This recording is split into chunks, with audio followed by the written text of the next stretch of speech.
Hello everybody and welcome to Motorsport 2025 and the Michelin 24 Hours of Dubai, the 20th running of this fantastic endurance race, placed at the very start of the calendar year and therefore kicking off the international motorsport season. My name's John Hindhaugh. Alongside me in our global broadcast centre for Radio Show Limited and Creventic is Peter Mackay. We'll talk for a little while about motor racing in a few minutes time, but let's set the scene here at the Dubai Autodrome, which has seen some of the biggest grids in GT3 and Porsche 992 Cup that we've ever seen. Historic numbers of cars. We've already had drama in practice and qualifying, and thanks to some very high-profile drivers from right through the world of motorsport and the world of movies and entertainment, we've got a big and very vocal crowd with us on the start-finished grid. There's more things for the spectators to do. There's more places for them to watch from in this rapidly evolving Dubai Autodrome, which has seen a real uptick in its fortunes in the last few years. And the very enthusiastic crowds have come in their thousands today. Saturday and Sunday, now the official weekend here in the United Arab Emirates and Dubai, and everyone taking advantage of their days off. The grid is absolutely packed for this first round of a double header of the Michelin Middle East Cup. 24 hours here starting at 1 o'clock this weekend, today in fact, and then next weekend just a little bit of a sprint race. The Michelin 6 Hours of Abu Dhabi, a record number of cars already signed up for that. We are pretty certain we'll stop more than 50 cars for that next weekend at Yas Marina, and you can join us live for that as well here on the Creventic Motorsport channel and RS1 and the Radio Show Limited network of channels. I'm fortunate that I can look down onto the grid and see the cars. If you are at ground level, it's much harder to pick them out. And of course, as tradition dictates, just as much as this is the first event of the International Motorsport calendar, we also have our own traditions to follow, which means Nick Damon is on the grid, ready for his grid walk. Happy New Year, Nick. Happy New Year, John. Happy New Year to all you out there in listener and viewer land, and welcome to Dubai for the 20th anniversary running of the Michelin Dubai 24 Hours. As always, fantastic blue skies, an unbelievably packed grid, a massively packed grandstand with a number of people who are Collywood, that's the Tamil side of the Indian film industry fans, for a man who hopefully we'll talk to, Ajith Kumar. But there they are, the glamour, the excitement, the beauty of course, a biggest GT3 grid ever, and we're going to meander across down to the pit car that took pole position. This is the pure racing car, the number 92, the Porsche. Now, interestingly, I'll just a quick word now with Harry King. Harry, car on pole, but overnight they've decided the Porsches are too fast. Yeah, all that hard work and all the credit that we earned, we've obviously lost a little bit, but you know, we're here to have a fair, hard race, and if the others need a bit more of support, then I'm open to that to make the race more interesting. And yeah, I mean, we got a great lineup, which obviously makes us look a little bit stronger than maybe some of the competitors, for example, when it comes down to the car. But yeah, I'm confident with the team around me, and I've got full trust with my teammates that we'll do a good job.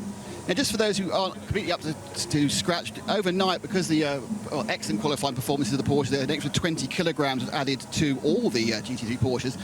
How does that affect the car? What difference does that make? Obviously, we know that weight means it's a bit slow, but how does that affect you as a driver and the overall performance? Yeah, of course. One thing being an endurance race, you get a bit more tire degradation, so you've got to be mindful of that. And also the car's agility is a little bit more lazy, so yeah, it's just going to feel like we're carrying a bit more fuel than we usually would have had.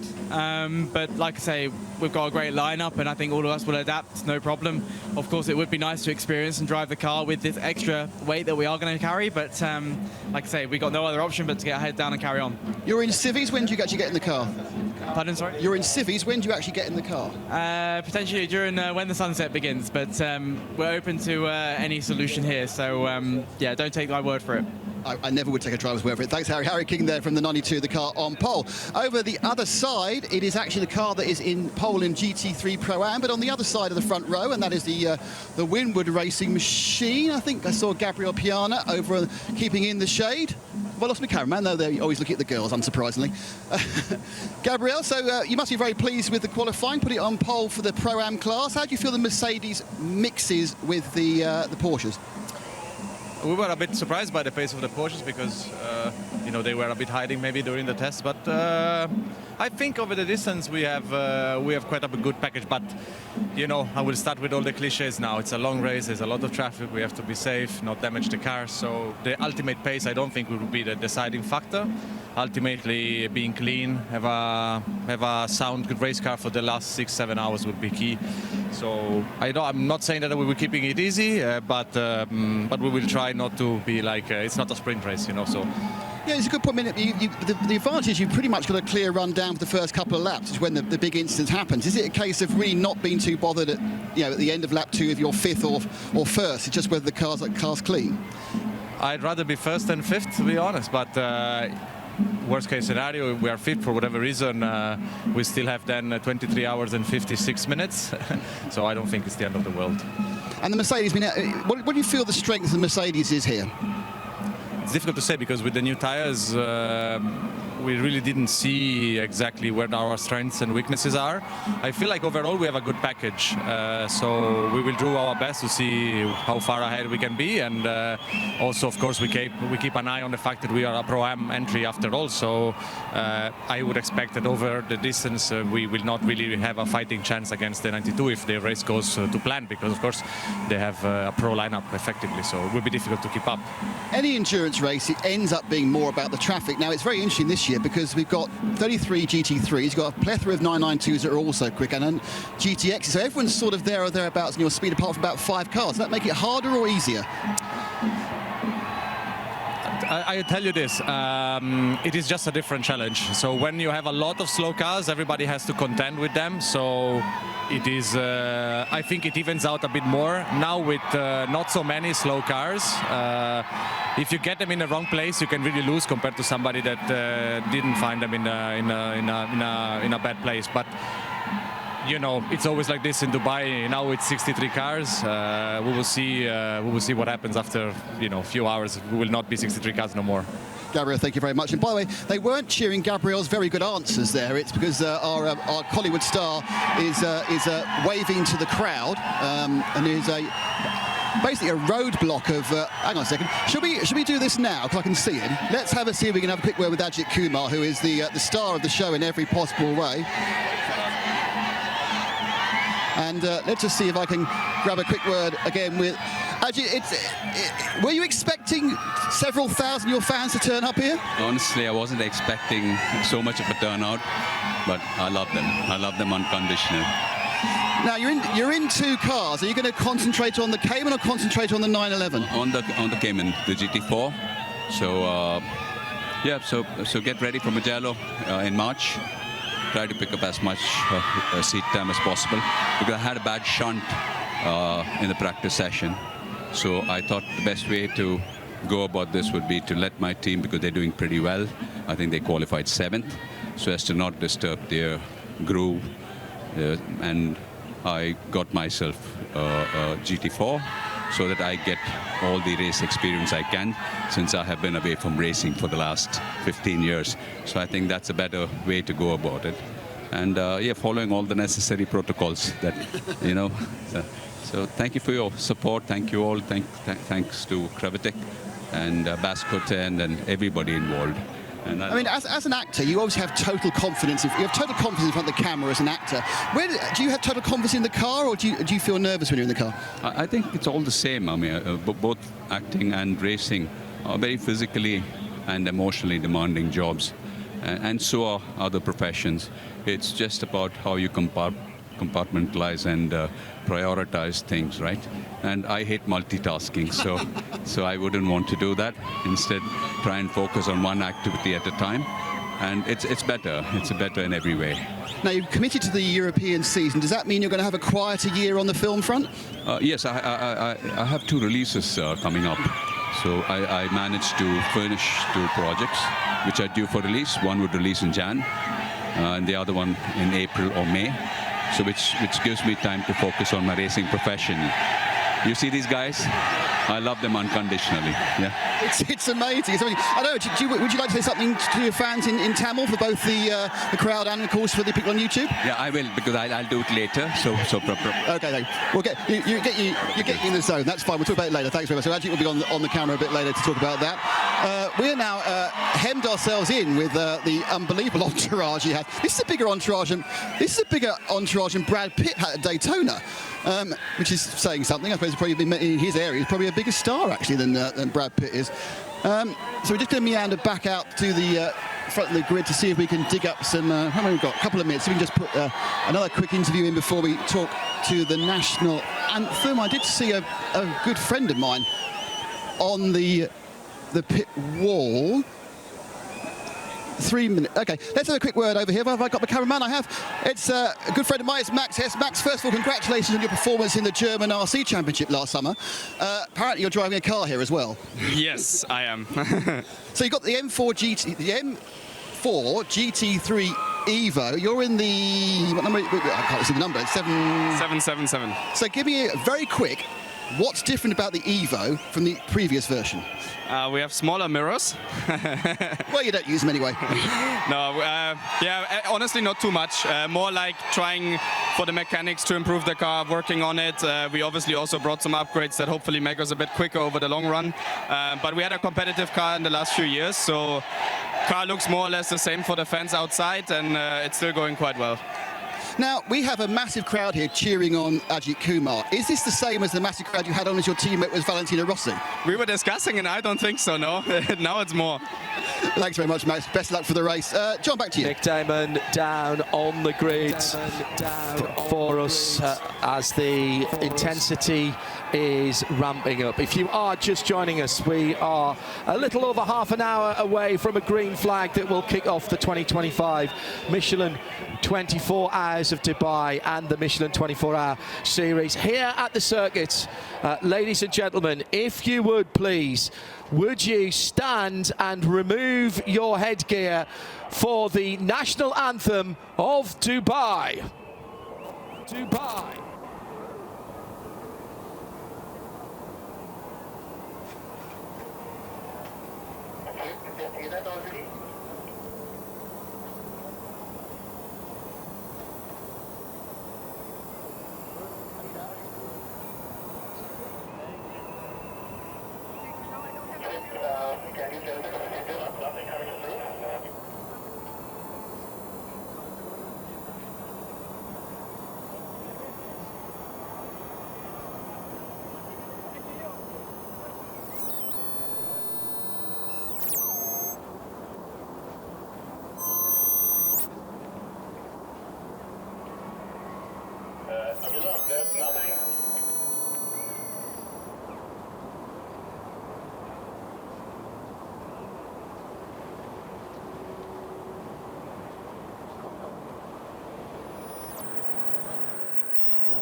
I haven't got that very far, actually. We just about the car that's in fourth place. Let's have a quick word with Luke Hartog from the 24. Luke, a great performance, but the car's a bit heavier now. Yes, we are a little bit heavier, so BOP changed. I think this will affect us a little bit, but let's say we have a good package, good line of drivers, so yeah, we're excited, but let's see what this 24 hours gives us. I have to say this, because obviously I've seen your other team members are significantly smaller than you. I mean, how do you fit such different physical sizes into a race car? Race cars are not known for being roomy, are they? Well, I was already planning the first time that you're gonna come to me. Probably the commentators are listening. They give me so much crap for my height, but yeah. It's because we love you. It's not negative. No, I love them and I love you back. But no, it works, and yeah, I mean, it isn't. Let's use it as a USP, unique selling point for myself. But it's yeah, it works. Now, I understand that not only are you an excellent race driver, you're also very good at selling barbecues. Is that correct? Yes, I heard you mentioned it on the broadcast yesterday. Yeah, there's a lot of creative ways to make my racing career possible, but luckily we're getting there step by step. Now I need to make the step to the factory. That's next on the bucket list, but I'm very happy to be on this lineup, and it's let's say on the trajectory to make that. Now, obviously, barbecues are one thing, but of course you were very successful over in America in the Porsche Carrera Cup North America. How much did that help your career overall? Very good. I think nowadays in racing, if you want to make it professional, you need to divert yourself. So this was a way for myself. I'm very thankful for getting the opportunity to, of course, go overseas. Doesn't happen often that guys from Europe actually make it to the US.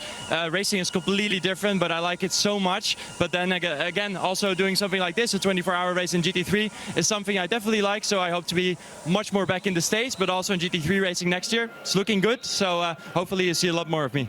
Hopefully, thanks you, Luke. Now, the only thing I'm sure he puts in all his contracts, he must fly business class, but he'd be way too folded up in half if he was actually racing in, travelling in economy. Okay, so we're meandering on down. I'm not sure we've got, this is going to be, you're very excited to know, fans of grid walks, this is going to be a 3-part grid walk. We're on part 2 now.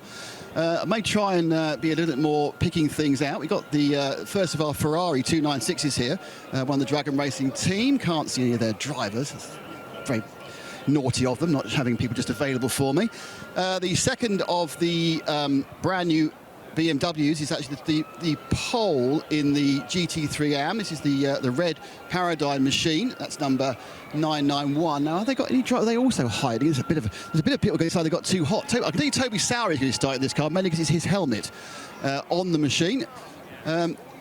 Going a bit further back, it is a very warm day, so there is a kind of element where some of the drivers have decided perhaps, yeah, we're going to not hide as such. SMP Racing with their number 7 Mercedes. I remember seeing pointing in the wrong direction at one point. Probably shouldn't mention that, I don't suppose.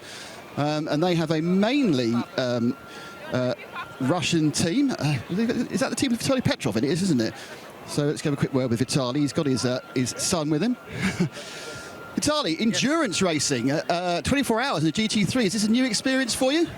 Almost. Last year we was here, but we did like Porsche Cup, so we know more or less what to do. It's my little race to drive the next one, and we're looking forward actually because all the week the car is driving well and the speed was there. Yesterday we have some just unluck, but we're looking forward during the race. Yeah, I mean the Mercedes, it's normally done very well in Creventic competition. So was it a safe? Did you have a choice of all the cars, or did you say no? All we've got is a Mercedes. Was it always going to be a Merc, or were you thinking about other machines?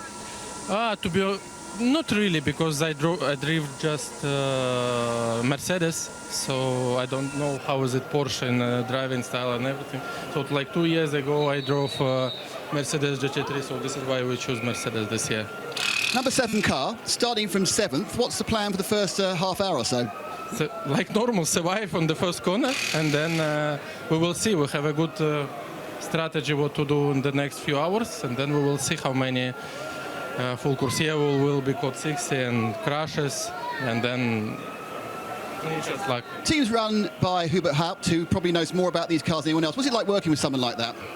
It's easy. The guys is very professional. They know what to do, so we really easy to find the way how to improve the car on the setup. So they're quite professional.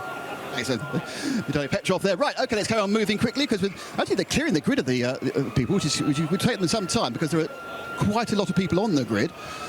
Behind Petrov is the number 4. Actually, it's the man himself. It's Mr. Haupt. Let's have a quick word.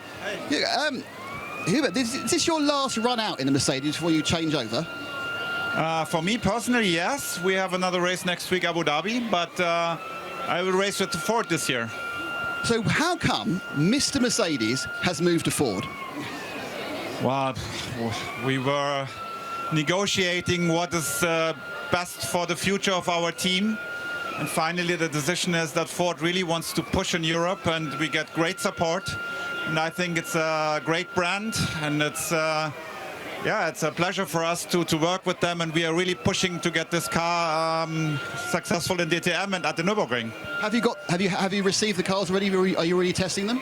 Yeah, we tested in November and December. We are testing a lot in February. I think we'll be good prepared for the season. There's a lot of people listening in Australia. They'd like to know whether you want to take that car to the Bathurst 12 hours sometime.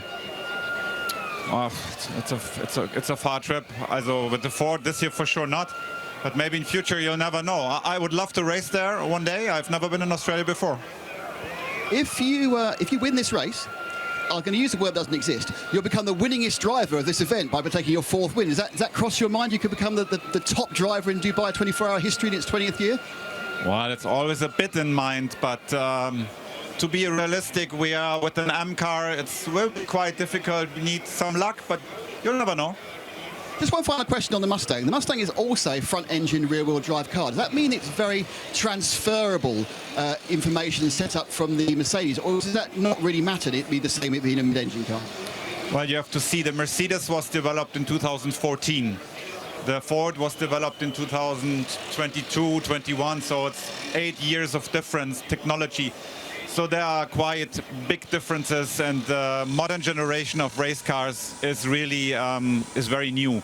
It's a front engine, yes, but that's more or less that's all. Great, best of luck and go for 4. Thank you.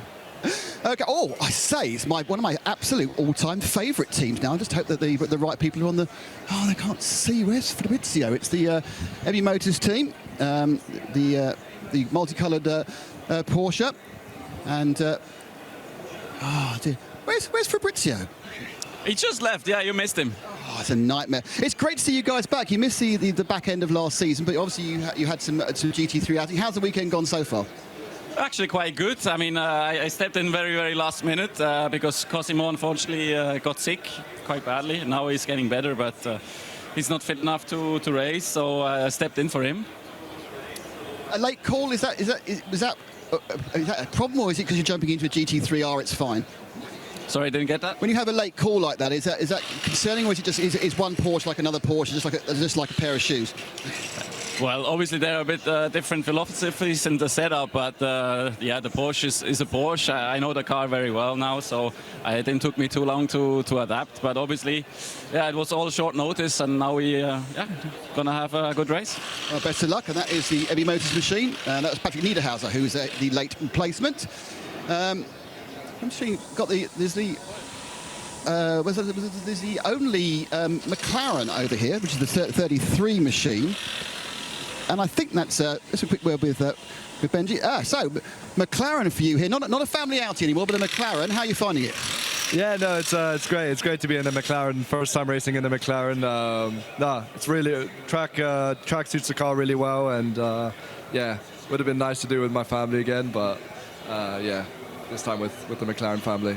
So what was the decision process that just you out of the entire family got to drive for? You know, you haven't got your dad, you haven't got your brother. You know, poor old Stuart didn't get a drive either. Yeah, no, yeah, I don't know. Maybe again in the future sometime we'll do it as a family car. But yeah, this time here with McLaren, yeah, they asked if I could come for this race. So. Yeah, I just hope for a good race with them, and hopefully my family watching back home can support. Great stuff, thank you. I'm just going to turn around because one of the most important men who we were trying to get a quick chat with is with us now, and I'm going to jump on you. Having seen you at breakfast, that's the man I was talking about who you lost weight compared to, from Michelin. This is the big news for the series. Michelin are part of the series. I mean, how did that come about? How did that happen? The Michelin partner with Creventic. Actually, it started with the Prototype Cup Germany, which is a series that started about a few years ago. I think exactly 3 years ago, and that's how we started collaborating with Creventic. and then the collaboration was really smooth. We share the same values around motorsport and really having a great time on the track. And that's how we started getting the ball rolling, and then eventually we started talking a little bit about the 24-hour series. Now, of course, our friends at Hankook did it before us, and now we're super happy to be here. Yeah. Now, which particular? We've got some very knowledgeable people in our chats and in the. So, what particular tyre is it? Because of course, it's a whole range. So, where else are the tyres we see on these cars being used, or are they unique to the series? Yeah, I can understand it can get confusing indeed. So this tire is specifically used here in Dubai. So we have a combination of H1 tires in the front. It's called the Pilot Sport Cup range. And then the H1 is kind of like a technical term, you know, but the range is the Pilot Sport Cup range. And then in the rear, we have an evolution of that H1. We call it the H1 Plus. So it's really the same tire. So it's a combination of H1 in the front, H1 Plus in the back for all GT3s, almost all GT3s, except for the Bentley. But yeah, that's the tire range that we're going to use, and then the H2 in the future for Europe. Now, I'm right in understanding that these aren't the same as the Cup cars. So, for example, even though we've got a lot of Cup cars here, they're not on Cup car tyres. Is that correct? That's right. So we have the Pilot Sport N3 for Porsche. That's a tire that we use in our one make series. So when all cars are identical, so the 992s in the Carrera Cup, for example, and the Sprint Challenges, then we get to use that N3R tire. When we have a multi-brand championship, then we use a tire that fits all cars, so that everybody is equal in the eyes of the Michelin law, let's say. One final technical question. These aren't the same as the S9 range that's used in IMSA, and they're different from the IMSA S tires. Yeah, that's right. So in IMSA, if my information is correct, we use the Pilot Sport Pro range. So this is the Pilot Sport Cup, and then in IMSA, it's Pilot Sport Pro range. And so that's a little bit different, yeah. So are there any particular challenges that this track presents to you as a tyre manufacturer?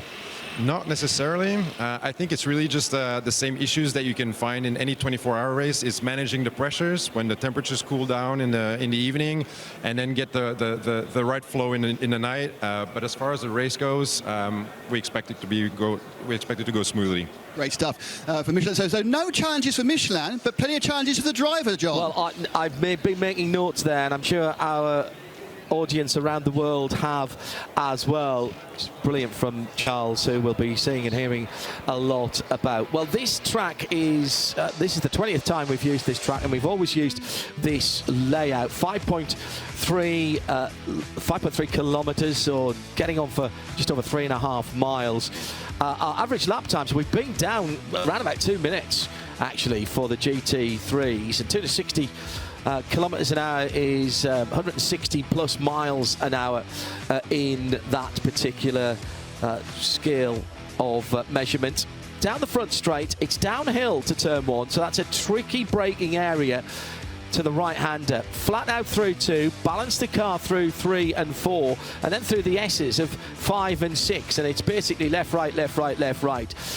Late apex to turn 7, straightening it up through the gap of the kink of turn 8, and then the parabolic turn 9, really important corner. It's slightly banked. It leads you on to the long back straight, where we're getting up towards that 165, 170 miles an hour. Hard down through the gearbox. Biggest braking area at turn 10. Climb the hill through 11 to 12. Another right-handed hairpin, which got a nasty little rise coming out of it, where you just have to feather the throttle. Into the third section and down the hill through the kink at turn 13.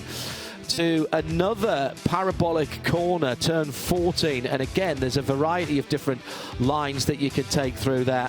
Up and over the rise at 15, we've seen accidents there in the past, and then down through the final corner at turn 16. Be careful on the exit there.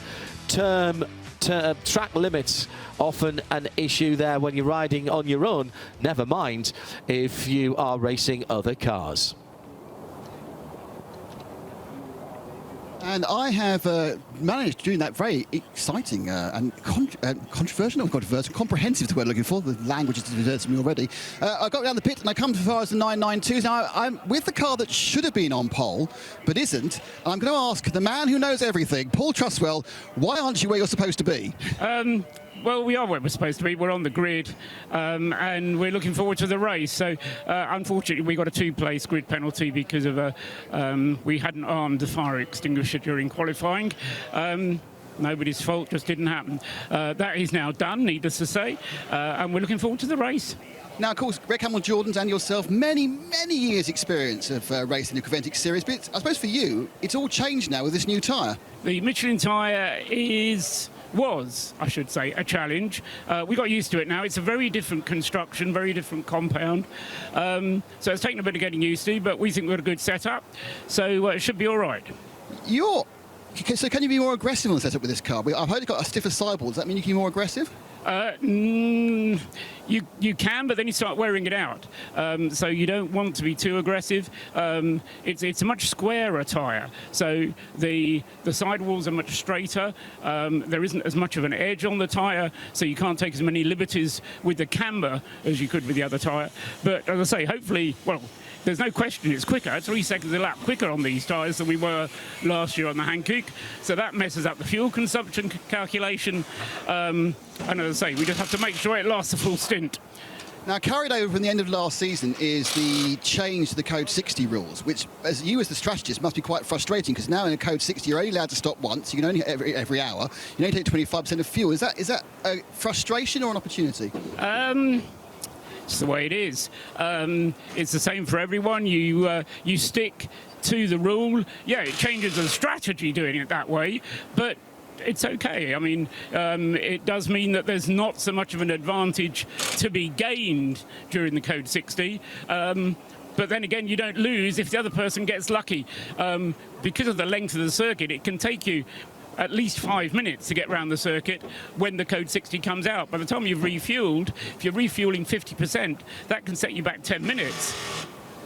Paul, we're going to let you go because I know that everyone's sitting up and going. Good luck for the rest of the team. We're going to just meander down. I think we'll go a bit visual now. But so this is the dual racing. This is the Mutran family outing, we like to call it, and they have painted their car in a very popular selection of purple, white, the green, the yellow. That is a 1989, I believe, Jaguar livery, and you can add the sponsor in. 1990, I've been corrected by. Do you know? You have to remember, I am not someone who indulged in the Group C was the greatest period of racing ever. World.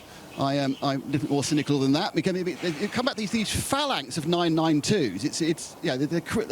I kept on walking past GT3s. And I couldn't believe how far I got before I found anything else. This is one of Ajith Kumar's cars. This is the car, the Porsche. This is one. Oh, it's Baz. Hello, Baz. What's it like having a genuine star? Not you anymore. A genuine star in your car. You see, we don't have to ask where our driver is, as we only need to listen to the noise from the audience. We know where the driver is.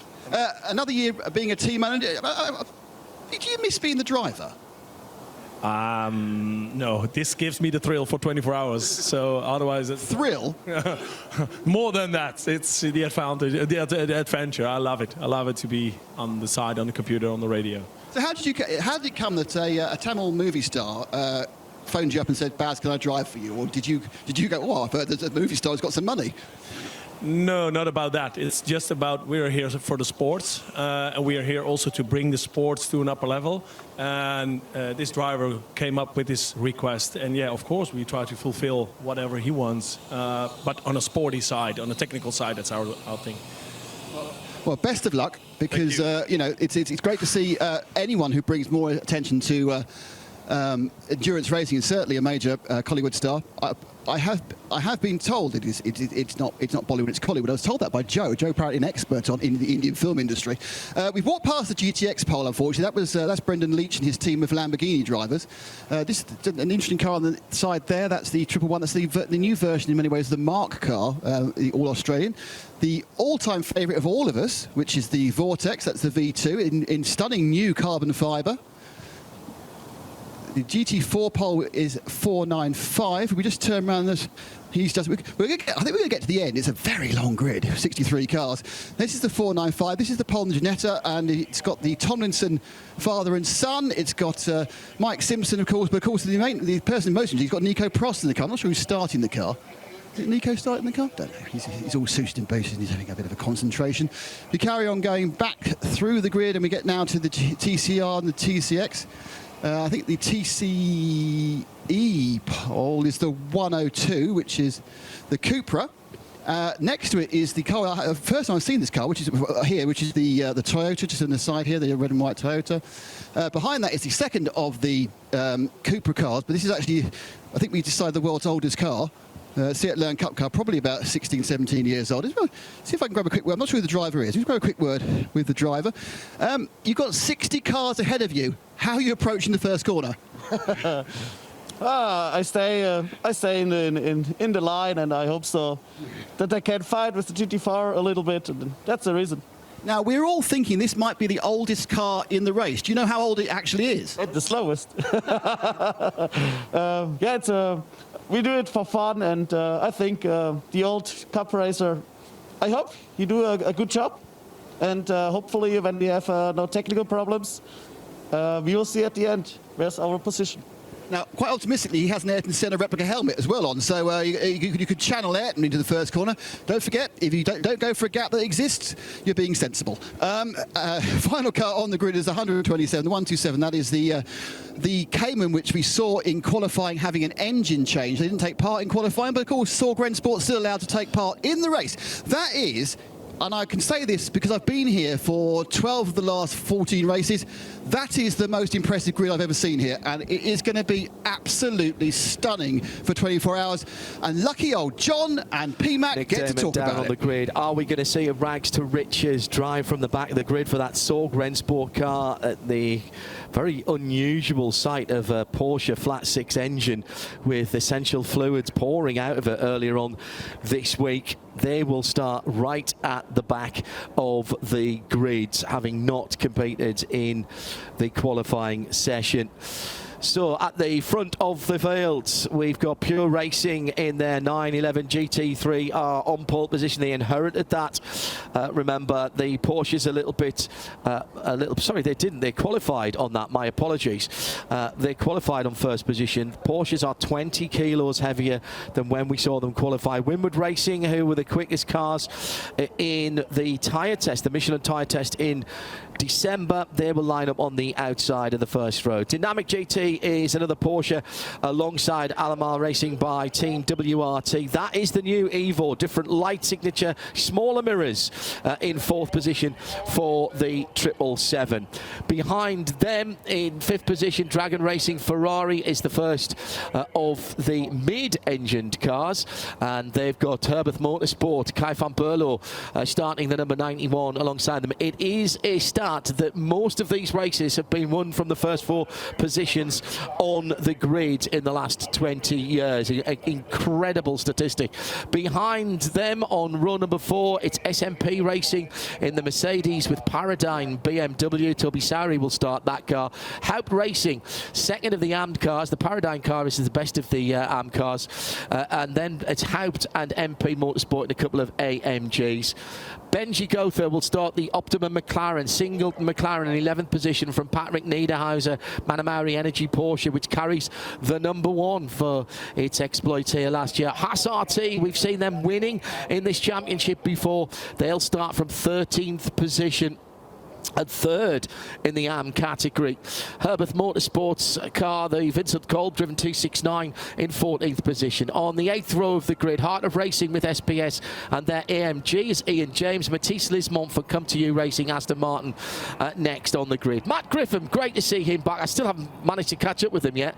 Into Africa Racing by Dragon. The Ferrari has Kalle Rovanperä, the WRC champion for Proton Huber competition in the 969, his first GT3 race. Hoffa Mercedes, Huber Porsche, EBM have moved to Aston Martin, and Tanard Sathin Thirakul will be starting that car. Scuderia Praha are back with a brand new Ferrari. Josef Kral, stalwart of this series, will start that car. Antares Au and Ryan DL will share row number 12 for Herbert, and Era Motorsport committed to the whole of the championship this year with that very pleasant Ferrari. Behind them, another Come To You Racing Aston Martin in 25th position. Team Motor Park Mercedes, Thierry Vermeulen will start that car. GWR Australia and Team Parker. The Bentley is back. Great to see that car. That had a bit more weight put onto it this morning as well. but it is great to see the big old thing out there. Porsche and Audi share the 15th row car collection in the red and white number 30 Continental Racing, with Vasily Vladikin driving that car. Behind them, the GTX pole sitter is Leipert Motorsport. They've got Seblashu Racing for company there in the best of the 992 AM class cars. Rick Breukers is next up on the inside of row number 17 for Red Camel Jordan. The fire extinguisher pin not pulled out of that car, wasn't armed, so they lost 2 places. They should have been on pole in the 992 class. Dual Racing by Huber alongside them. Then the second of the Sebastian Ledoux Racing 888 cars in 35th from Team Motor Park and Thierry and Vermeulen. From 35th will be Enrico Fernando Fulgenzi Racing. Team CMR Ginetta, the 37th position car, 795Q. MMF by HRT pulled off a stunning victory in the AM class at the 992 Endurance Cup at Spa last September. Can they do even better here on home ground? Mathieu Dutré in the 901 Porsche, that's the Ajith Kumar Racing machine, with Tierra Outdoor Racing alongside. Then it's TFT and GP Racing. Then we've got further down the grid, 7x7 Speed Lover, Rabdan, 111 Racing, the IRC car with that V8 GM motor, Vortex with their V8 car, Razzoon, HRT, JBR, Mulner Motorsport, HRT for 2 cars in 52nd and 53rd, all Porsches here. Then the GT4 pole sitter is CMR. Behind them, it's WS Racing, AGMC, Team Zorg Rennsport, Razzoon, back to Porsches. Then the Continental TTR Racing Toyota, Asbest Racing on pole with that Cupra with their team car alongside it. And then right at the back we have the Zorg Rennsport rebuilt Porsche. What a grid. These are all thrillers, no fillers. Peter Mackay joining us on site here for the first time at Dubai Autodrome. What a place, what an experience, what a grid. It's a packed grid, isn't it, with some top quality entries. We were discussing this in our production meeting earlier on. When you look at the number of GT3 cars, over 30 GT3 cars, 29 992s, you've got so many top entries in top cars. The pole sitter, Pure Racing, they were utterly dominant in qualifying yesterday, but as we discussed on the grid, they've had all the Porsche GT3Rs have had 20 kilos added. The Aston Martin has had 10 kilos taken away and an increased boost pressure added to give them a little bit more power after a difficult qualifying. The old Bentley has been given a little bit of extra boost, as has the McLaren too. That is the summary of your balance of performance changes since qualifying yesterday. Whether you're tuned in on RS1, if you're bandwidth challenged, or maybe moving around listening to the audio, or on the live stream on the Creventic Motorsport channel, more than 21,000 of you on that at the moment. We've also got the Tamil TV taking our broadcast as well. Welcome to all of you as the 2025 International Endurance Racing season gets underway with the Dubai Michelin 24 hours. The green flag is in the air and the pole sitter straight away tries to get a gap. It's a long run over the top of the brow and down towards the first corner. 1, 2, 3, 4 wide behind the Pure Racing, and right down the outside Winward Racing are challenging on the outside. It's side by side through the first corner. Gentlemen, there are 23 hours, 59 minutes and 30 seconds still to go, and they're still going up into turn 3 and 4 side by side. This could be a recipe for disaster, and it looks as though the Mercedes got through there in an audacious maneuver. Pure Racing holding on to second. It's the blue and white number 24 in 24, excuse me, the Dynamic GT car in third place, with Klaus Bachler getting a grandstand view of what was going on ahead of him. Well, this is a statement of intent here immediately by Gabriele Piana. He knows this championship. Winward Racing love coming over to the Middle East to race here. And the AMG leads from 2 Porsches, but it's side by side. Here's one of the new BMWs coming through as well. That's Max Hesser in the 777, the red car. 991, that's Toby Sowry from 8th on the grid. Yes, you're right. Absolutely. 991 on a BMW is going to confuse us right the way through this race. But that has been an absolutely quality start from Sowry then in the Paradigm competition car. That's the best of the AM cars. Of course, Toby, very much not an AM driver, but there's no recommendation or indeed regulation as to who starts the race in terms of how much time they can do. The Pro drivers can only do a maximum of 50% of this race. We'll get into all of that later on. For right now, let's enjoy the side-by-side racing as Optimum Motorsports McLaren is climbing up through turn 10 and 11 through the final part of the track and down into that diving turn of the 16th and final right-hand corner. And at the end of the first lap of the 2025 season, it is AMG and Winward Racing who lead by half a second from Pure Racing in Alex Nezov in second. Then it's BMW in third. What a start from Toby Sowry. He's made up 5 positions, excuse me. He's the best of the AM cars. Then it's Dragon Racing, Almana Racing, BMW, SMP in 6th place as Sergei Sirotkin moves up his position. Herbert Motorsport and Kai van Berlo down a spot or 2 in 7th. Haupt and Hubert Haupt up into 8th position. Backler's had a problem. The Dynamic GT 24 car, the blue and white cars, dropped down into 9th, and Benji Gotha makes up the top 10.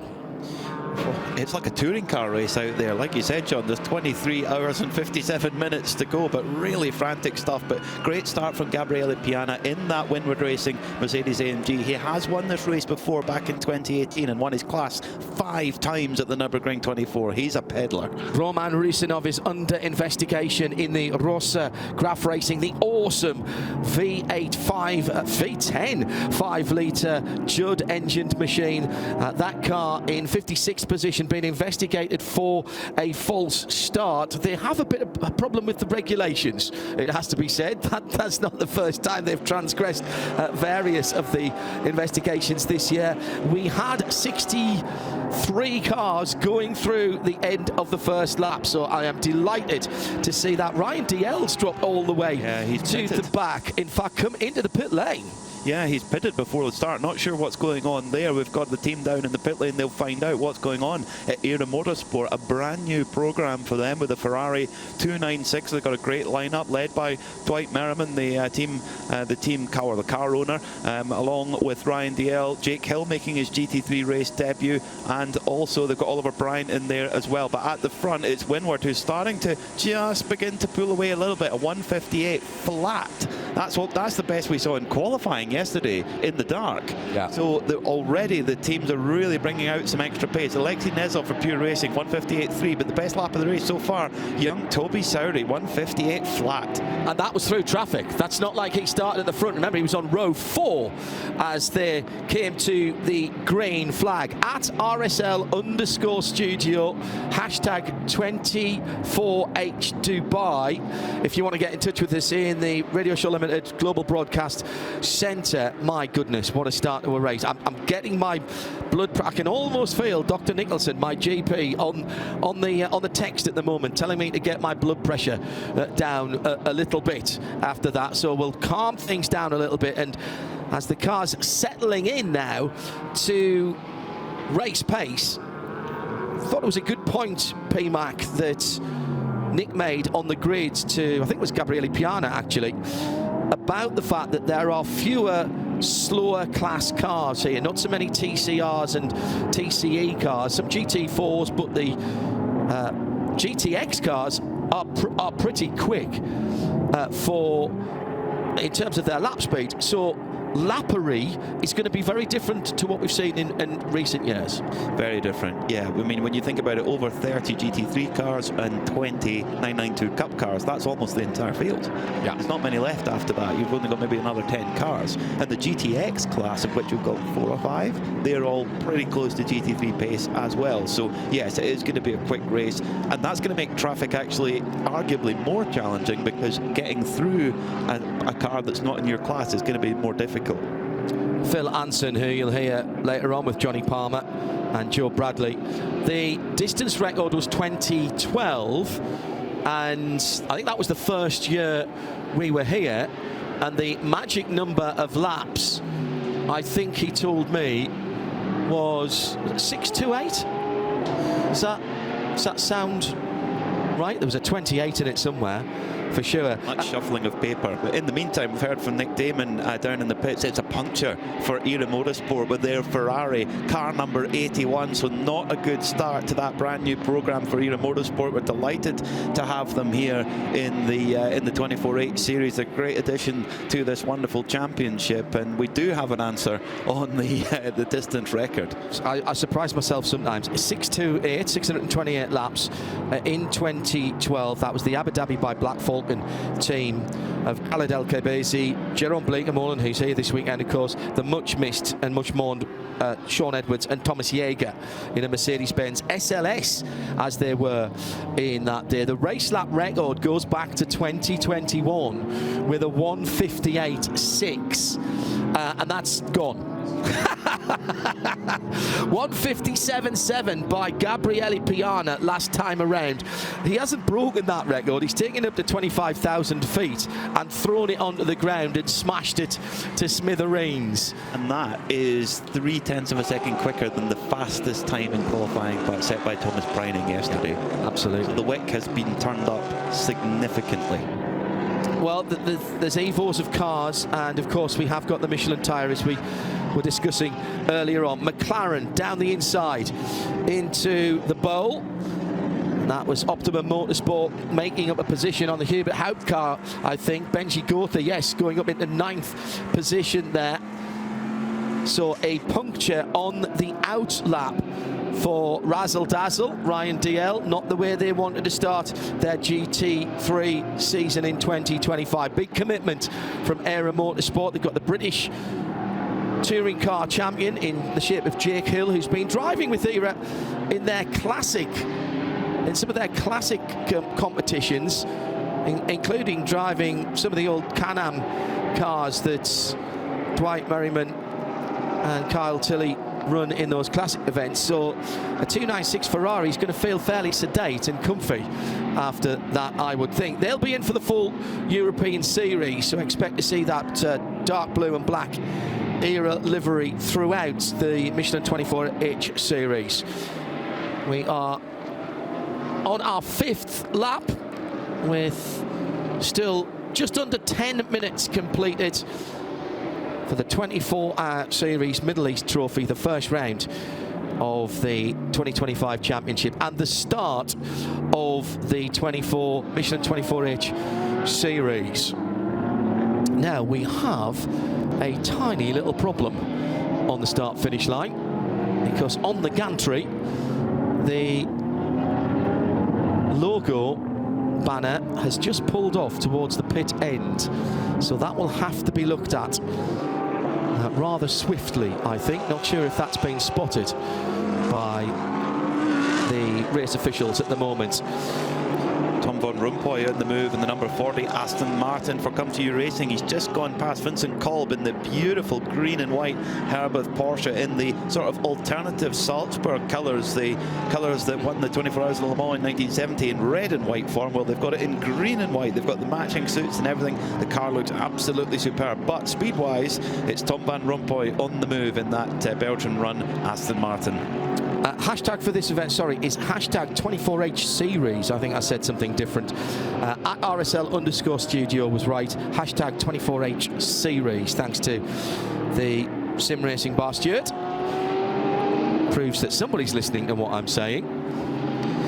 So this is settling in nicely. That first lap and a half, absolutely bonkers, as people were jockeying in for position. Now people settling into a race place. Aston, Porsche and Ferrari. Yeah, that's Scuderia Praha returning to the championship. Isn't it brilliant to have the Czech team back? And they are on the charge as well, making almost 2 passes in one there. That's car number 50. It's 56 for Scuderia Praha. They're really on the move. They put their hot shred Joseph Kral there, doing a really good job making the way through early on in that silver and yellow Ferrari. It's Peter Mackay with me, John Hindorf in the blue. Hello to Paul Ailing, says the fact I can spot the Team Parker Racing Continental GT Bentley anywhere on the circuit, day and night, thanks to its green lippy. Yeah, it does have that that band around the radiator intake grille. How many hits before track limits get counted? They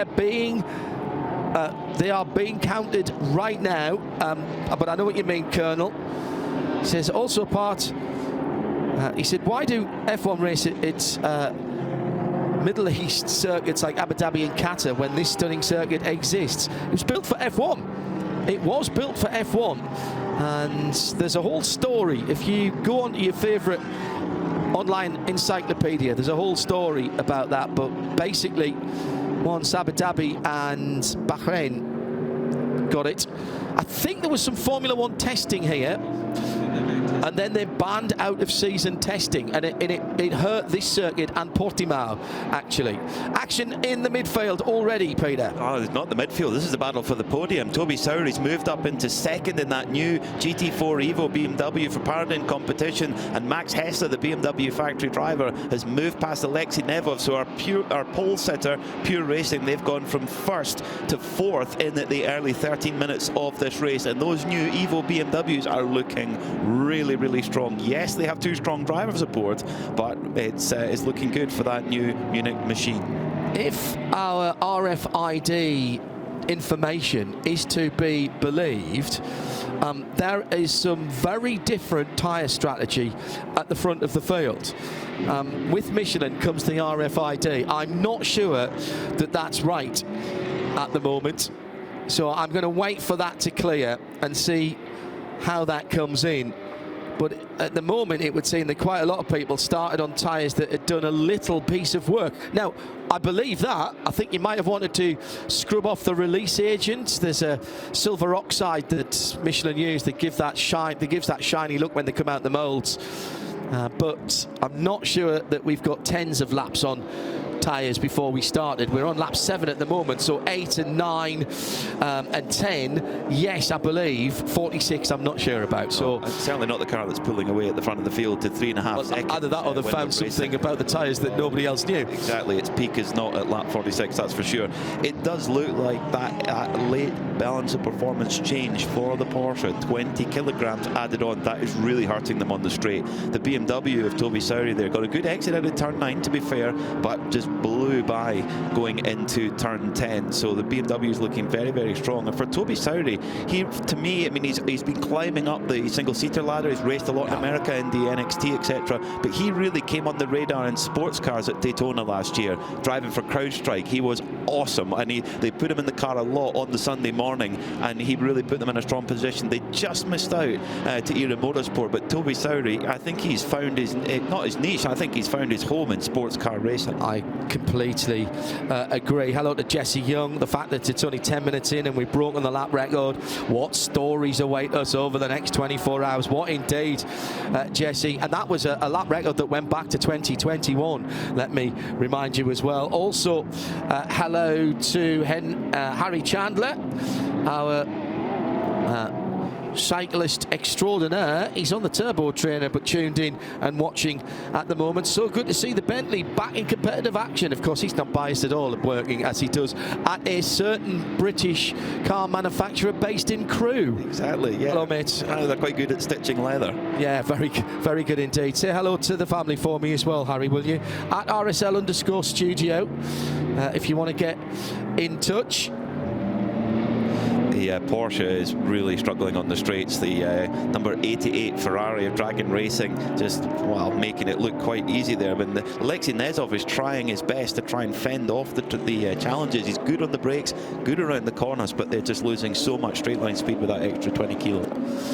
Now, that's a bit of bodywork coming off the Porsche as it goes through the corner. That was two side-by-side machines. Ferrari, I think it's the back of the bit of the Ferrari. Yes, and there's a lot of aero work on both of these cars. These are very much the new generation of GT3 cars, the Ferrari 296 and the Porsche 992 GT3R. They've got a lot of aero. It's almost like the old, not quite to the level of the old GTE cars, but getting towards it. Now that's coming down to the final corner now. That's the Porsche of Herbert, one of Herbert's cars, isn't it? The 92 that's right in that battle as they go across the line now with the Ferrari number 8, the Inter Africa car. 92 is Pure Racing. Pure Racing, sorry, yes. See, they've changed numbers on me again. So that was Dragon Racing and Pure Racing, Matt Bell and Alexei Nezov. So Matt Bell going through there in the local Dragon Racing car into 4th position. I've now changed my tune twice on this over the weekend, because when I was here earlier in the week and we got a little sneaky look into the back of the Rossa, and Phil Hansen actually showed me a picture, and I said, that's a Lamborghini or an Audi engine, and I can tell that just looking at the plenums. And then we got information that it was a 5-litre V10 Judd engine. Well, Jerasex, hello mate, thank you very much indeed, has tracked down the BOP, and I've been looking for this and I couldn't find it, so thank you for this. It is a 5.2, so if it's a 5.2, that is an Audi or a Lambo engine. So I go back to my first statement that when we saw it with the cover off, it was the plenums that gave it away. So I think as it was tracked down, it was an interview given about the road car that was talking about the Judd V10. And Peter Mackay, your considerably younger eyes than mine, were spot on. That was Ferrari bodywork at the back of that Matt Bell driven car. Yeah, and the good thing about this latest model Ferrari, the 296, and we saw it at the Nürburgring in 2023 when Fricadelli won the race, and they wouldn't have won the race if the whole rear clip, basically the entire rear section of the car, can be replaced as a one. I wouldn't want to know how much it is in the Ferrari parts catalogue, but it can be basically clipped off the whole rear wing, the exhaust, everything, and then a new one put on. So Dragon Racing, if they've got a spare, I would imagine they may well be preparing one of those for the next stop, because the aero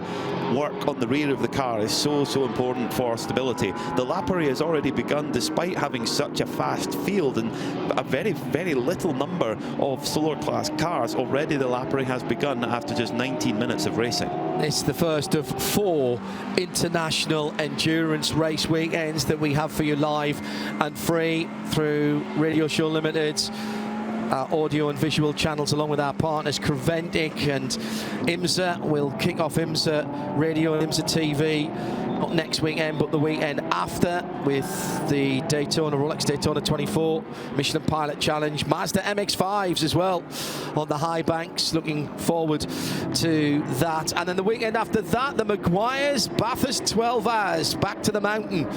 4 consecutive weekends makes it a quartet of quality endurance racing.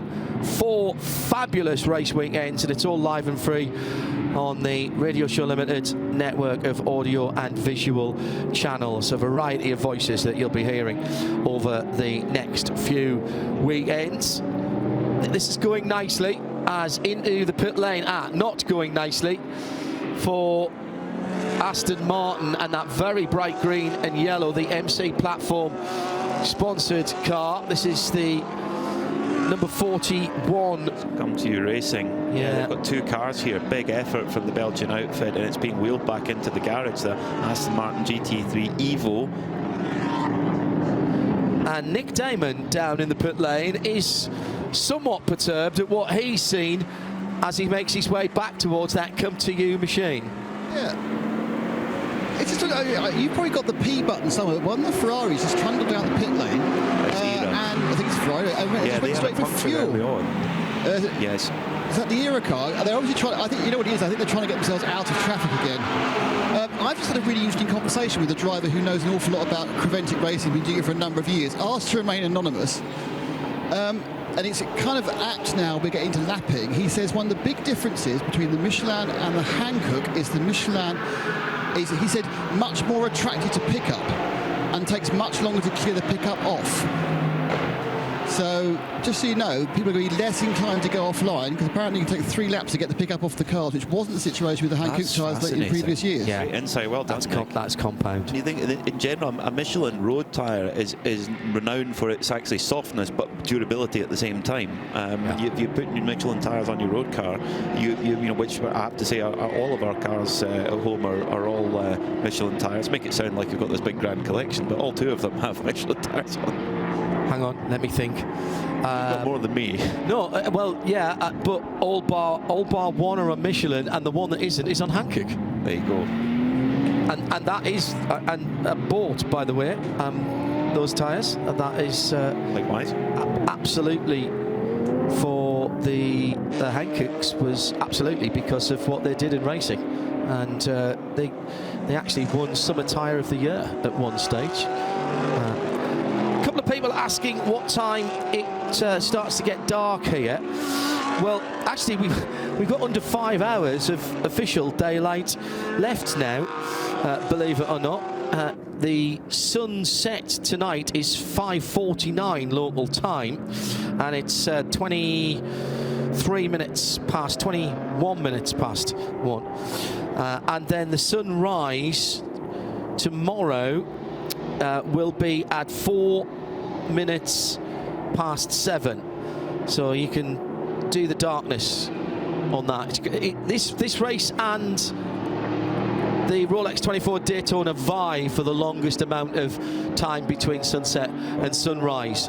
It was dead even, I think, last year. Yeah, it's a lot to the minute. The difference here is, I mean, Daytona is lit quite significantly, but not as much as here at the Dubai Autodrome. Nick Damon's got an update for us on what's happened with the number 41. Come to you, Aston. Nick. Yeah, it's not good news at all. Actually, as you can see, no one's working on the car, and they've done the shaking hands and this isn't great.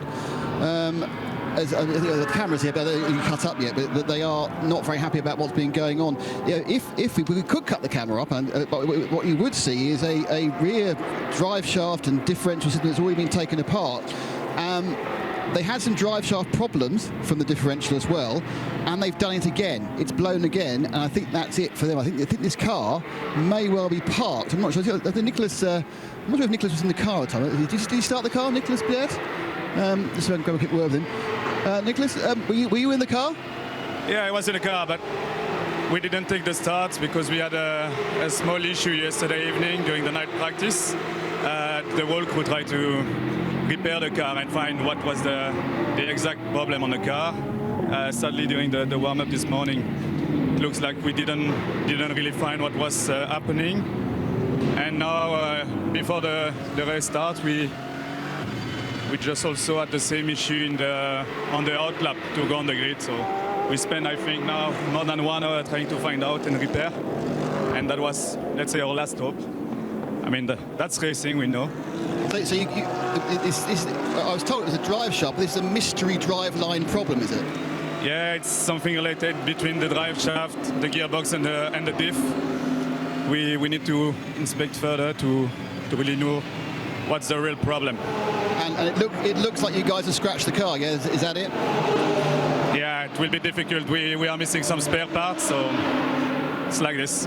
Desperately bad luck. Thank you for talking to us. That's Nicholas Baird out of the 41 Come To You car. Really, really, really bad luck. I'm not sure anybody had an Aston Martin down as their first retirement, but it seems that they haven't got the parts to finish that. Hello to Benny Carrillo, who has used the hashtag 24H series at RSL_studio. He said, am I the only one who finds it strange not to see CP racing on the grid? From the very first time I started watching 24H Series Dubai, they've been in it. It's a good point. Charles Putnam and the rest of the guys basically having their farewell tour last year and going out in some style, of course, with their race victories and championship campaign in 2024.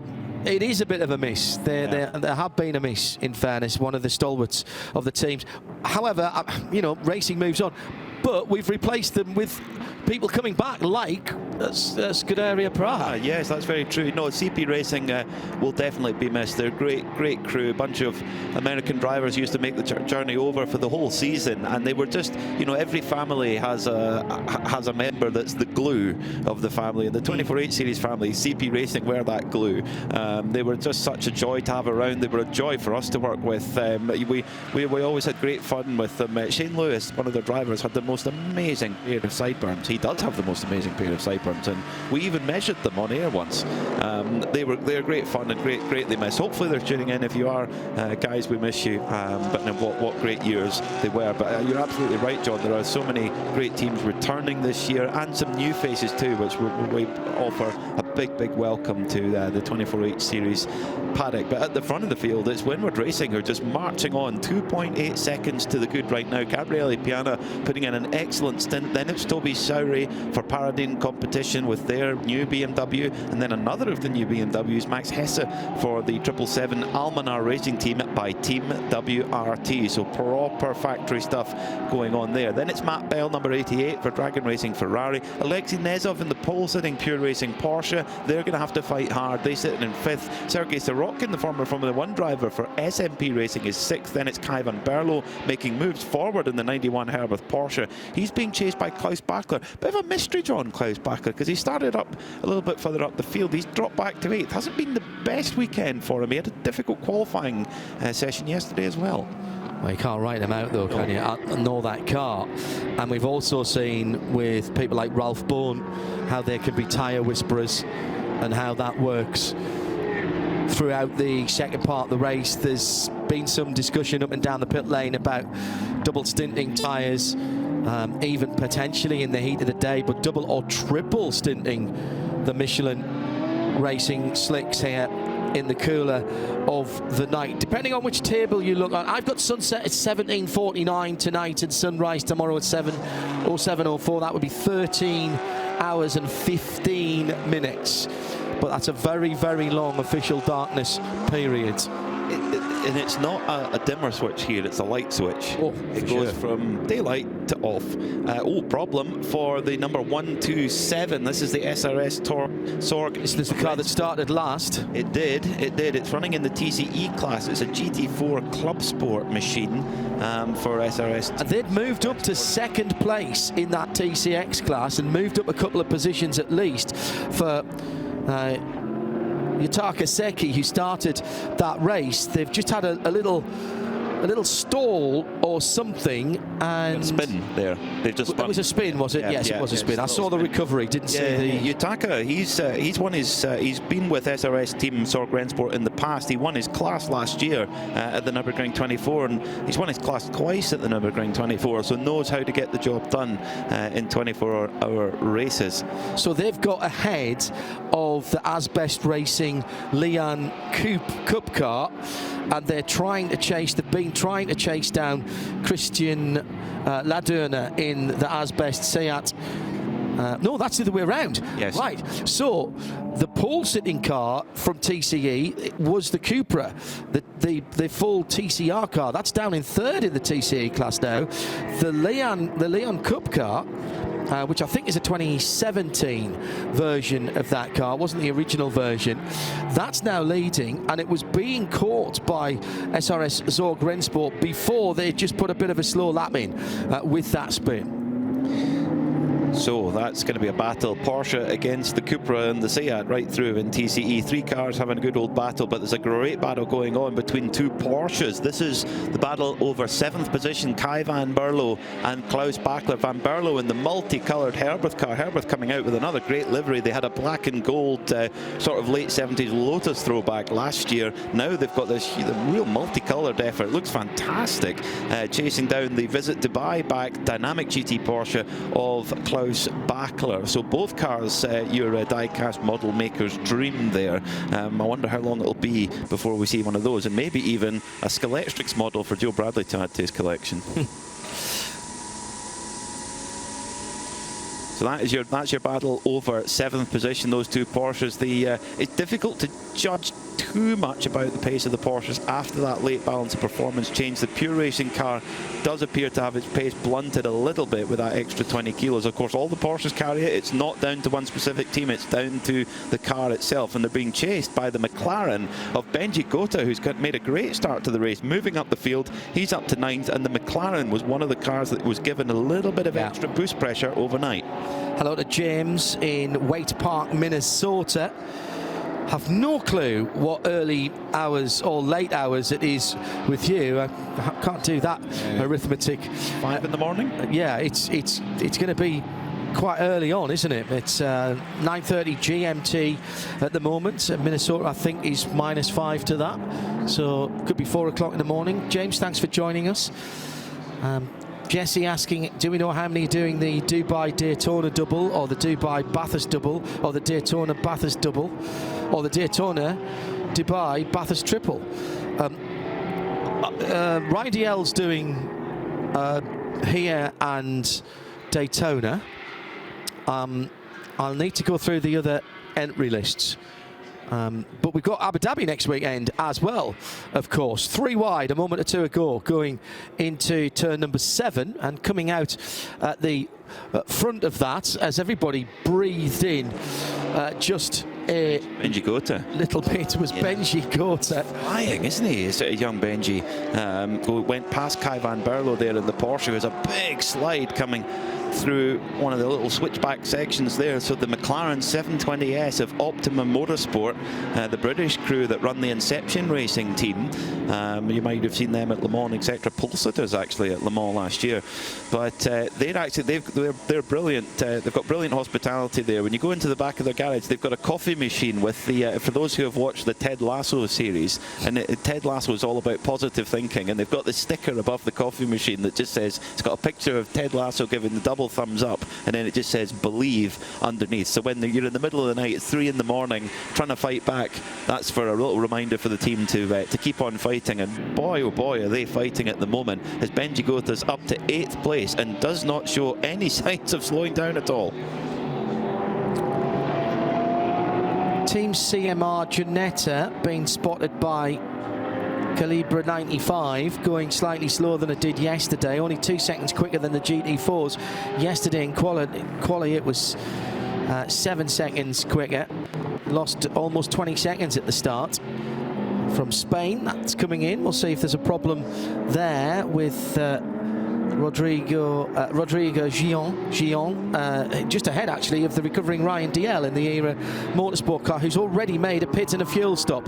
Pit for a tyre on the outlap and have come in and topped off that ERA Ferrari, so sitting down in 13th in Pro-Am and 29th overall of the GT3 car, so well off the pace at the moment, and I think off the lead lap. Yes, just off the lead lap right now,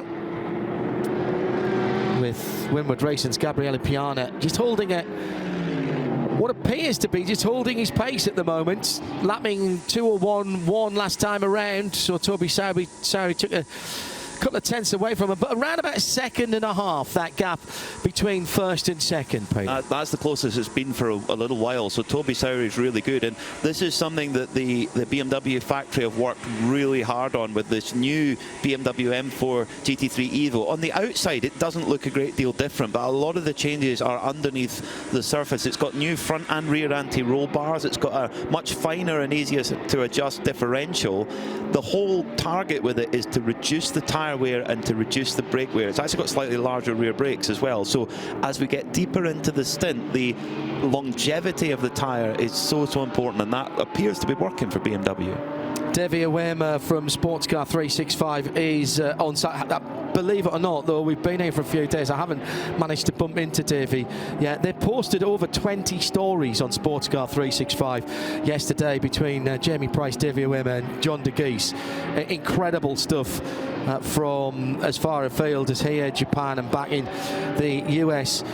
He says that Zachary Robichon is doing the triple. So here, Daytona 24 and Bathurst 12. If you know of any more, please let us know at RSL Studio, and the hashtag is 24H Series. I almost don't want to say this, Peter, but we've settled nicely into a run of laps with leaders coming through the field. My tracker has everybody spread out around the 5.3 kilometre track. So this is very much at odds at what we saw at the start of the race, which frankly was bewildering.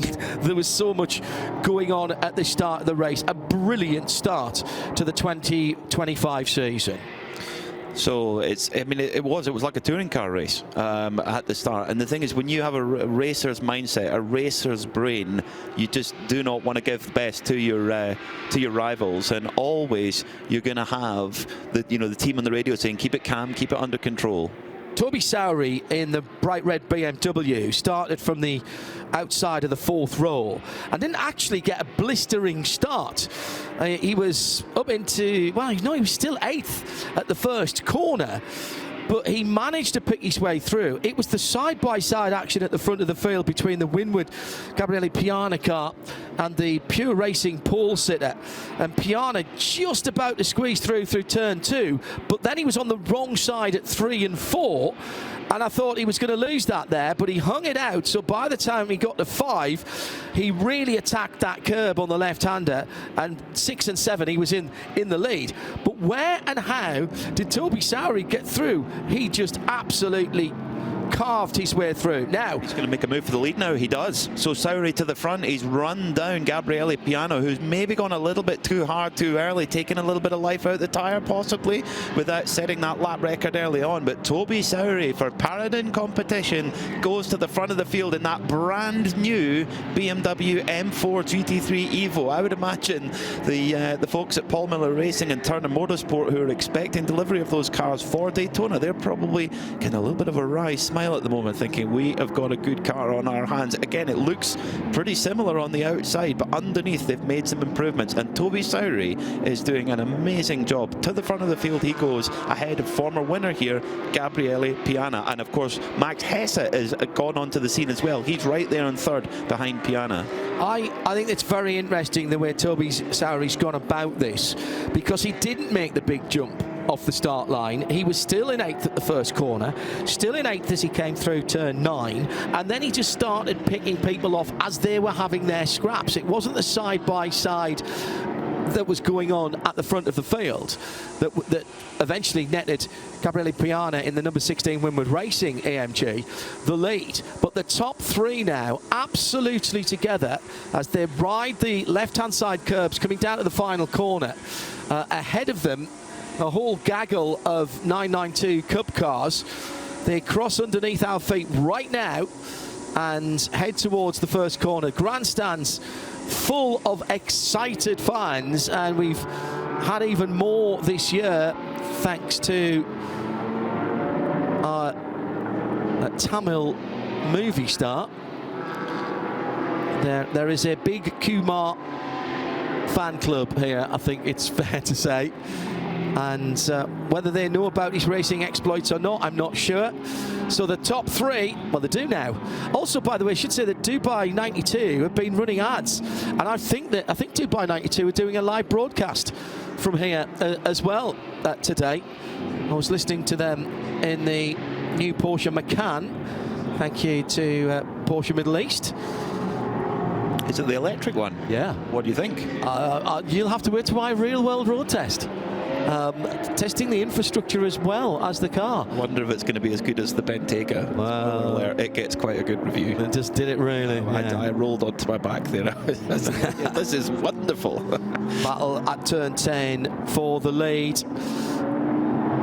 And picking their way through traffic. Sowery. That new BMW looks exceptionally planted. Exception. Has Hesse gone Hesse's through? got through. Yeah, Hesse's through to 2nd in the Almanar Racing by Team WRT car. Hesse, he was on the headlight flasher there. I think it's got a new headlight flash system as well.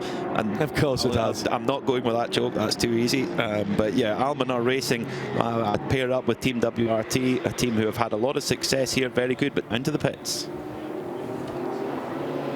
Yeah, the 938, that's one of the many 992 Porsches. It's the GP Racing Team well, it's mostly got this very lovely blue wrap, but it's come in for a pit stop, and it's obviously absolutely not a planned stop, because they've come in, and I'm pretty certain the driver has reported it feels a bit funny. They've waggled all the wheels looking for a wheel issue. They actually had prepared one of those very famous and very expensive rubber understrips that the Porsches have right in the front of the nose, thinking perhaps what he's saying is because that's fallen off. They've had a look around, but they've actually changed driver, and Mr. Permanent has got out and somebody else has got in, but they've and they found nothing. So Gabriel Permanent got out and they found absolutely nothing. So that's very, very strange. I don't know how good Gabriel's English is. I'm always prepared to give it a go, see what's happening. He's just been chatting to his team for a second. Gabriel, English? He can tell me very good English, he doesn't speak English. So there we are. But so he's obviously felt the car was wrong, and they sent somebody else to feel the car is right. Quick thing, by the way, the other piece of information I got from my tyre man conversation was the tyres begin to go, not so much go off, but drop off after being 15 and 16 laps, and then they don't feel bad, they just get slower, and I suppose the longer how you've treated those first 15, 16 laps will depend on what the drop off is. Qu'est-ce que c'est le problème, Gabriel? Yeah, well, I've only got CSE grade 4 French. I've got a qualification so low it doesn't exist anymore. Absolutely. Well, that's exactly how it's played out, because we've gone from 150, let's call it 158 flat would be the top running pace. It's now gone to 202 being the top running pace in 20 laps time. So you've got that quick peak early on, and then goes to a plateau. And then I wonder how long it's going to stay at that pace. And this might come into the conversation of how do you go for that double stint or not, or do you just keep throwing new tyres at it, which you can do. There is no limit here. Yeah. That is a very, very good point. Hello to Stephen DeRay. Happy New Year, great to hear you again, he says. Missing Nico Verdonk, but he is there coaching the two Porsches 929 and 930 in the 992 Cup class, and says give him all of our best, particularly from my son Senna. Good name. Great name. Good name. Hello as well to Felipe Fernandez-Lazar, winner of the 2023 Nürburgring 24-hour, who's watching at home in Germany. And that, by the way, is the two of the HRT performance cars. They're sitting at the moment in 17th and 18th in 992, 10th and 11th in AM. Sylvain Karov and Stefan Adler driving those two cars that Nico Verdonk is coaching. Thank you, Stephen, at RSL_studio, hashtag 24H series, as we're coming down. That's 45 minutes that we've had already. We expect, certainly at the start of the race, everybody would have brim-filled their tanks. Don't want to get too confusing, particularly for those of you who perhaps are watching this for the first time, following a particular driver. Maybe you're a Kalle Rovanperä fan, or you are a fan of one of the former F1 drivers. But the amount of fuel that you are allowed to put in the tank is not necessarily the amount of fuel the tank can take. So at the start of the race, everybody brim fills their tank. So you might have a fuel allowance that, let's say for sake of argument, is 110 litres, but you might have a 130 litre tank. So you'll have started with 130 litres in that tank. And that's why fuel strategy and using the code 60s and how you use it and when you use it, and the balance of performance of how much you're allowed to take. There are some cars who are allowed to take more fuel. There's a balance of performance on the fuel floor as well. That's all brought in to being. Rick Breukers for the Red Camel NL machine, Jordan's NL. Not a banner year for them last year. Had rather too many problems. They lost a couple of positions from their qualifying because they didn't arm the fire extinguisher. I had exactly that problem in my first ever car race, and I was just about to go out into qualifying, and I was reminded by a friendly marshal that that needed to be done. That was a Ford Fiesta in 1997 at Croft on the British Touring Car Championship. And funny enough, also on the British Touring Car Championship at Croft, in a Ginetta G55 Super Cup car as I was about to go out for my race. I think the first race, I looked across and saw that that I didn't have the pin out. But once it happens once, it becomes second nature for you as a driver to look across either the left or the right to see if the pin's in, and if it's not, you wave to your crew member or anybody who's standing outside, pull that pin for us, mate. So that car has fought its way back up.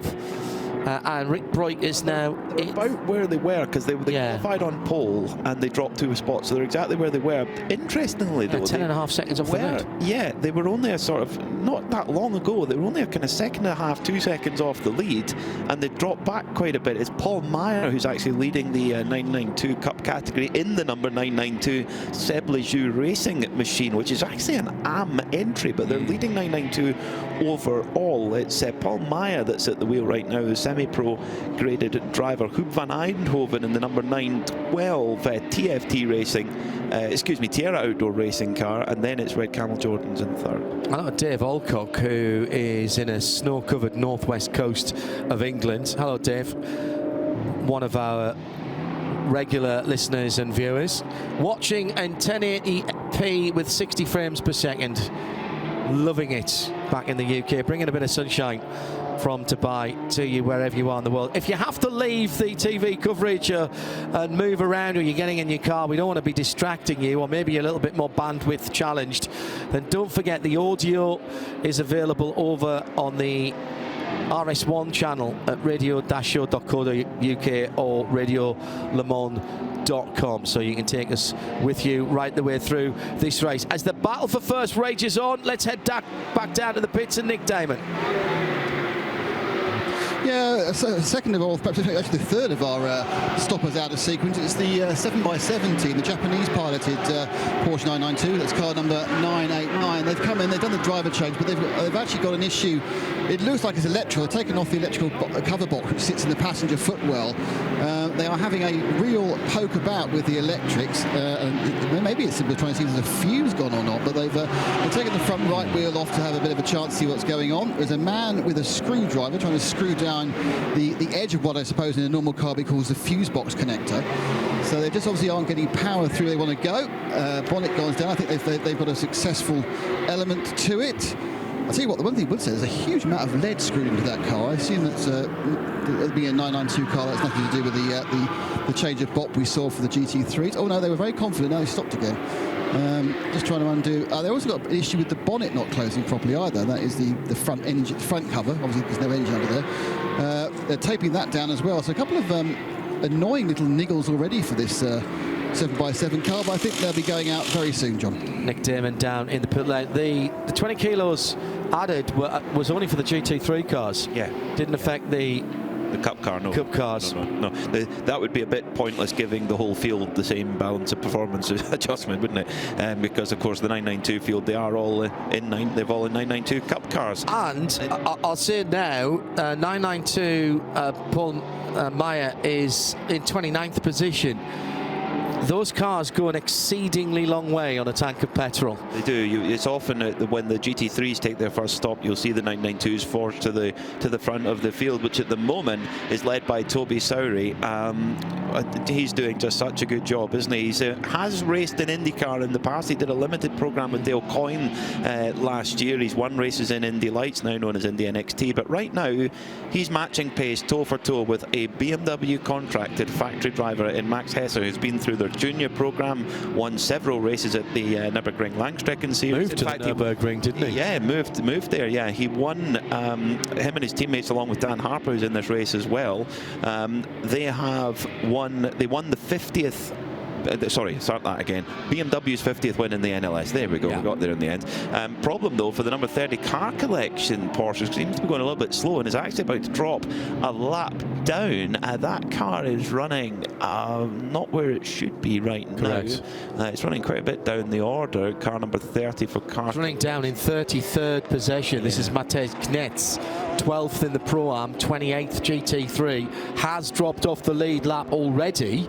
So is that a second lap he's about to lose? Oh, it will be. Yeah, car collection. They've not really had the luck. They were, well, actually yesterday in qualifying they did have some luck because they just missed being involved in the huge accident we saw on the back straight, which has cost us an entry. It has, the yeah. Tresor Audi Attempto, yeah, the car completely destroyed and no backup available at late notice. I believe we will see them in Abu Dhabi next weekend, though. They'll be scrambling to do that. Literally, as I drove the Macan in this morning into the back of the paddock, they were picking up the remnants of the car from Parc Fermé, which included a sizable pile of just scrap bits of wheel, metal, broken bodywork, and the car was sitting somewhat forlornly on dolly jacks because that's the only way they could move it. And there's a lot of work. The rear subframe was ripped off, the rear crash structure was ripped off. There was a scrutineer inside the car taking pictures of the roll cage in there to check the integrity, I think. Meantime, the lead goes on, and as they come down towards turn number 9 and through onto the long back straight, Toby Sowry has a half a second on Max Hesse. 991 BMW from 777 Almanar Racing BMW. Then it's 3 seconds back to Winwood and Gabriele Piana, the early pace setter. End of the back straight all the way down from 170-ish miles an hour. First or second gear, depending on how you have the car set up, starting to climb the hill through the kink at 11, up through 12, and into the hairpin there. And just as you come out at 12, there's just a little rise. Very easy to get the back end of the car loose there. Then it's downhill again through the left-handed kink at 13. That's absolutely flat out. Won't even go to the apex there. They'll stay to the right-hand side for the bowl, turn 14. There's about 27 different ways you can go around that corner. You can hug the inside blue and white curbs, you can go wide and then cut back, or you can go shallow and drift wide. It really doesn't seem to make a lot of difference unless you've got somebody right up your tailpipes, and then you tend to want to make them go around the outside. You'll stay slightly tighter. It's not necessarily the fastest way around the circuit. Another lap completed, the 26th. 201.729 by the leader, 201.788 from second place, as they've got a little bit of clear track now as they go through turn 2. Next car that they will go by is Tommy Gröberg in the SRS Team Sorg Rennsport Porsche number 427, 5th in GT4. Bit of a battle going on further back as well between the Mercedes of SMP Sergei Sirotkin and Klaus Bachler in the dynamic Porsche for 6th and 7th position. Ajith Kumar Racing by BKR, the 901. This is the caramel wafer coloured car, as Peter Mackay pointed out earlier on. Shows you how my mind works. Yes, I see what you mean though. Yeah. Grey Duns or originally, or Tunnocks more recently. It's Mathieu Detré behind the wheel of that 901. Asymmetric liveried red, white and orangey yellow there. Just needs a little bit of metallic silver on it to read. I think they have to for Mugello. They need to do that. Get a bit of metallic silver to replace the white. The car's being run by Bas Kooten Racing, who are a total stalwart of this paddock, and they're looking to kind of bounce back. They were absolutely robbed at Barcelona. They were in place to win the GT4 category, and they had some sort of bizarre fuel issue late on in the race, which cost them the race. It was really, really painful to watch. I can't imagine what it was like for that crew. But Bas Kooten, he's won lots, he's lost lots. He knows exactly what it's like. And that crew, they're running that car and running it well. And this is, of course, the battle for 7th position in the overall and in GT3. Yeah, Sergei Sirotkin sitting in 6th at the moment in the SMP Racing Mercedes. It's been run by Haupt Racing Team. The dynamic GT car, the white and blue Visit Dubai-backed machine, is driven by Klaus Bachler, reigning world champion in the World Endurance Championship in GT3 LM. I do love the Dubai skyline picked out in blue on the side of that car. Dubai Tourist Authority have supported our traditional 8 o'clock local time firework display tonight, which sort of brings in the new year of motor racing, if you like. And it's been extended a little bit this year to take account of the 20th running of the Michelin 24 Hours at Dubai, our first of 2 rounds this season of the 24H Series Middle East Trophy. Abu Dhabi next week with a huge grid. I don't think there's been more than about 30 cars down there, 32, 33 cars down there in any series in the past. There'll be over 50, we hope, next weekend. Meantime, the 2 BMWs have changed position as Max Hesse now has a 3/4 of a second lead in the red and white and black. Honestly, there is a bit of red on that car, so I can say it's red, white and black. FA Cup weekend back in the UK, 3rd round today. So a lot of people here, I know, will be watching the results coming in later on today. You know how in the late 90s there was a Lister Storm that ran in a certain football club from the northeast of England, white and black, and then there was what became the Sunderland McLaren. The West McLaren? Yeah, the West McLaren, which was the Sunderland car. Is that what we've got here? We've got a white and black one at the front, the Almanar racing car, and then we've got a red one. There's red on it as well. There's definitely plenty of red on the Paradine car, so is this the Northeast Derby that's playing out between these 2 BMWs? Could be. Yeah, Adidas sponsored Lister Storm. Tiffany Dell drove that car at various stages as well. What a beast of a machine that was. They all came to Le Mans in, I think it was 96. And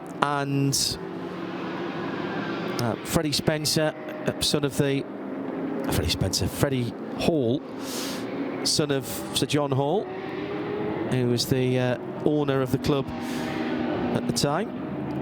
Our very own Peter Snowden drove one for Creation, Autosportif. Yeah, the blue and yellow machine. It's great hearing his stories about that era and with the engine, the big massive engine in the front of that Lister Storm.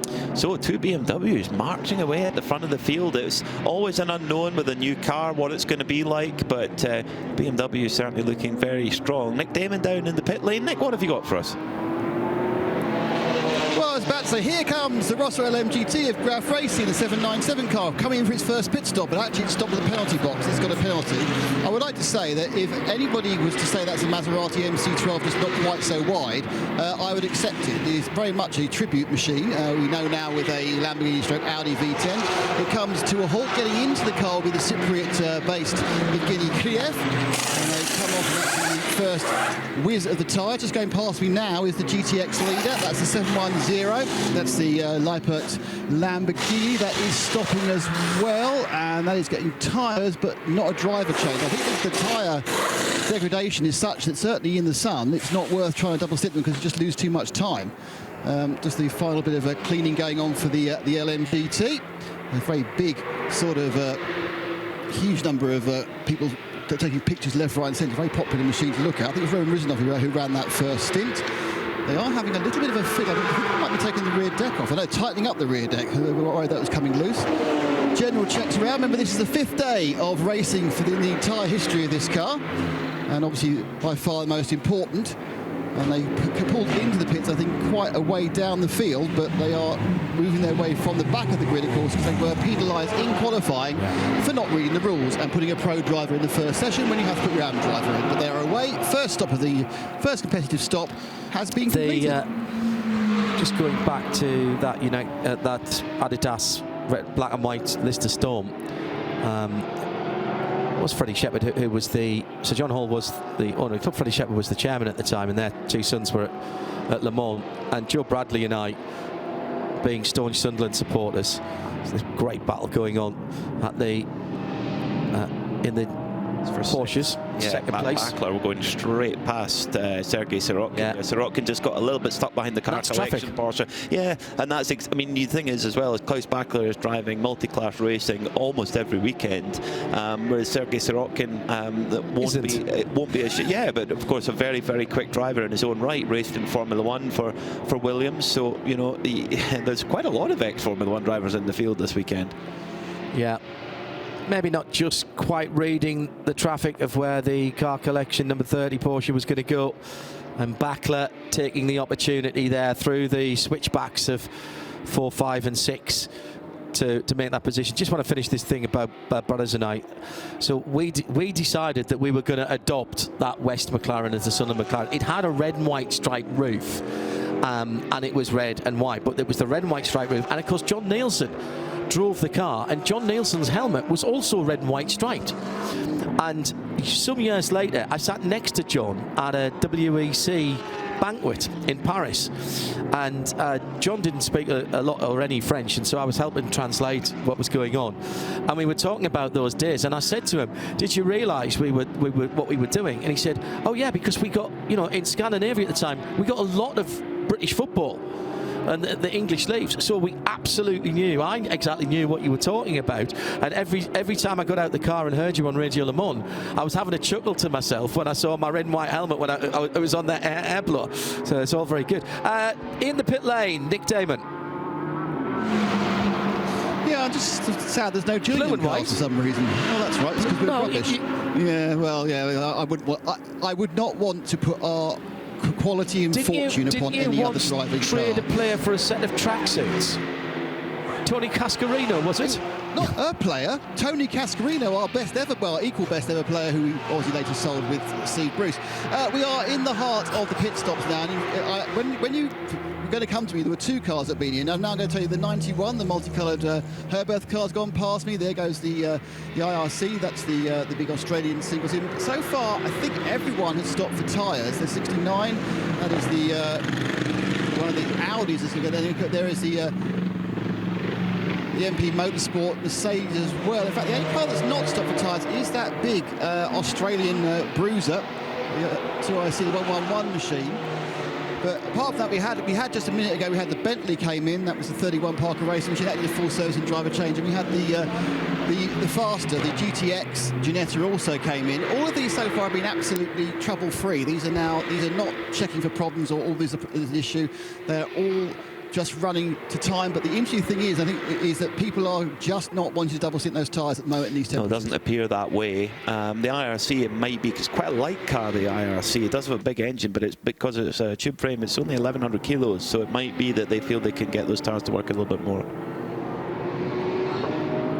You're listening to RS1, part of the Radio Show Limited network of channels on the Creventic Motorsport channel on YouTube as well. It's the opening moments. We're just over 2 hours into the Michelin 24 Hours of Dubai.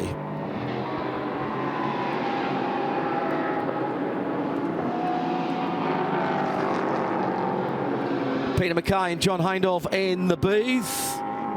Already we have our replacements rubbing themselves down with warm halibut oil and going through their pre-race warm-up exercises. The voice of the Dubai Autodrome, as he always has been since we've been coming here, Phil Anson, and RSL's voice of the WEC, Johnny Palmer. Now into the pit lane. This is the car collection number 30 coming into the pit lane. This is the Porsche. That car reported as stationary on the circuit. Looks like there's some sort of electrical issue, because it stopped on the entry to the pit lane as well, but Nick Damon is beside with it now. Yeah, no, so you've taken the words out of my mouth. I was watching it come in and it just stopped, just really sort of before you have the blend line into the penalty box. Stopped there for a while, didn't do the normal flashing lights, I've done Control Alt Delete, and then just got going again and trundled down and passed, which was a bit odd. We've had the SMP Mercedes number 7 with Sergei Sorokin's come in for service as well. We're about to pick up another one of the this is the second come to you car, Aston Martin, coming in as well. Obviously that's the car that's still running. I'm sure the teammates are enviously looking at its differential and drive shaft, if only that was us. From 22nd place, that car, and they are also doing a full service. Number 40, full service driver and tyres. So, yeah, I'm still outside that ARC car. No one yet seems to want to double stint these things. Thank you, Nick. It's Car Collection, a strong outfit, and yeah, just their Dubai 24 Hour has not started off well at all. The Rossa LM GT making its race debut in the GTX class, a class which really can catch all, a class that's at the moment had been led by the Lamborghini Huracan Super Trofeo of Brendan Leach for Lippert Motorsport, who have competed in all but 3 of every running of the Dubai 24 Hours. They are truly a stalwart. But yeah, the GTX class, you can put lots of different things into it. We've seen KTM crossbows, we've seen lots of different GT2 cars, Lamborghini Super Trofeo. You could put a Ferrari Challenge car in it, for example. Even 911 Racing, they bring a sort of adapted version of a 911 Cup car with a Manthey Racing kit on it. So you can kind of put lots of different things into that GTX class. So this new Rossa LM looking to go up against them. They've got ambitions to build a full homologated GT3 car, a GT3 version of that car, but also a GT2 and a road version. I've actually seen a road version testing out in the snow. Slightly better weather conditions here in Dubai. Ethan Gialdini has just put the fastest lap of the Team CMR's Ginetta in last time around, the number 795, 2 minutes 2.5. That car perhaps going a little slower than it had done earlier in the week, as pointed out by one of our correspondents earlier on at RSL_studio using the hashtag 24H series, please. Good to have your company wherever you are, watching or listening around the world as the Rossa is into the bowl. And Nick Damon can give us just a wee bit more in the pit lane. What you got, Nicholas? Yeah, we had the 88 in from 4th place, Dragon Racing with Matt Bell. That was tyres, he stayed on board. We also had the Manamuri motors by EB Motors. That has Patrick Niederhauser. He stayed on board as well, but got a free set of boots before going down to the fuel. Right in front of me at the moment is the 470. That's the WS Competition BMW. That's the GT4 version. Here comes Max Hess from the lead, just going past me now in the 777. And then behind him, from 3rd place, is the Winward Racing. So 1st and 3rd are in the pits together, trundling down. 2nd place, the red one, not there. So 33 laps they've done as they come in. We also have the 24. That's the Visit Dubai Porsche 911 as well. So 3 of the top 5 or 6 have all come in. Just wondering whether I might have missed the other. I don't think I missed the other. I don't know. Did I miss the other BMW? Yeah, it's on that one. I'll tell you that because the red car just left the pits, and I've been looking at a couple of other things go. Yeah, so we are right in the heart of the changeover situation now. Interestingly, it's I'm looking ahead of me and doing a tyre change of that GT4 car. I think that's taking an age, and of course you realise they have to do 20 wheel nuts, not 4 on those things, because it's still I think, with nuts rather than with Nick, the centre. Good opportunity now to explain what is going on in the pit lane. People perhaps who aren't au fait with this championship will see people wandering around in shorts and be wondering, what, do we not care about safety here? That's not the case at all. No, we've gone back to the 70s, that's what happened. No, what it basically is, for those of you who don't know about how the 24-hour series works, is that the fueling is done in a separate fuel station, and the people in the fuel station, they are fully fireproofed up. Now, it can be, depending on the circuit, at pit in or pit out. Here at Dubai, it's at pit out, so the cars will run all the way down to the end of the pit lane, past the 2 Dragon pits, which are the last 2 on pit out. They'll then make a sharp right-hand turn, travelling at 15 miles an hour, they then curve back on themselves. And I think there's 10 what look like standard supermarket fuel pumps, but they are actually smart pumps. They've added quite a bit of technology to them over the last few years. They will then receive the correct amount of fuel, which they preset, so it'll be the correct amount of fuel for your maximum refill, which may be 95 litres or 100 litres or what it may be, or of course in code 60 it'll be less, and they will then go back on their way again. If they do get the fuel number wrong, they will be penalised if they go over the fuel number, because they know exactly what's going in. And coming towards me, and Toby Sowery, who's put in a fantastic first session with the red and gold Paradigm BMW machine. He's an extra lap from the first 2. There is going to be a driver change on that one. It's a bit right down the far end of the pit lane, so I can't tell you exactly who's getting in. But of course, being the pro and the Pro-Am team, you are going to be careful with it. I just say that, actually. Yeah, they are doing it. The guy I thought it was actually waiting for the car in the previous pit.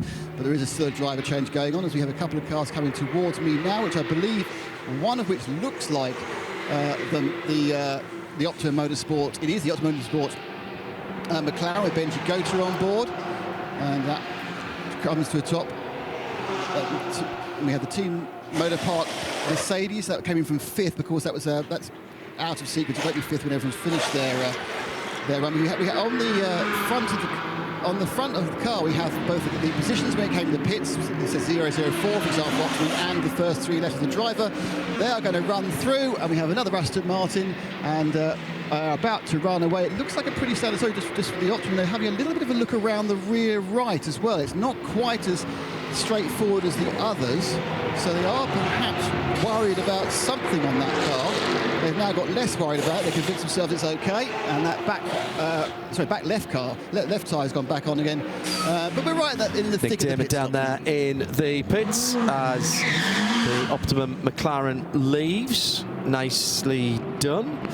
And heads towards the pit lane. The 992s will now, 992 class car will gradually climb up. The best of them, Paul Mayer, in the Sebla Racing number 992, is in 19th position.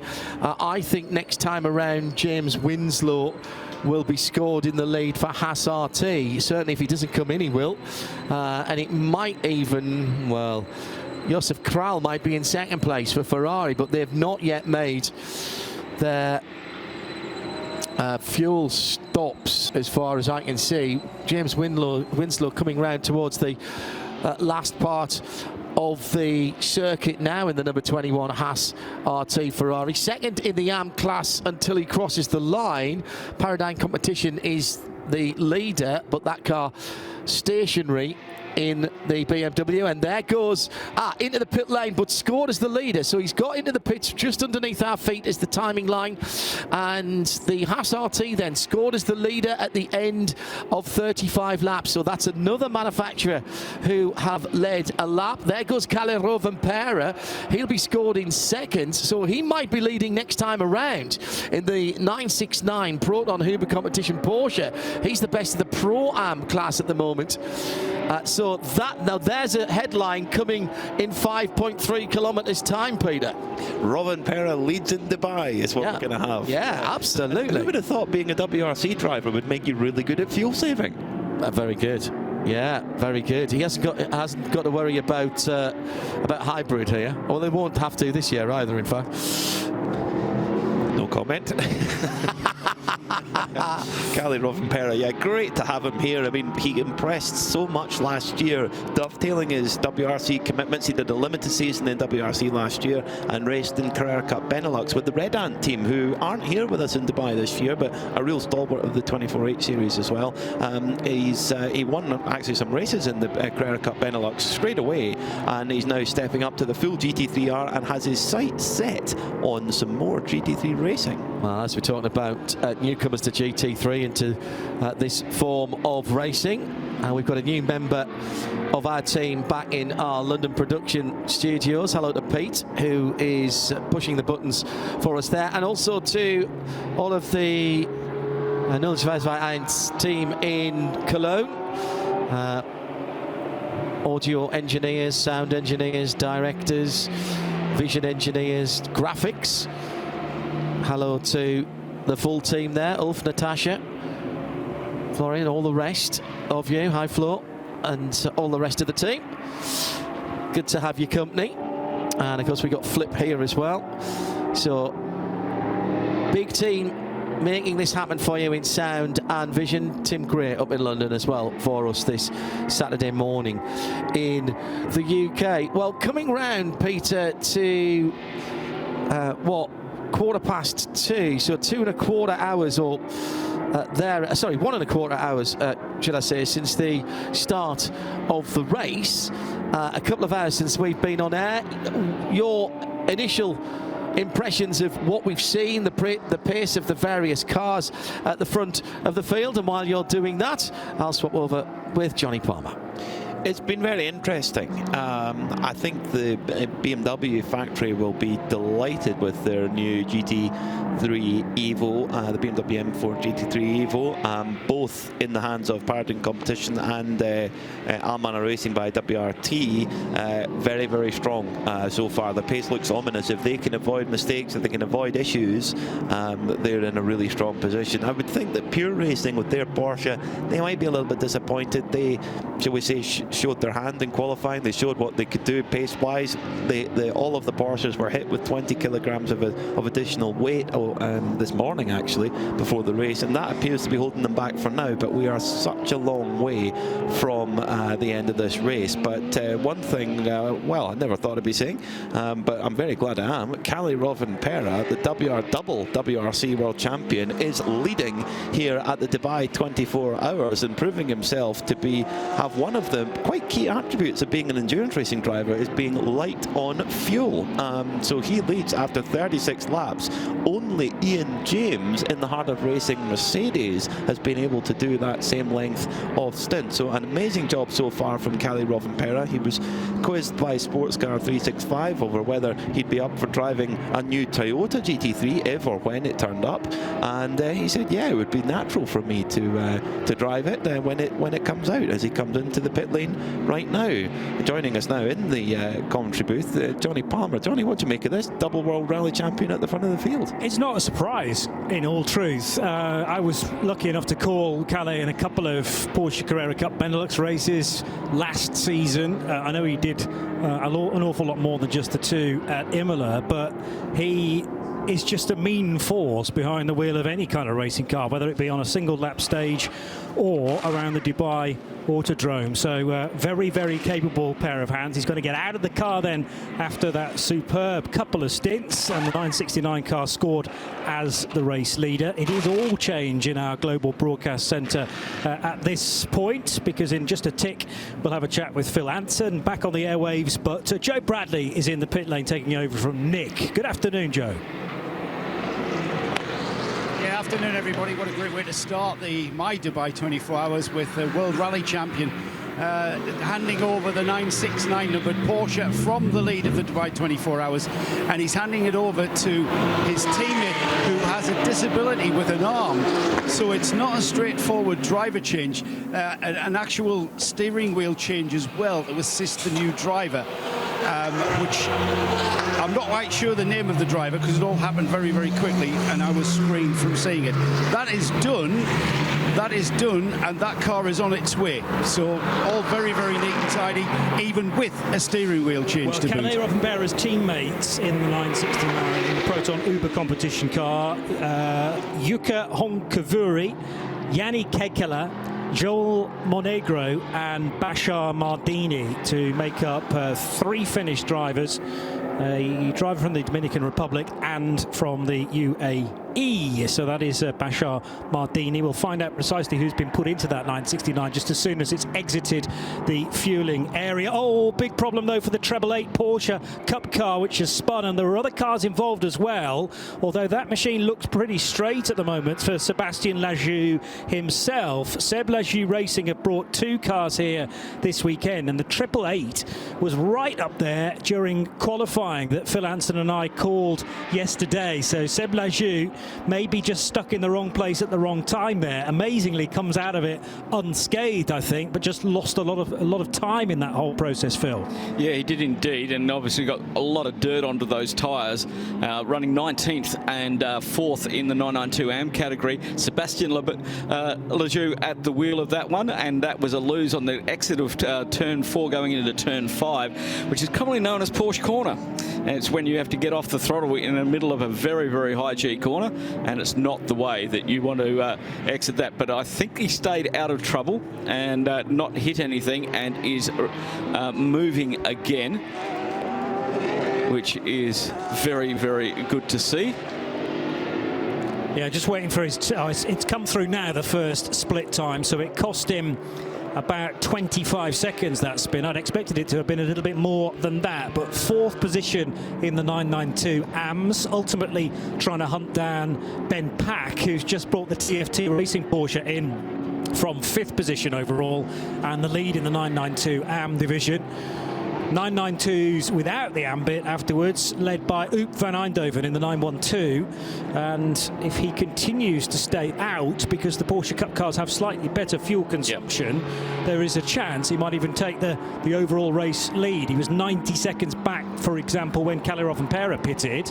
And Ian James came in as well. So does Oop van Eindhoven now lead the motor race? We said this last night, didn't we? In the first couple of hours, you will see those 992 Cup cars right up there, because they have that a little advantage of being able to run longer on that tank of fuel. And obviously these Michelin tyres are very much up to the task this weekend. We've already seen the race lap record broken within about the 5th lap of the race, which was very special indeed. But the top 5 now either in the pits or in the fueling area. And Oop van Eindhoven does lead the race, but he won't stay out on track. He pits as well in the 912 Porsche Cup car after 38 laps. Meanwhile, Kalirov and Pera has got out of his mount and is right with Joe Bradley now. Callie, did you enjoy the start of that race, your very first 24-hour race? Yeah, actually I enjoyed. Quite different than what I'm used to. Not taking so many risks in the start, just trying to survive. Not the easiest start. We didn't have the best pace, but yeah, anyway, it was a clean start, so that's the main thing. Remarkably, you guys made your way to the front of the field. You actually came into the pits in the lead. Was that a surprise? Well, I don't know, to be honest. I just tried to keep my own pace, quite steady. Not the fastest pace, but at least I was quite steady through the stint. So let's see what we can do. Now, Callie, it's your first 24-hour race. I'm going to ask you a question that I asked a former Formula One world champion, Fernando Alonso. So I'm going to ask a world rally champion the same question. Are you looking forward to being woken up in the middle of the night and asked to perform? Yeah, basically, I think that's the important part of the race. So I think, yeah, well, it's going to be first experience for me in the night and all those stints. So yeah, I think that's when all the action is happening, most of it. So yeah, we need to stay awake well. Yes, waking up in the middle of the night, unable to see because you've just been asleep. Have you already worked out what your tactic is going to be with regards to you and how you're going to prepare yourself? Yeah, I think we have quite clear plan what we should do and how we should drive. So I think I will do a bit of the night driving. So yeah, let's hope I wake up. Yeah, please. Well done, Callie. Great start to the job. And Callie Rubin-Pera, we know how good he is in a rally car. He's proven to be very good in a sports car. Very as good well, at stifling a snigger as well, because there wasn't even a blink there. So either he's the ultimate professional or that went straight over his head. Possibly the latter. Possibly the latter. And Ryan Dalzell from Era Motorsport. Now, Era Motorsport have had all sorts of trouble on this one. A puncher on before the race start and coming into the pit lane, and then they came in also on lap 10 for tyres and fuel, which means he's going to run a little bit longer, and he's gone from the back of the field to the front of the field in that car, because they came into pit on lap 10 for tyres and fuel, so they're running an off strategy now. Now we've just had all of the major cars like the GT3 cars pit for their fuel consumption, obviously after running that first hour with an absolutely brimful tank, and now they're on their BOP tank limit. So we're going to see a little bit of things change. Also, if drivers double stinting, they can only do a maximum of 2 hours, okay? And then they have to have at least a 50% of their drive time break before jumping back in the car. So what we're going to see is probably some positional changes, because we got different drivers now in the cars.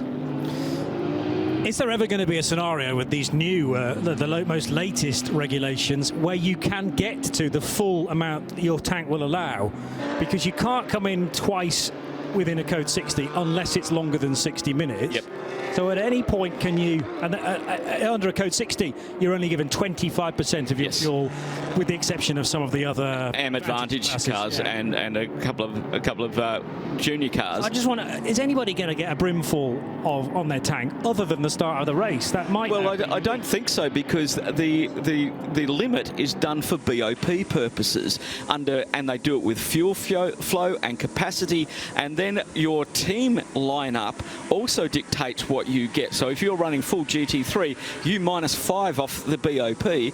If you're running GT3M, you're plus 15. Yeah. Okay, so you get that, and also the GT3s get a 30 kilo weight ballast as well. So the BOP is done very sensibly because it doesn't cost the teams a lot of money. We're not doing electrical or mechanical things to the car. We're doing it on drive time. We're doing on if you're running a GT3 team, you've got an AM driver. This year, they have to run it 4 hours instead of the old 2 hours. So it's given them a bit time so they don't become the Code 60 stalwarts. I kind of prefer that way of balance of performance because we can all see it as well. So, yeah, 1 or 2 cars are compromised during their pits, and we live that rather than it all being done in the gubbins inside the car, which not a great deal of us understand anyway, quite frankly. Let's get straight back to Joe in the pits. Yeah, what looked like a quite innocuous, regular sort of standard pit stop for Team CMR. Their number 795 car came in to the Ginetta, of course, the G56. It's in the GDX class, and it started from the pit lane, this car, and their woes continue, I'm afraid. The car has been swiveled round. They came out quite late in the pit stop and put it on the jacks and the trolleys, and then they brought it in backwards into the pit. Never a good sign. I think from the amount of mineral water bottles, I think this is a cooling problem. I'm surrounded by trays of water bottles, and it's not because the mechanics are thirsty. I think the Ginetta motor might be thirsty, and they're cooling the cooling properties of the car. It also looks like they've had a fire extinguisher go off in the car. They've had a fire extinguisher go off in the car, so I may be wrong. Now then, the water's got nothing to do with cooling. Go back on. Joe, what have you got for us? And the water's been brought in. Yeah, the water that I'm surrounded by has got nothing to do with cooling whatsoever. It's got to do with cleaning, yes. The extinguishant from the car. Now, having been here and got the T-shirt for having to clean a car that has happened to, it is not pleasant. You can never get into all the nooks and crannies. I'm telling you now, the electrics are covered, all the wiring looms, all the connectors inside. I'm overlooking the shoulder of the mechanic in the passenger door of the Ginetta now, and it is absolutely covered in fire extinguishing dust that will get everywhere. So they're taking the opportunity while they're doing this. Now, why that extinguisher's gone off, I don't know.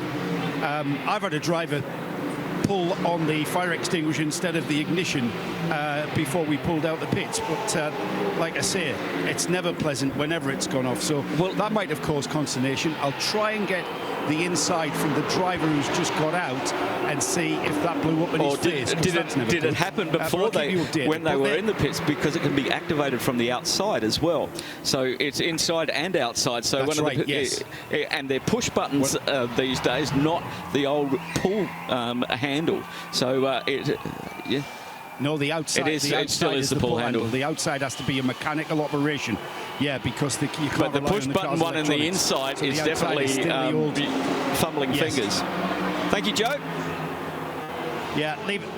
The one on the outside, I can tell you, the cable hasn't been pulled, so it's gone off.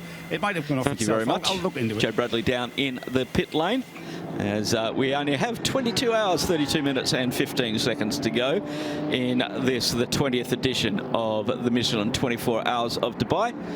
And that first hour just flew by, Johnny. It just absolutely flew by. We had the BMW team leading that since lap 20 until they came in and did their pit stops. And what I think we're going to see now is, with driver changes, we're going to have a little bit of change, but Biana's staying at the wheel, so he's going to run his full 2 hours. So he also has the now race lap record. So yeah, it's going to get interesting through the class as well, but we've got 2 Pro-Ams leading the GT3 category. And as we said, balance of performance evens this whole thing out. Terrific to watch Rob Huff, who's not on the same lap as Thomas Preining in the all-white pure racing car, but Preining really struggling to get by the big Bentley. I don't think Rob was doing anything wrong, but it's a lot of car to try and drive around. Preining got in front, and then Rob Huff's sheer straight-line speed nearly zipped the Bentley back in front again. He has now pulled off the Lapri, though, on the Continental, as we can head to Joe in the pits. Now, we talked about the fire extinguisher going off in the 795. I've got the driver, Ethan Gildani. Ethan, that fire extinguisher went off in your face pretty much. Yeah, it was very, very, very hot. At the exit of the turn, there is a big flame on the right and go to my face and, yeah, burning on me. Oh, so the car was on fire. That's why you pulled the extinguisher. Oh, right, I got that round the wrong way. So you actually have had a fire on the car. It was on my last lap, and I go to the pit, and the mechanic takes the extensor and... Right, okay, so the extinguisher was off the mechanic. The mechanic fired the extinguisher to put the fire out, right? Yeah, exactly, yeah. Okay, but you're all right, yes? You're fine? Yeah, all right, but a little bit burn on my face, but it's okay. Okay, you still look pretty. Don't worry. Yeah, thank you. Thanks, Ethan.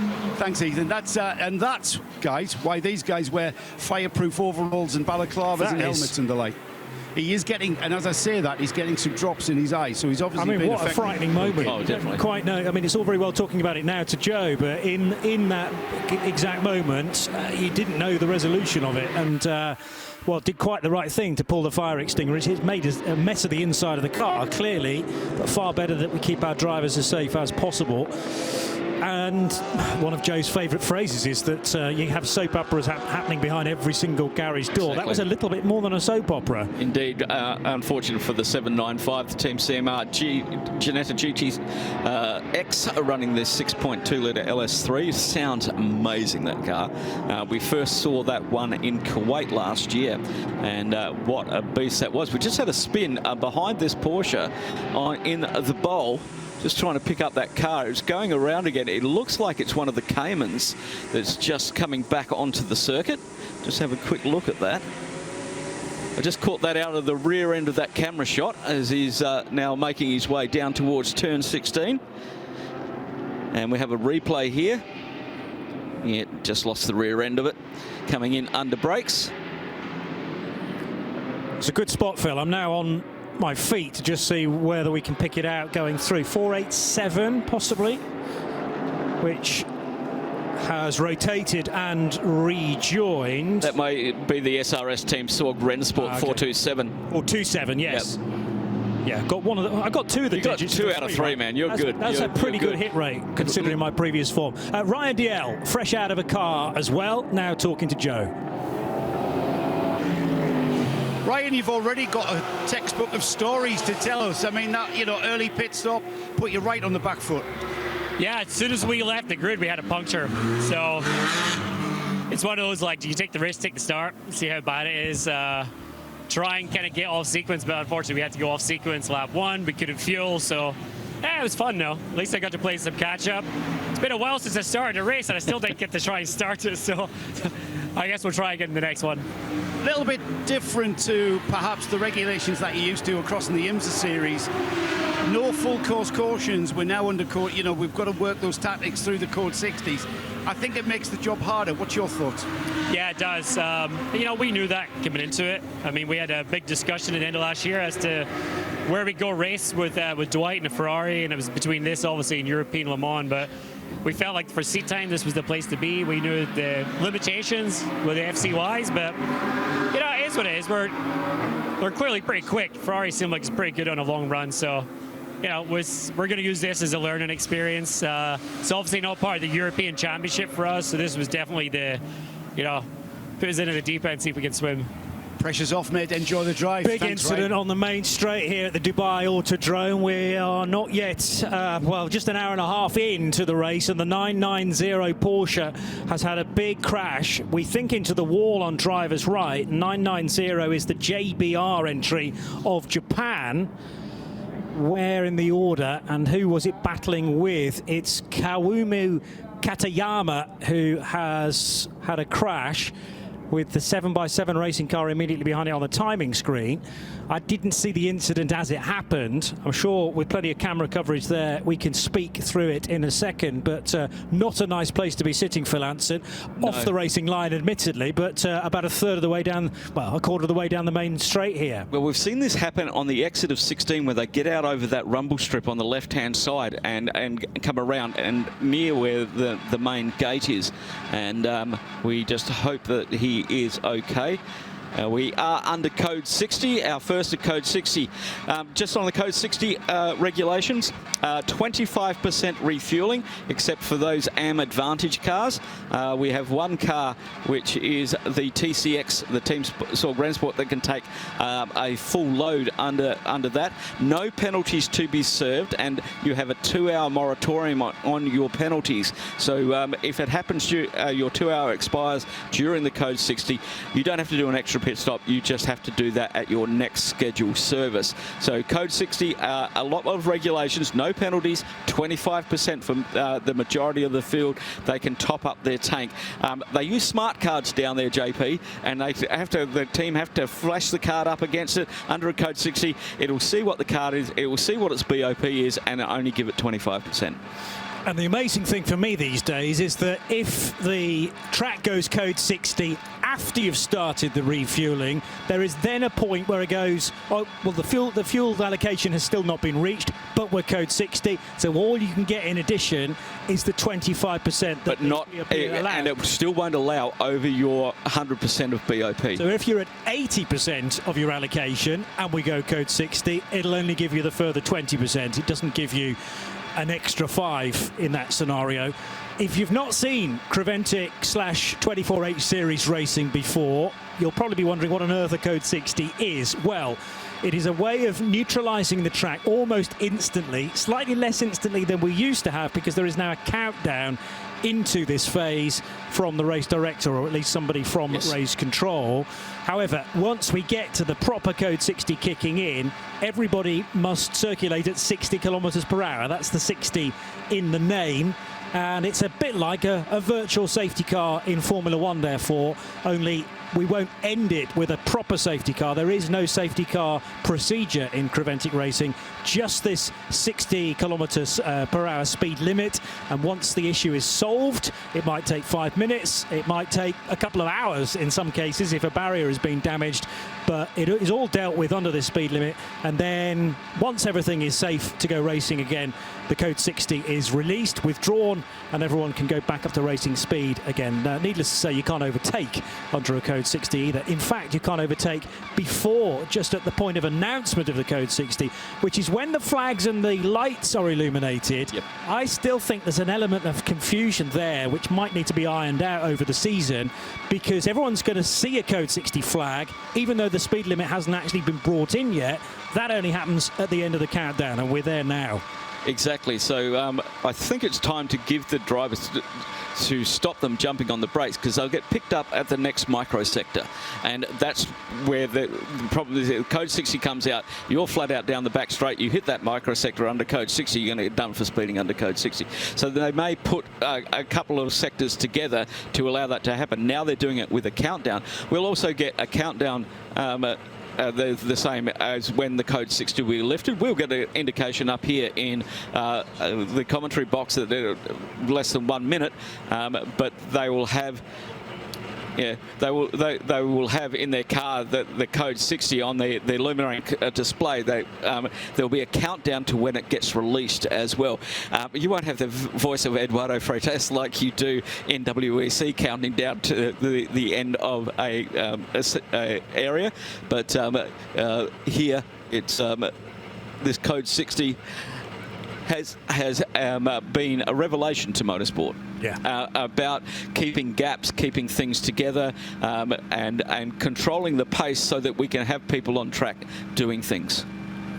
The Bentley, which we were talking about a moment or two ago, being embroiled in a load of some of the leading traffic, even though Rob Huff was not on the lead lap at the time. You have a story, Joe, in regard to the big British car?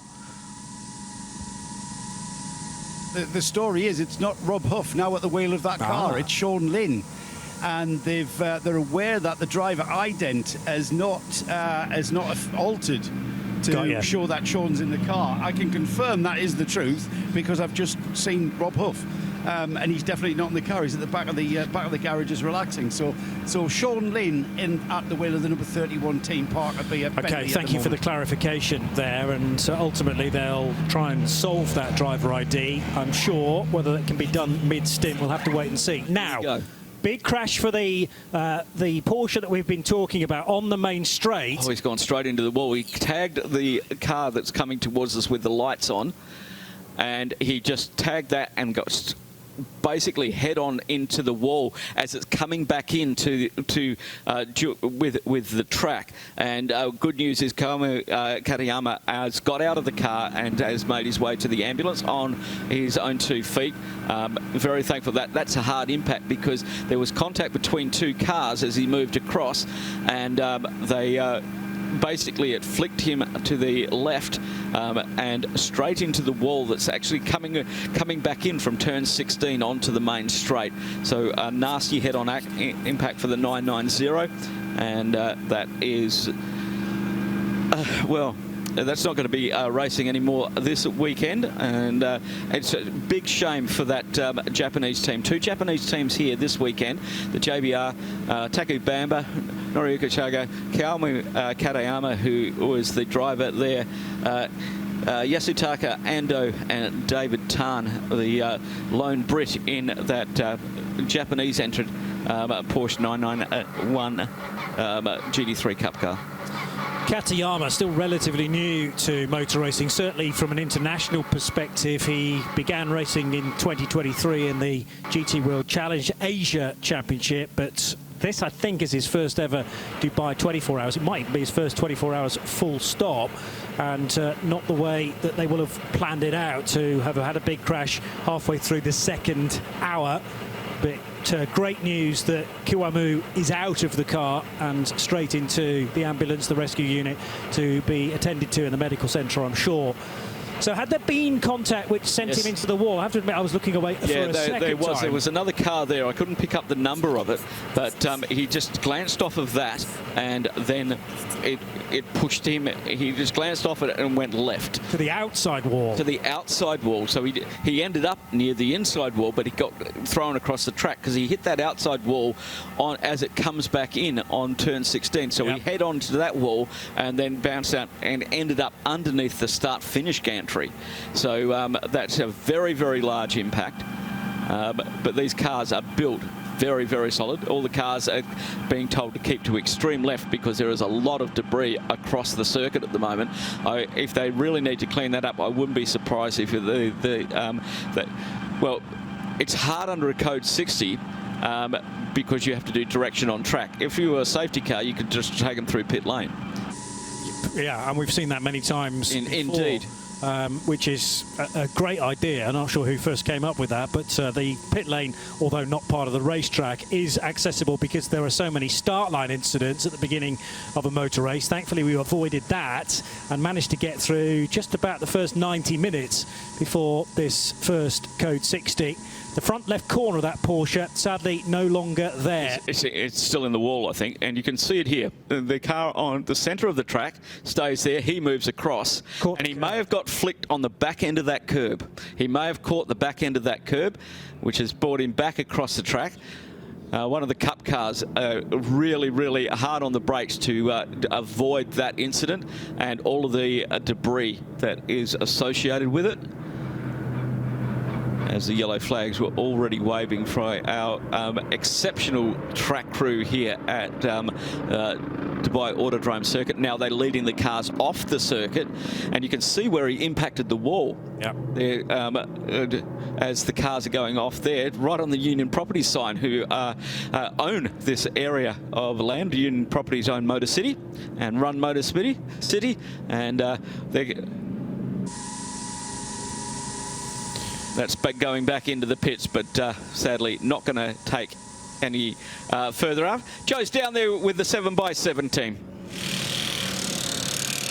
Yeah, it's the sister car actually to JBR. They're all being run by MRS actually, the team for the mechanics looking after both of these cars.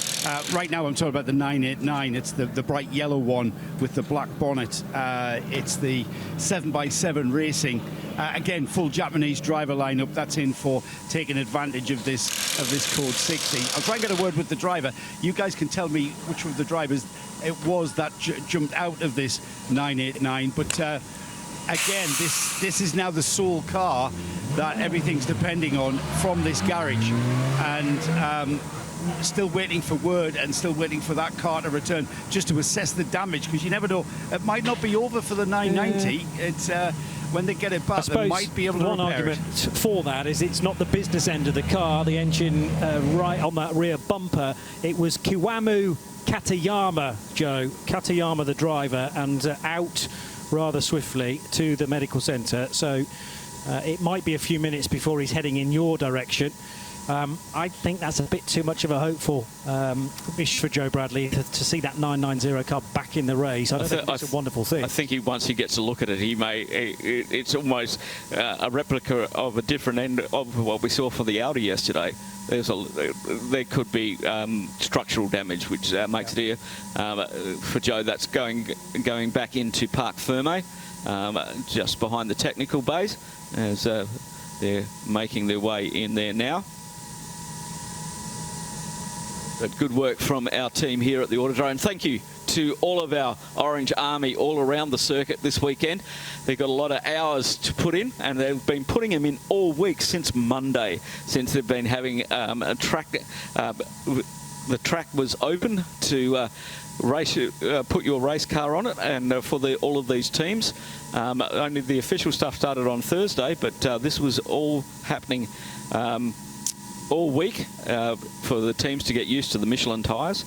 And a lot of cars got a lot of track time. So I think part of the reason for that, for our really good start, is that people have got a handle on these tyres now.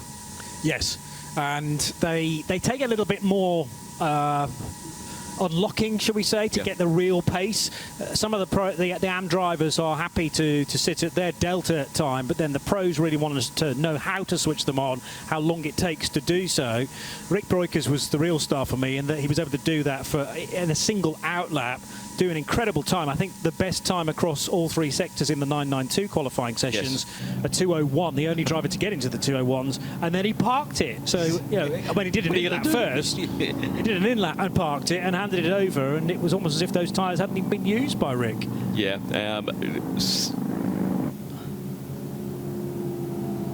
Okay, so it was the number 21 that was the side-by-side contact, and that was Alex Bukantov coming. Alex, very experienced around here, runs in the Radical Championship, also runs in the European Le Mans Series in LMP2, Asian Le Mans Series LMP3, so very, very experienced driver. The only thing I'll say is that the car has had a pit stop since then. So was Alex at the wheel during the incident? Sure. Let me have a look. Scrolling down to see what's his stint time. That will provide us the answer, indeed. Well, you probably want to have a look just to make sure that it's not anything bad. Bukantsov. 21 we're talking, aren't we? It may well have been Fred Chaussee who was at the wheel during the incident, and yeah, there is a mark on that left side, on the sill and on the door. Yep. And it's driver's side as well. Here we go. So the 21 car exiting turn 16, minding its own business. It was ahead. No, it was alongside the Porsche as they came through. Yep. Then all of a sudden, the Porsche of Katayama, I reckon he's jinx right, isn't it? I reckon he's spun up over that end piece of curb there. Instead of having all the wheels across it, he probably had that left rear on there. And we've seen that gate down on that pit wall actually get demolished by a Clio Cup car in one of the earlier sessions of this race back probably 2 decades ago. Yeah, exactly. Yeah.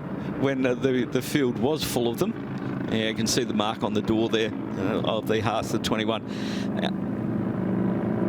I spoke to Alex on Wednesday in the pits, just about how it's driving because he's mainly an LMP2, LMP3 driver, and getting in a car like this, he said it's the mass. Getting used to the mass of that car, because obviously LMP2 and LMP3 are a lot lighter, and it's just the mass of those vehicles, of getting them to rotate. He's so used to big aero, but he was very complimentary on the tyres. He said the drivers have to get used to the tyres, and once you get used to them, then you can start working their benefits out. And he was very very complimentary on the tyres because he runs on different brands all the way over. He's been a champion here, and yeah, he's running the Michelin Le Mans Cup, European Le Mans Series last year in 2024, and in the Prototype Cup in the Ligier. So yeah, he's done a fair bit. He did run in a Porsche 911 in 2024 in the Middle East Trophy, but a radical champion here as well, lives locally. And now I've had a chance to really interrogate the timing screen. Can I go back on my decision? Yes. It was Alexander Bukantsov at the wheel in the previous stint, and indeed now, for some reason, the names of the driver, and rather the car names, have become slightly misaligned, I think, on my screen. Anyway, Jusset is in a car, but it's not that 21 Audi. He's in the number 5 Mercedes, in fact, for Team Motor Park. And Fred Jusset is there in 17th position. So your point about the ripple strip is that because it's corrugated, yes, you're booting the throttle, but the contact patch of the tyres going to sometimes not be in contact with the ground, and it's going to be your right rear that's going to be driving. So that one spins up, it's going to turn you left. Of course it is. Yeah. And so that grips up because you're on the sticky part of the circuit. Your left-hand tyre's bouncing off the ripple strip. Yeah. And in one of those cars, we've seen that happen many times in turn 16, and it springs the car across the circuit. Thomas Preining's just brought the number 92 Pure Racing Porsche into pit lane. That was from 2nd position. So that'll elevate Luke Hartog in the Dynamic GT Porsche GT3R to the race lead now. 47 laps in. And Hartog leads in car 24 from Thomas Preining, who's rejoined in 2nd. And it's Sergei Stolyarov in the Winward Racing Mercedes, currently in 3rd. Here's Joe again in the pits.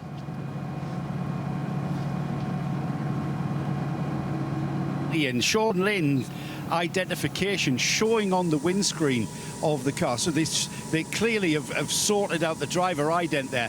But no tyres. They did something inside the car and cleaned the windscreen and stuff. So just to sort of take an advantage, do a little bit of servicing during this Code 60. I think the Bentley is now gone on its way. So I'll stand by for Pure Racing's car coming out of the fueling area. However, it might not pay me a visit. It might go straight by like most cars are They're doing. They're ignoring you, Joe.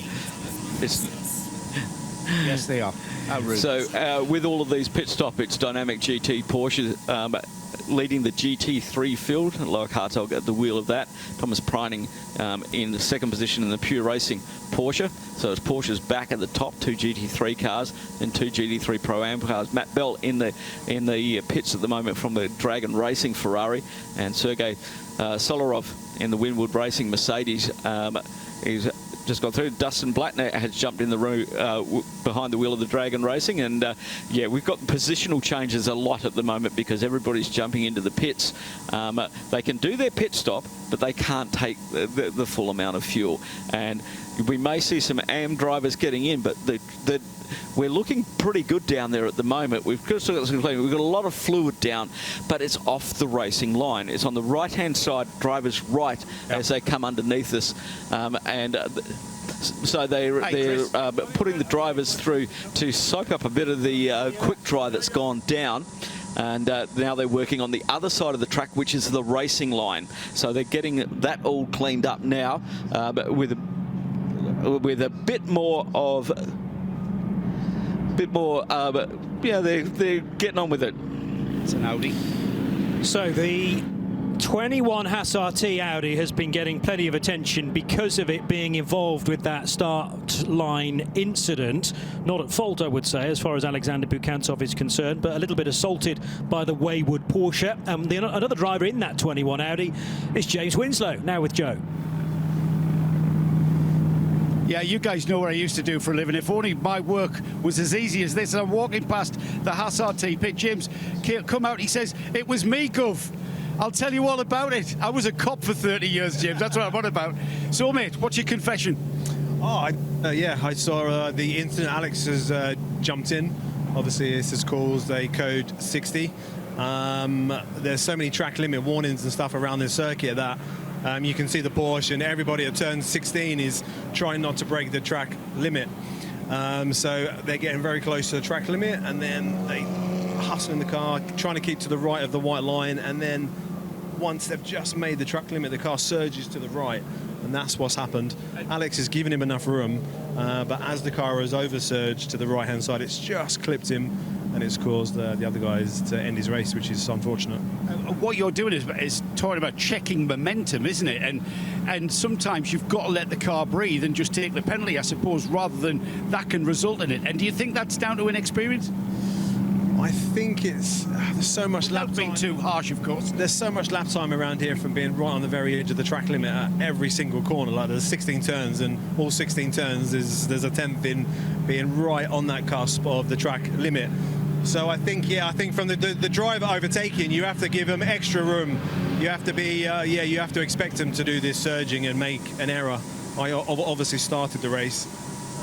And I learned that pretty quickly. You have to give the lap traffic extra room because there's a lot of errors happening out there. Give us an idea, James, where on the track are you kind of gaining time by hammering and using all of those track limits? Because I think you're talking about hammering the curbs, aren't you, most of the places? Yeah, I mean, it's all on the exit of 16. You can obviously finish the lap and gain the 10th if you just slightly break the track limit. I mean, if you go extreme, you can find 3 or 4 tenths, but then you pick up more sand, so you lose that time at the following corner. But as the 24 hours goes on, the track gets swept up. People do break track limits, and those track limits start to grip up. So yeah, no, if you broke track limits on the whole track by a centimetre, yeah, you could probably find 4 or 5 tenths. Just to give our viewers and listeners an idea, if they haven't raced, it's not like driving to the shops where if you are aiming for the curb, you can just pull it off to the right a bit, can't you? You've made that commitment by putting the throttle kind of at the apex of the corner, so you know that's what you're talking about here. Exactly right. You've already released the brake, you've already rolled the speed in. What happened there at that last corner is the guys got back to gas fractionally too early. The car's pushed on, understeered, pushing out over the white line. He's kind of realised he's releasing the gas, and now the car is coming back towards the circuit, and it's just hard to judge and get it right, yeah. So did you say that your car had made contact with the spinning car? It was our 21. I've just jumped out. I did the opening stint. Alex Bukanstov, my driver's just jumped in, and it was our car that touched. They touched the car that's caused this code 60, yeah. What was the damage, if any? The cameraman was very kind to us, so thank you for that. He filmed our door very closely. There's very light damage on our car to the door. We're just hoping the door will open and close for the next 23.5 hours. It looks very light damage. I see my crew putting their helmets on, so I'm hoping it's no more serious than that. We talk about, Jim, all right, what's the tactic? Staying out of trouble. You can't write that one, though, can you? 100%, we say it every year, don't we, before every race, even a sprint.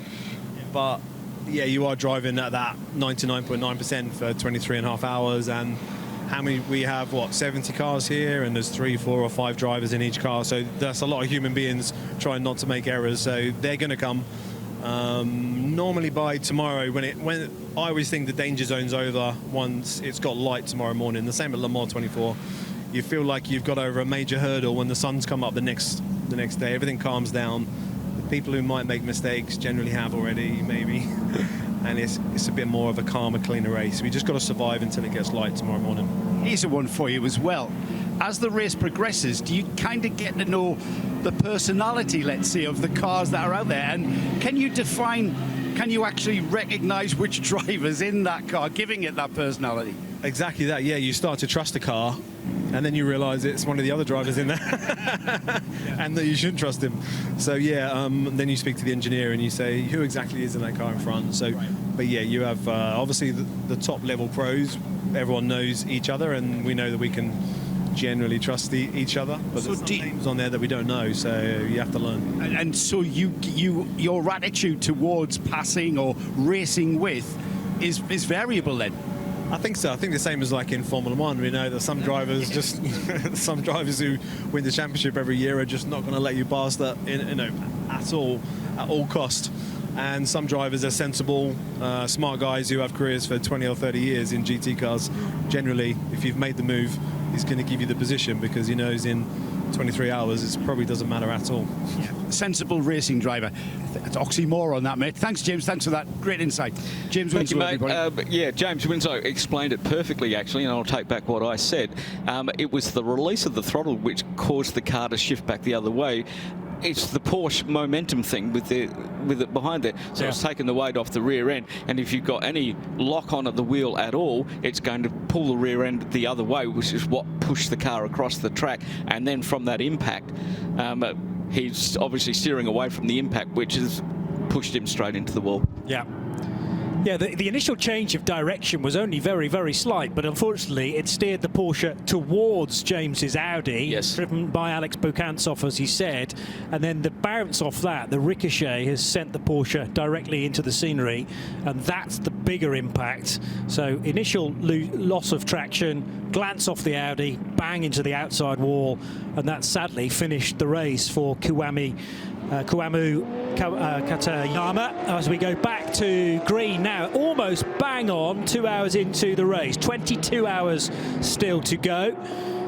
Might be useful once Katayama's released from the medical centre, just to get a kind of reverse perspective on precisely what happened there, and Kuamu will hopefully have a chat to Joe, or indeed if it's Nick at that point in pit road, just to find out precisely what happened in the seat of the 990 JBR car. But we are down to just one of those MRS run Japanese Porsches now, the 7x7 Racing crew, which is effectively the sister car. One car that's not got back up to speed, that is the Ferrari number 81 out of the Code 60, which is the Era Motorsport back up now.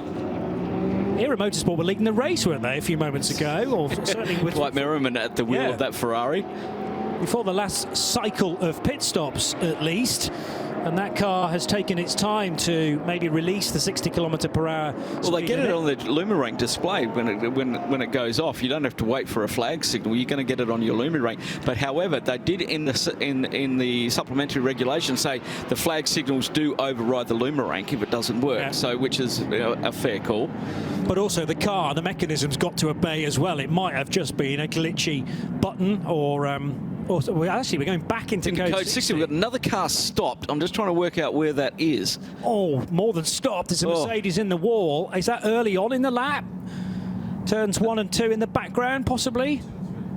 So has it happened at 2 and 3? But that's one of the big AMGs which has steered left and hit the wall pretty heavily.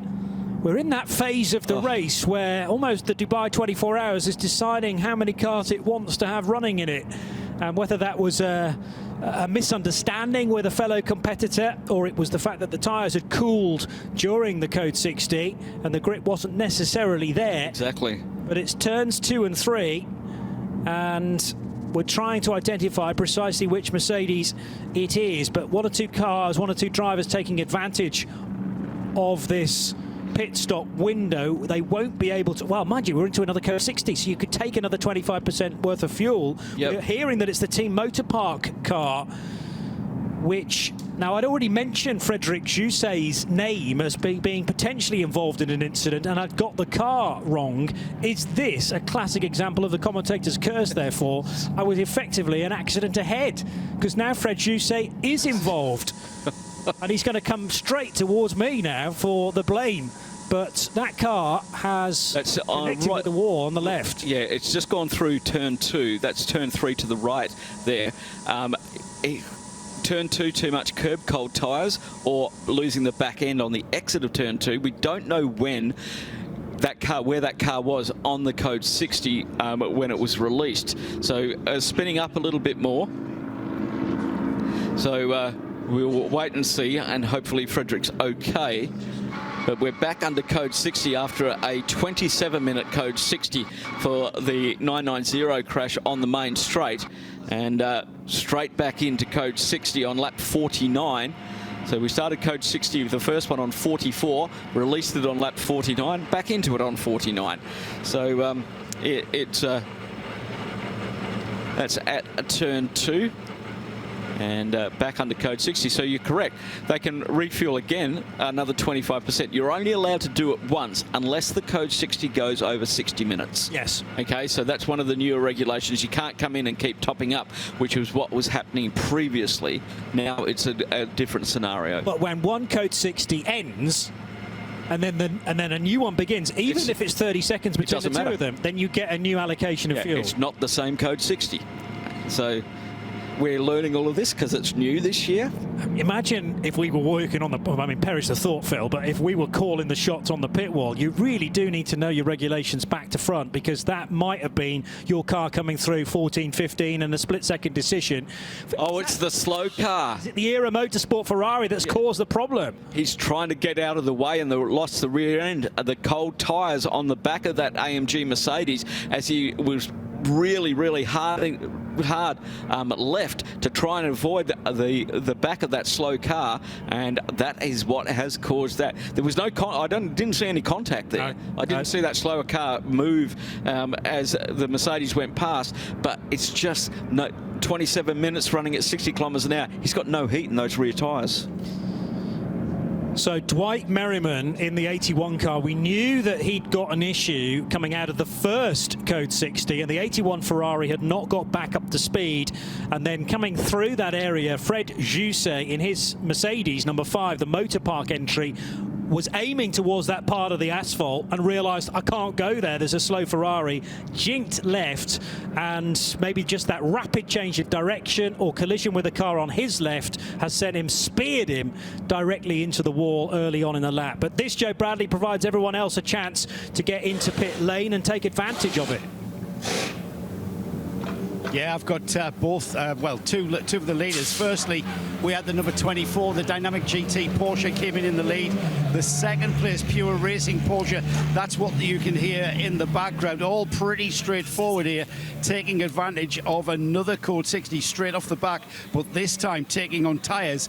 And the 24 that came in the lead, that has changed. Luca Hartog out of the car. You guys can tell me who's got into that number 24. Just as soon as it leaves pit road, still being in the fueling area at this stage, but no longer with Hartog at the wheel. The driver change, the tyre change is done prior to fueling. The huge crowd that had assembled here in the Dubai Autodrome main grandstand to witness the start, partially to do with one particular driver, but also, of course, because it's a fabulous event anyway, but many people here for the 20th edition because of Ajith Kumar and his part in proceedings, the Collywood film star. Yes. I've not heard of Collywood prior to coming to Dubai this weekend. The Tamil version of Bollywood. Indeed, yes. And a huge film star he is from that genre, but also a film producer as well. And a racing driver. A racing driver in 2 separate cars. Exactly. This weekend, so he's a busy boy. Yeah, and that fan base here was as noisy as the crowd on the start, which is great. Hello to everybody in the grandstand. Welcome along. So Luke Hartog out of the 24 car. That car still being named actually against the Dutchman, but he's very definitely chatting to Joe now. Yeah, I've definitely got this very tall young man in front of me. I need a box to talk to you. Look, a strange driver stint for you there at the end, a long, almost half an hour of code 60. You just get started and another code 60. What does that do to the psychology of what you're doing out there? Yeah, you can't really get into a rhythm, but fortunately what matters is the track position. This is a 24-hour sprint race. You can't get all the time back, and in these cases you have many things where you can actually gain a lot of time or lose a lot of time with, and I think we capitalized on that. This is what brings the car now into P1. Mega team effort by that, but still, race is long, and yeah, again we have a small break now, but yeah, looking forward to what's to come. So as a driver, you're just listening to your engineers telling you when to pit. They're the ones doing the strategy. You have to go fast, yeah? Correct, yeah. This is a strategy race, but now you have to capitalize before, for example, we had a small green flag, and because the tires really cooled down because we drove half an hour, only 60 kph, you really have to scrub the tires and use these moments, and I think we managed well. We got some time with that again. Also, driver change was super fast, so these things, they help, and yeah, that's why we're leading, I think, now. Great stuff. Thank you, Luke. Thank you. get some rest. Loic Hartog from the Dynamic GT Porsche leading the race at the moment. We will wait until they put the driver indicator on, and then we will work out who is at the wheel of the number 24. 50 laps have been completed. We finished our last Code 60 at 2:59 and 38 seconds. We started the next one at 3 minutes and 57 seconds. So there wasn't a lot of time there to get some heat into the tyres. But Frederic Jose is out of the car. He did get out, but with assistance. So he is making his way to the medical centre, and we wish him all of the best from the Team Motor Park number 5 car. And boy, that was... he did a good job to avoid the slow car, but unfortunately cold rear tyres obviously didn't provide much grip once he turned that car pretty much 70 degrees to the left. I don't remember Motor Park having much of a presence here in the 24 Hours of Dubai in the past. They're a name well known from German Formula 3 and then on into GT3 racing in their homeland as well. But I mean, I don't want to say this is their first ever Dubai 24 Hours because it may not be, but they're relatively latecomers to it, and a good driver lineup. I mean, the cars looked stellar all weekend. Thierry Vermeulen I was looking forward to seeing in that car.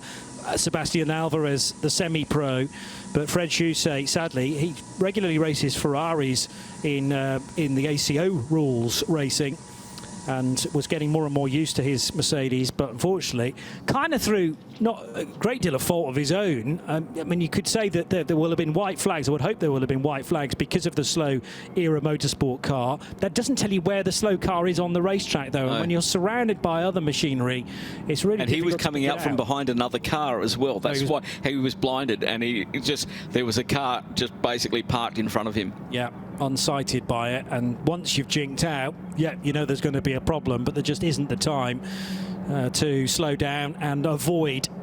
So another car down, sadly, and more crucially, this is eating into any potential that we might have had of getting to a record distance. Yes. 2012, the longest distance we've managed so far. 628 laps.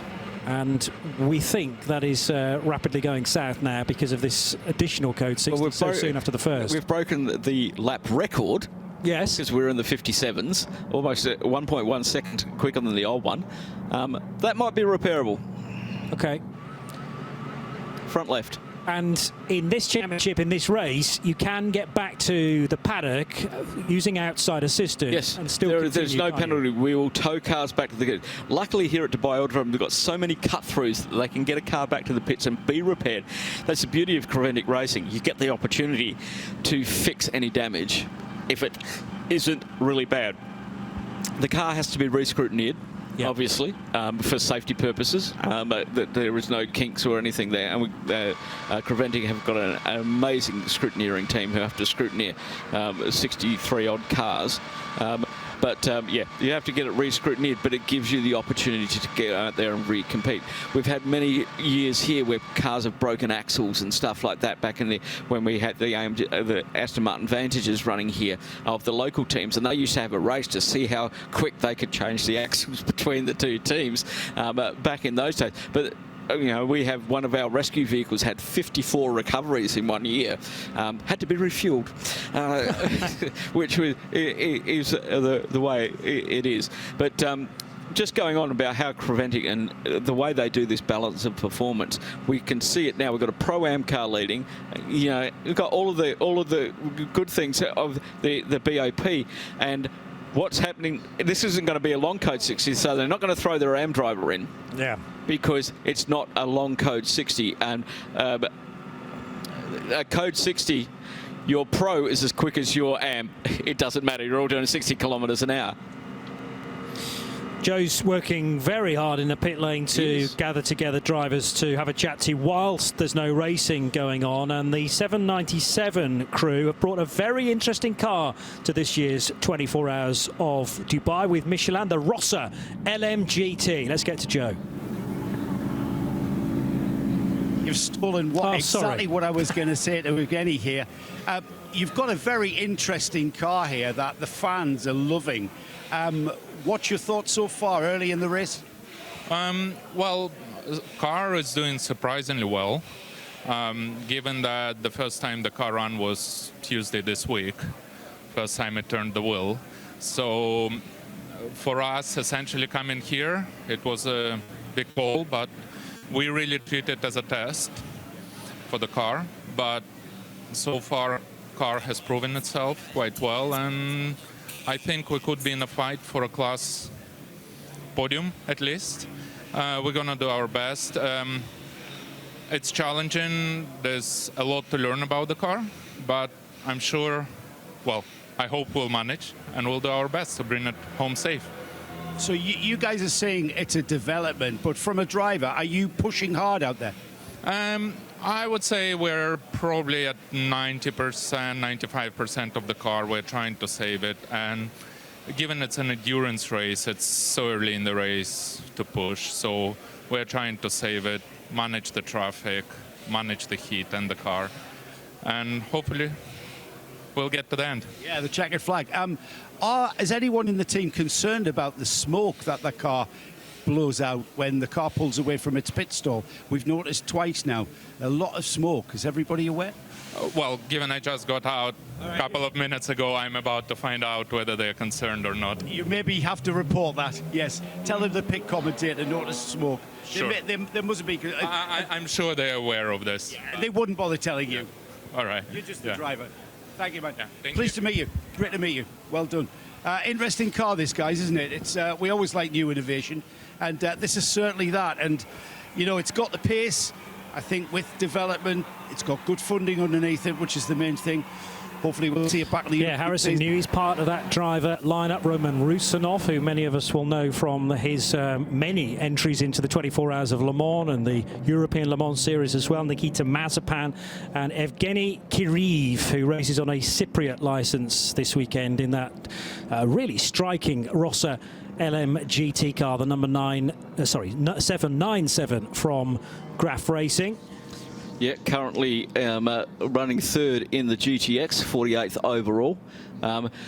They've done a lot of work on that car overnight since qualifying, because that car yesterday during the qualifying was really three-wheeling. It didn't look balanced at all, and I think with the people who are running that car, Graf Racing, really got a handle on it last night, because it's been looking a lot more settled today.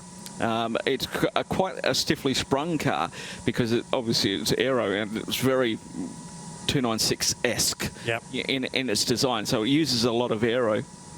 Yeah, so but they really, the Graf team did a great job last night, the engineers, working that car out a little bit better and maybe softening up the suspension from maybe a qualifying setup that they thought they could run with, because it was just locking wheels everywhere during qualifying yesterday. Do you want a bit of both when you're ideally setting up a racing car around the Dubai Autodrome? What kind of suspension settings? Well, is the track ideal? over the years has got bumpier. You can see the turn 10 bumps now. And from 20 years of use, the track started in open late in 2024. Obviously, we had the 25, and we had the first 06. We had the first race here. But that 20 years of evolution has now caused, where the cars are on the brakes, we're built on sand here. So the underpinning is solid, but 20 years of hard braking going down into that corner, like any circuit, especially where you run trucks. We don't run trucks here, but you get the braking bumps, and you get the sand shifting as we're in we're in a zone where earthquakes do happen, and they happen up in the Hajar Mountains. So things do move around here. And so turn 12, there's a big bump there on turn 12. When I was racing in 2009, that wasn't there. The braking bumps down at turn 10 weren't there, and at turn 1. And remember, turn 1 downhill, so there's more weight going onto the bitumen there. So as this track has evolved, your suspension setting changes, because you don't want your rear wheels bouncing going down into turn 10 when you've got 30% of the brake bias allocated to. It's going to send you down into Arabian Ranches. Yeah. So I think everybody, as they come here over the years, has worked out that this circuit is changing, and they're having to adapt the cars to it. Like all of us, this circuit has developed some wrinkles over the years. Yes. I think it's Very fair to good. say. Hey, it's only fair comment. I'm including myself in this, and I'm including Joe Bradley as well. Nothing to do with wrinkles. You now have a Mercedes in front of you, which looks rather sorry for itself. Yeah, the number 5 Team Motor Park Mercedes, which is the causation of this Code 60, has made its way back to the pits. However, on the back of a flatbed, it's been wheeled into the garage with heavy frontal damage. It looks like certainly the chassis struts that go forward from the front suspension. Now that's a deformable structure that bolts on. That is squished up like you would squish a Coke can, up towards the chassis member that the front suspension bolts onto. That looks straight, which is the important bit, and the impact's been mainly on the left-hand side of the car. So if they can get that old strut that goes forward from the front suspension and rebolt a new bit on, if the mounts for that are okay, if it involves the main chassis strut going down the car, then it's pretty much out. I mean, They've pulled the garage door down. I got to look at this before they put the covers on. They were trying to hide the damage. I have a feeling the car may be out. I have a feeling that energy is transferred very heavily through the car. But what it looked like on the left-hand side was it hadn't touched the suspension mount. So whether or not that deformable structure is taking all of the energy from that shunt, fingers crossed it has, and then it's just bolt on or tear off and bolt back on some new bits, including oil coolers, radiators, and then that all-important front bumper just to make it look nice.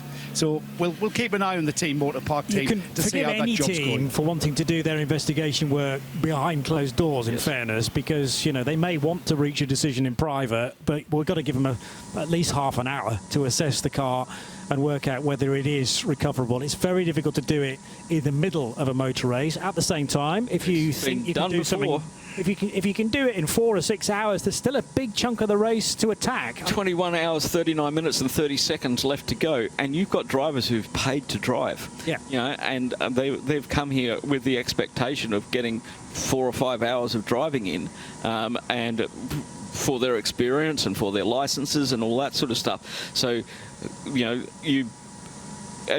as a paid driver, you obviously pay for repair as well.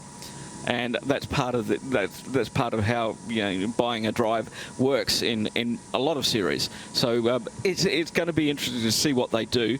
But with all the teams here, they've come here for a 24-hour race, and I think the mentality is we want to be out there when the checkered flag comes down. Yep. Well, we are not far away from completing the halfway through the third hour now. Yes. 2 hours completed. Sadly, for much of the chunk that I've been on air, and a lot of staff here are holding me solely responsible for this. We've been behind Code 60.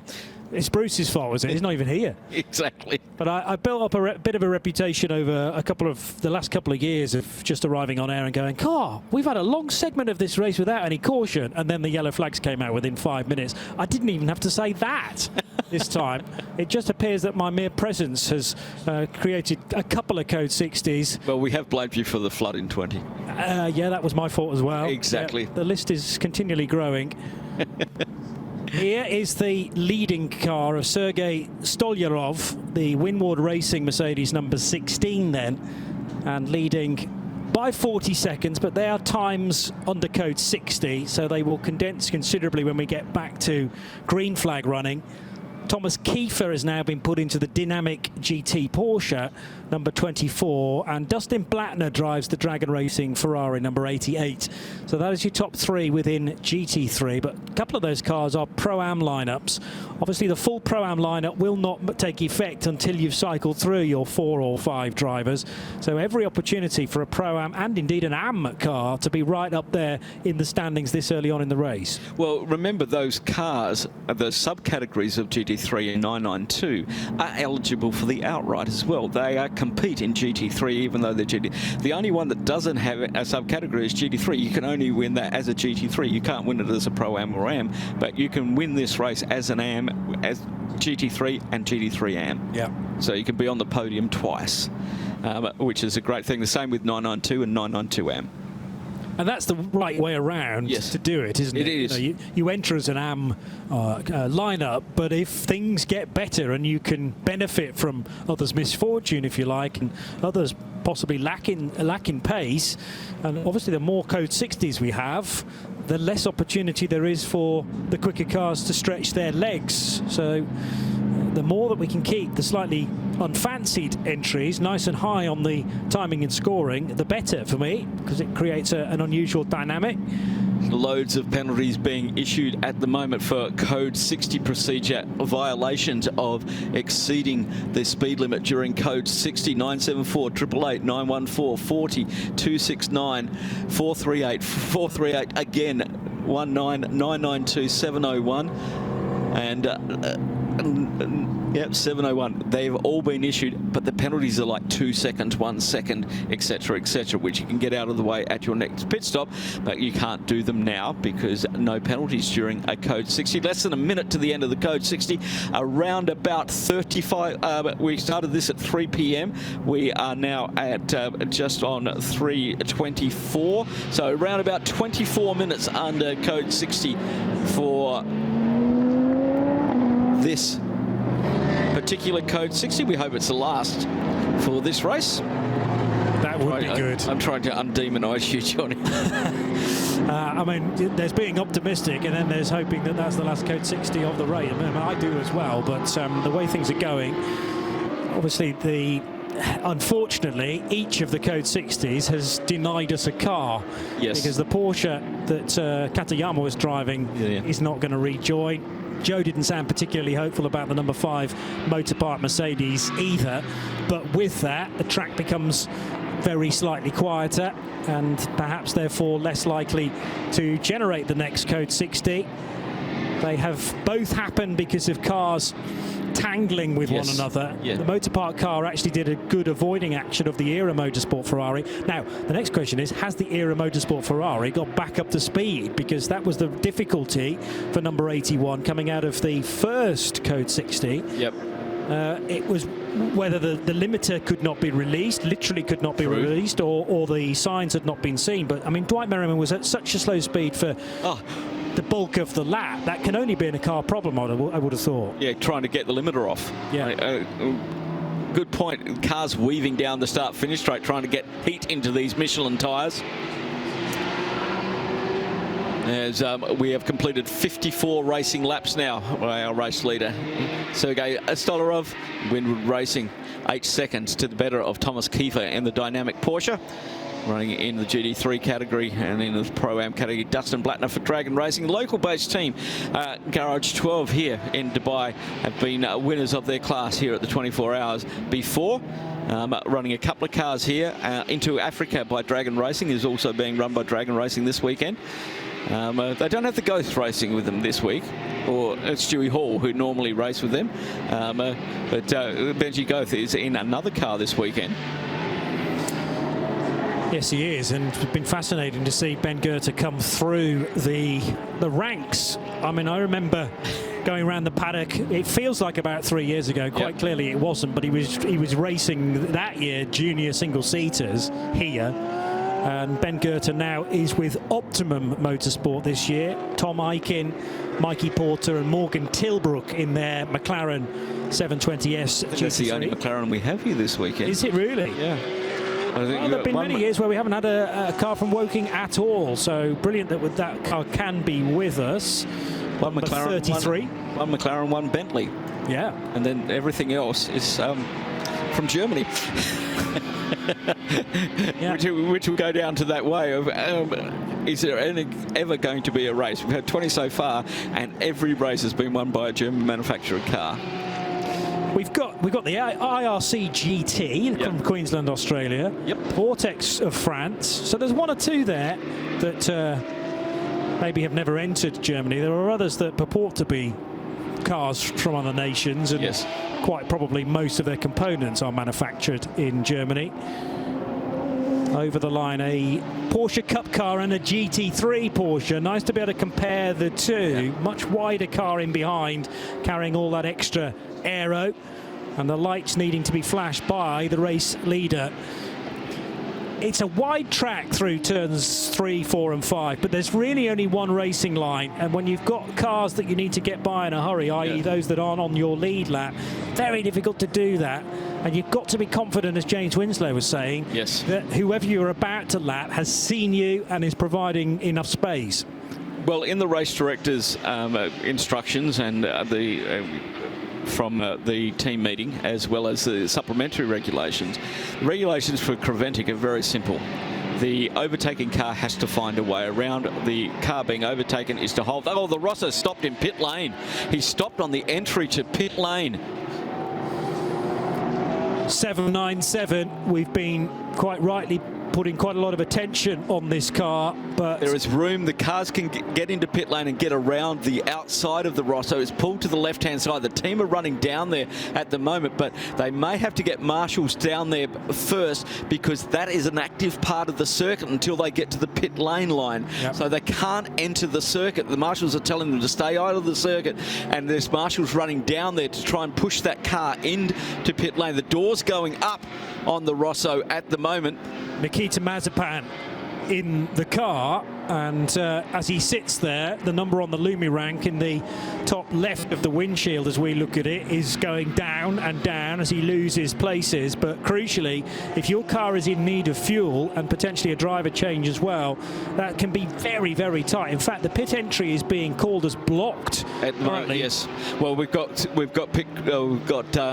track staff in there. The car is mobile, so they are pushing it down pit lane.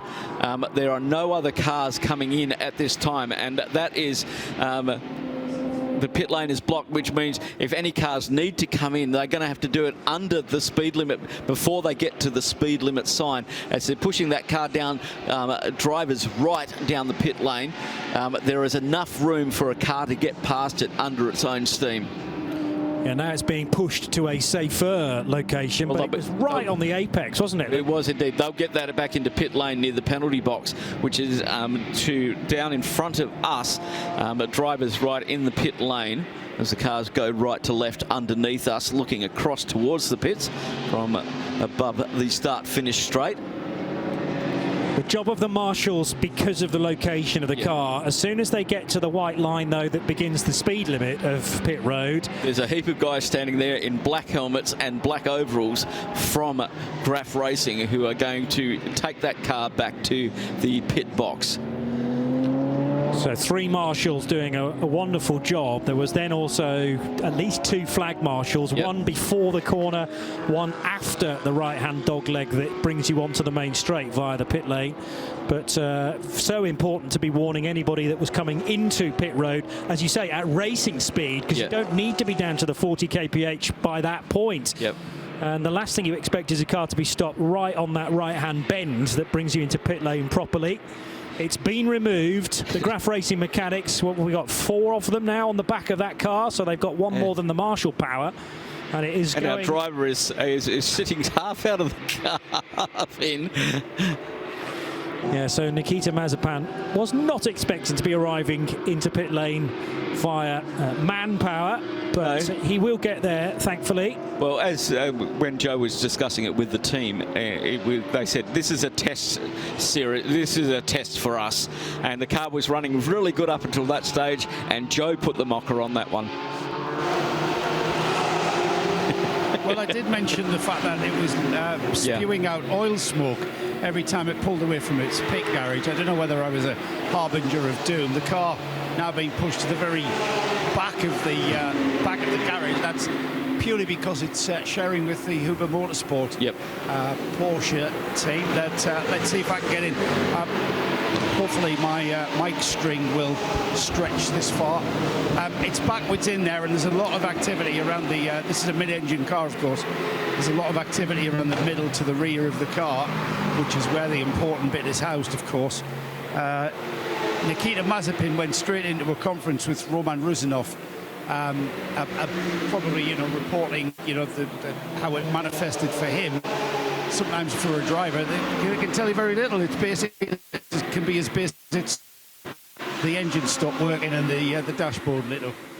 is what I'm expecting. But I'll stretch the wire a bit more and could get back to you if I find anything. Some good pace out there on the track at the moment. Freddie Tomlinson's just set the 495's best lap of the race. 495 being a car from the GT4 category. And that is the Team C MR Ginetta G56. And Cameron McLeod doing a good lap in car 901 as well, which is the Ajith Kumar Racing Porsche, but with the Australian at the wheel in the 992 division. The IRC is just getting in the way of Thomas Kiefer, who was right up behind Sergei Solarov in the Winwood Racing, leading the race. They were only 0.6 of a second apart last time they came over the line. But a couple of cars got in between that battle, and it looks like Sergei may have just got that one out. Wait till they come across the line. It's Dustin Blattner who's got up there. He's 1.4 seconds behind in there. And this is the battle for GT3 overall and GT3 Pro-Am. Yeah. As Dustin's on the flashes down into turn 1. Yeah, both Pro-Am cars, but showing no let-up in pace compared to their fellow GT3, well, Pros and Ams. Well, they both got, you know, Thomas Kiefer, Dustin Blattner got past Thomas Kiefer, who is a GT3 Pro. Yeah. So, Sergei's going to have to be careful. He almost did track limits there at turn 5, just cutting that corner off a bit. But Dustin Blattner right on the rear bumper of him now. Car number 88. So Blattner here last year with Car Collection Motorsport. He's done a Spa 24 hours in the meantime, though, as well. So no stranger to a 24-hour race, the German. Yeah, he won the Golf 12 Hours this year or last year as well in December, and he won both of those races down there, the 2 6 hours, and then Fanatec GT World Challenge in November. So he had a very, very busy 2024. A very, very quick driver. So he's proving with that gap whittling down nicely, it stands at just a little more than a second. I think he might have got him. Oh, really? Already? I think he might have got him.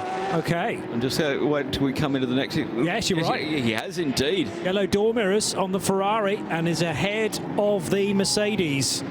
Change for the lead. I was still paying close attention to the order that they finished at the end of the previous lap, but that is all old news now. And who's that all over the back of the now second place Mercedes? That'll be Thomas Kiefer in his dynamic GT Porsche with the lights frantically flashing. Oh, he's going to go up the inside 16. I think the Winwood car has an issue.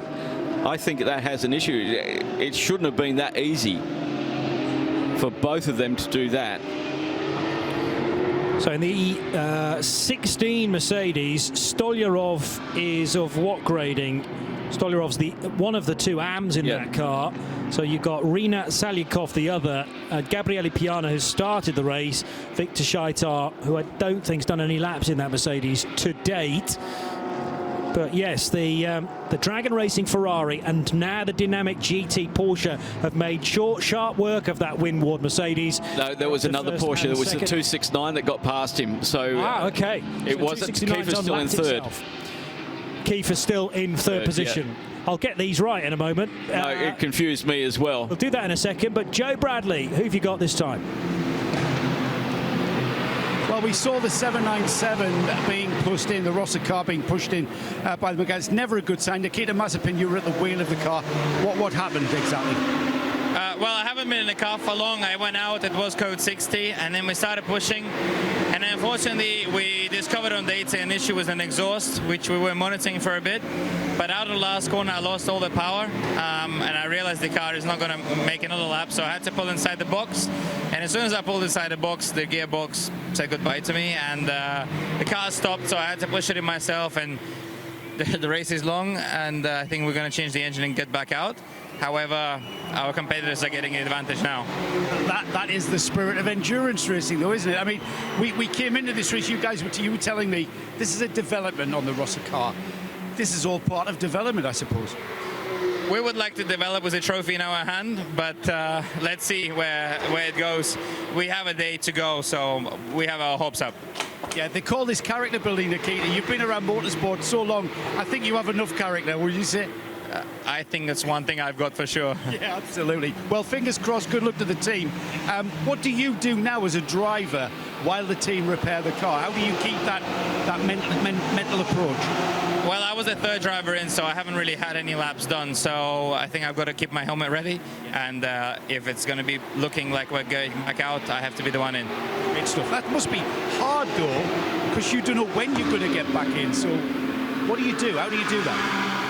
You just do it with a cold head like you would start the race normally, because, you know, in this race, if you try and be very quick like qualifying, it doesn't go very good. So do what I have to do, and the car hopefully goes together with me. Yeah, brilliant. This car and you guys have become a fan favourite. Everybody interested in the car. Hopefully we'll see you back out there. Bad luck, mate, but we'll see you back out there. Nikita Mazepin, you can see how disappointed, as he said, just got in the car and then that happened. No mention of blue oil smoke, so I may be wrong. That does seem to be absent from any comments made by team members, but you do get some things right on occasion, I suppose, Joe. Stopwatch and all that. Hey, that blue smoke could have been gearbox, because he did say the gearbox gave up. And it's the IRC, easily recognisable there. This is where it got in the way, and that's where the pass happened there over Thomas Kiefer. Dustin Blattner got up the inside of him, and then out in pursuit of Sergei Stolarov. Great move, and there's the move down the inside at turn 10. Lovely stuff. Big penalty for the 777 coming out. Almanar Racing Team overtaking under code 60. 60 seconds in the penalty box. Darren Leung currently at the wheel of that car. That's the first big penalty for any of the top 10. Ferrari looking very, very good on the brakes. That's 2 overtakes done from quite a long way back on sequential laps, I think, to put the Dragon Racing Ferrari 296 ahead of everyone, and rather leaving the Winward Racing Mercedes in its wake now. 6 seconds the difference. So Stolarov may not have been overtaken by Thomas Kiefer quite yet, but there's only half a second between the two of them. Yeah, that's coming down. That is really coming down. So the yellow door-mirrored Porsche is not on the lead lap. That was the one I was mistaking for Thomas Kiefer. There is Kiefer with the blue rear wing end plates and the blue headlights. So the blue shading, and going to the same side there as Stolarov. Kiefer homing in, 0.4 of a second behind. Alex Malakin is a further 13 or so seconds, so not in this gaggle. Just beginning the next lap now is the driver on the British licence this weekend. Spent much of last season in the championship winning World Endurance Championship GT3 car, LM GT3 car, running on the St Kitts and Nevis flag. Very popular flag, that one. Yes, it seems to be. But Malakin has spent quite a bit of time in recent years in the UK, so goes with that nationality this weekend, the Pure Racing Porsche. And Ahmed El Hati, the Omani driver for Paradigm Competition, has got the best of the BMW M4 Evos, up to 5th place overall now. For an AM car, that's really good going, Phil. Well, an AM car, really good going, but let's have a look at Ahmed El Hati, what he has done. 3rd last year in the Asian Le Mans Series, LMP2. A lot of experience. 2019, 1st in the GT World Challenge Europe in the Pro-Am. Oh, beg your pardon. So yes. I thought that was the potential change for 2nd place, but you go ahead. 1st in the Blopont Endurance Series, Pro-Am Cup in 17, British GT Championship, GT3 in 2014. A lot of experience from our Omani driver, and he does an awful lot in Oman for the young karters, getting the kart circuit and everything set up over there. And a great friend to this circuit as well. We've seen him here in the Porsche Carrera Cup Middle East as well. Yeah, so the distance between the Mercedes and the Porsche has opened out a little bit on this particular lap. They go across the line having been just 0.4 of a second apart 5.3 kilometres ago. Gaps opened up to 2.3 seconds now. So is that an indication that Sergei Stolarov's minor problem in the Mercedes is clearing itself, or is he just getting into more of a rhythm perhaps? Sometimes the traffic... I think traffic. I think there's a lot of traffic on this lap for both of them. So I think it's just finding your way through, keeping it clean, maybe having to back off a little bit just to give yourself a bit of clear space, as we got debris on the track at turn 10. Yeah, so slowing the 24 car more so than the Mercedes. It's where you get the traffic on this circuit. It really is. If you get them around 3, 4 and 5, it's so difficult to get the car there. We've got a lot of Michelin marbles now offline.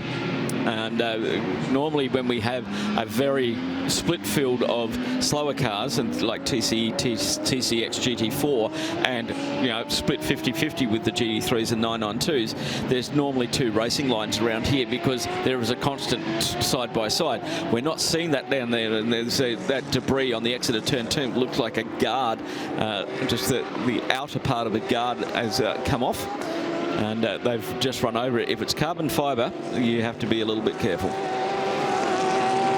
Doesn't take much at all to puncture a tyre when you're running over very sternly built stuff like carbon fibre, or even it's a bit of metal as well that can fall off the car. And it's difficult to pick out where that debris is from distance, particularly on the faster parts of the racetrack. Yeah. That's why you're entirely reliant on the marshal signals. Hopefully they've seen the debris and can communicate that to you. Well, they normally slow the slippery surface flag for debris. Kevin Tay is very much involved in this fight now for Herbert Motorsport. He may well be down in 19th spot, but needing to keep his wits about him in that third of the Herbert cars. So Ralph Bone is the best placed of that family crew in the 91 car, running 7th, but 2 Herbert Motorsport cars further down for Florian Spengler in 969, and then the 80 car of Kevin Tay. There, though, is the Sergei Stolyarov Winward Mercedes, just finding its rhythm a little bit more now. Ahead of Say, which is not an immediate worry because Kevin's a lap or so down. It's the Porsche behind that dark blue car that is the major threat for Sergei Stolyarov currently. Still keeping that gap around 1.4 seconds, and it's up and down. It's elastic with this traffic that they're going through at the moment. And given that they're trying to get through 992 cars and GTX cars, which aren't much slower than them. Yeah. And especially the 992 cars down those 2 long straights, they don't carry the drag of a full GT3. They just can't corner as quickly. And that's what makes it difficult in this race, where we've got 19 992s and around about 30 left GT3 cars with all very good, very, very good, or very, very, very good drivers. Yeah, the strength in depth continues to impress that the teams can assemble for this race. Well, it leads them beautifully onto an American series, into the American series, and we have got some drivers here who will be competing in 3 weeks' time in the Daytona 24-hour. We've got some going to Bathurst the week after that for the 12-hour as well. So it sets them really up, and from that they're off to Europe, and at the beginning of all of the series that over there we have I was going to bring this up, Johnny. We have a plethora of GT3 championships across the planet now. I think it's as far as GT3 racing, I don't think I've ever seen this many championships. I mean, IMSA have just introduced another GT3 class because GTD is full to capacity. Yeah. And we've got drivers here from the Japanese GT3 Championship with Super GT. We've got drivers here from the Chinese GT Championship as well. So a lot more countries are getting GT3 racing, which is why I think we're seeing, because we've got a Bentley running. It's still it's still allowed to run, even though it hasn't been produced for many years. And you put a good driver in it, it's with the balance of performance we have here, you have a chance of getting a podium. Yeah.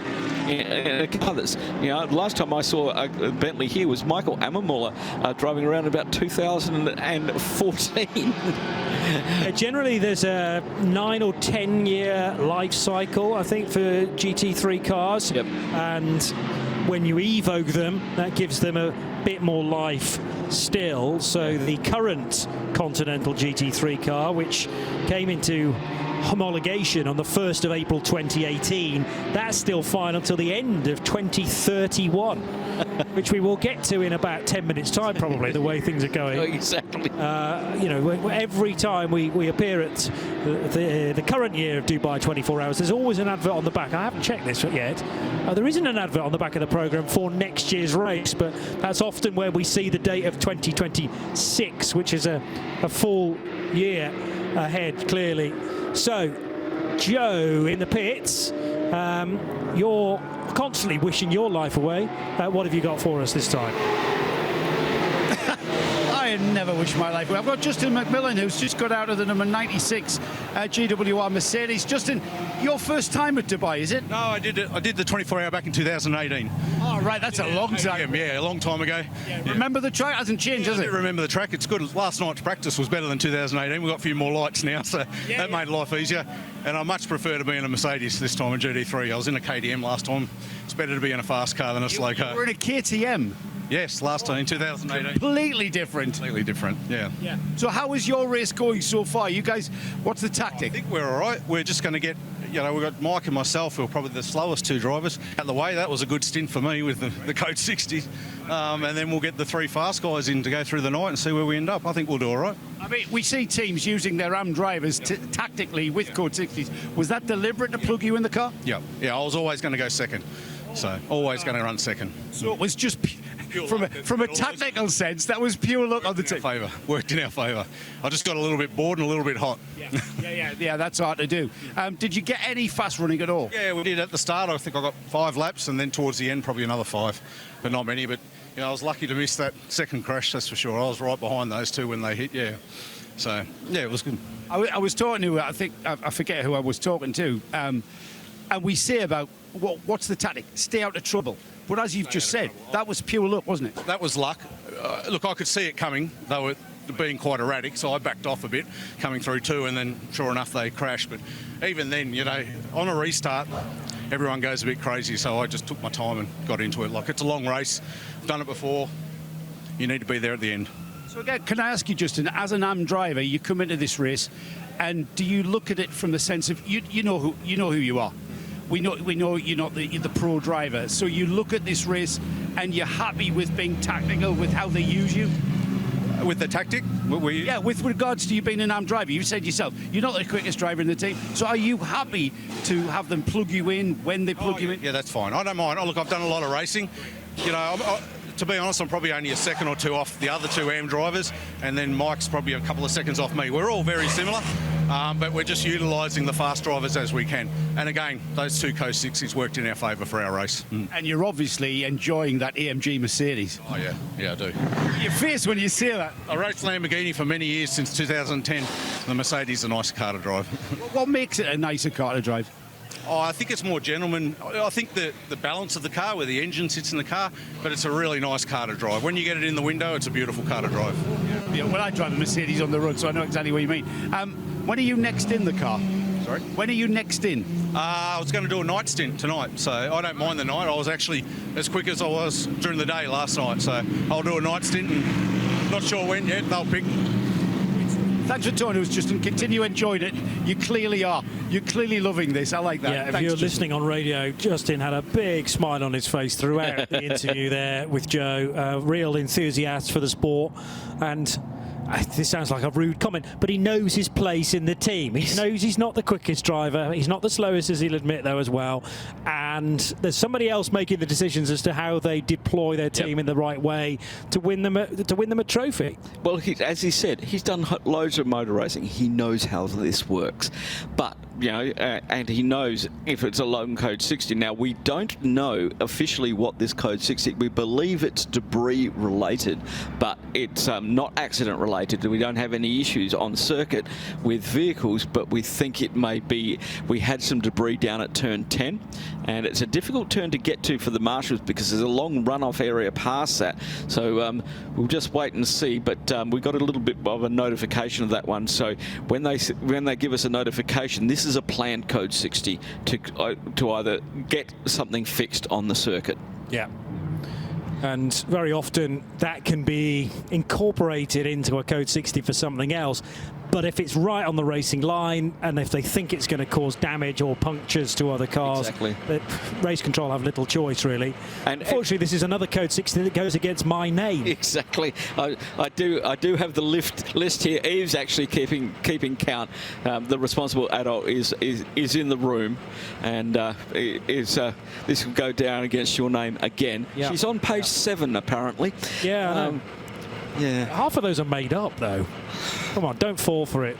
Don't fall for it, Phil. No, like I wasn't in the inquiry, and I was part of the examination board on those ones. I pulled you in to back me up. Yeah, exactly. Sorry about work out that way.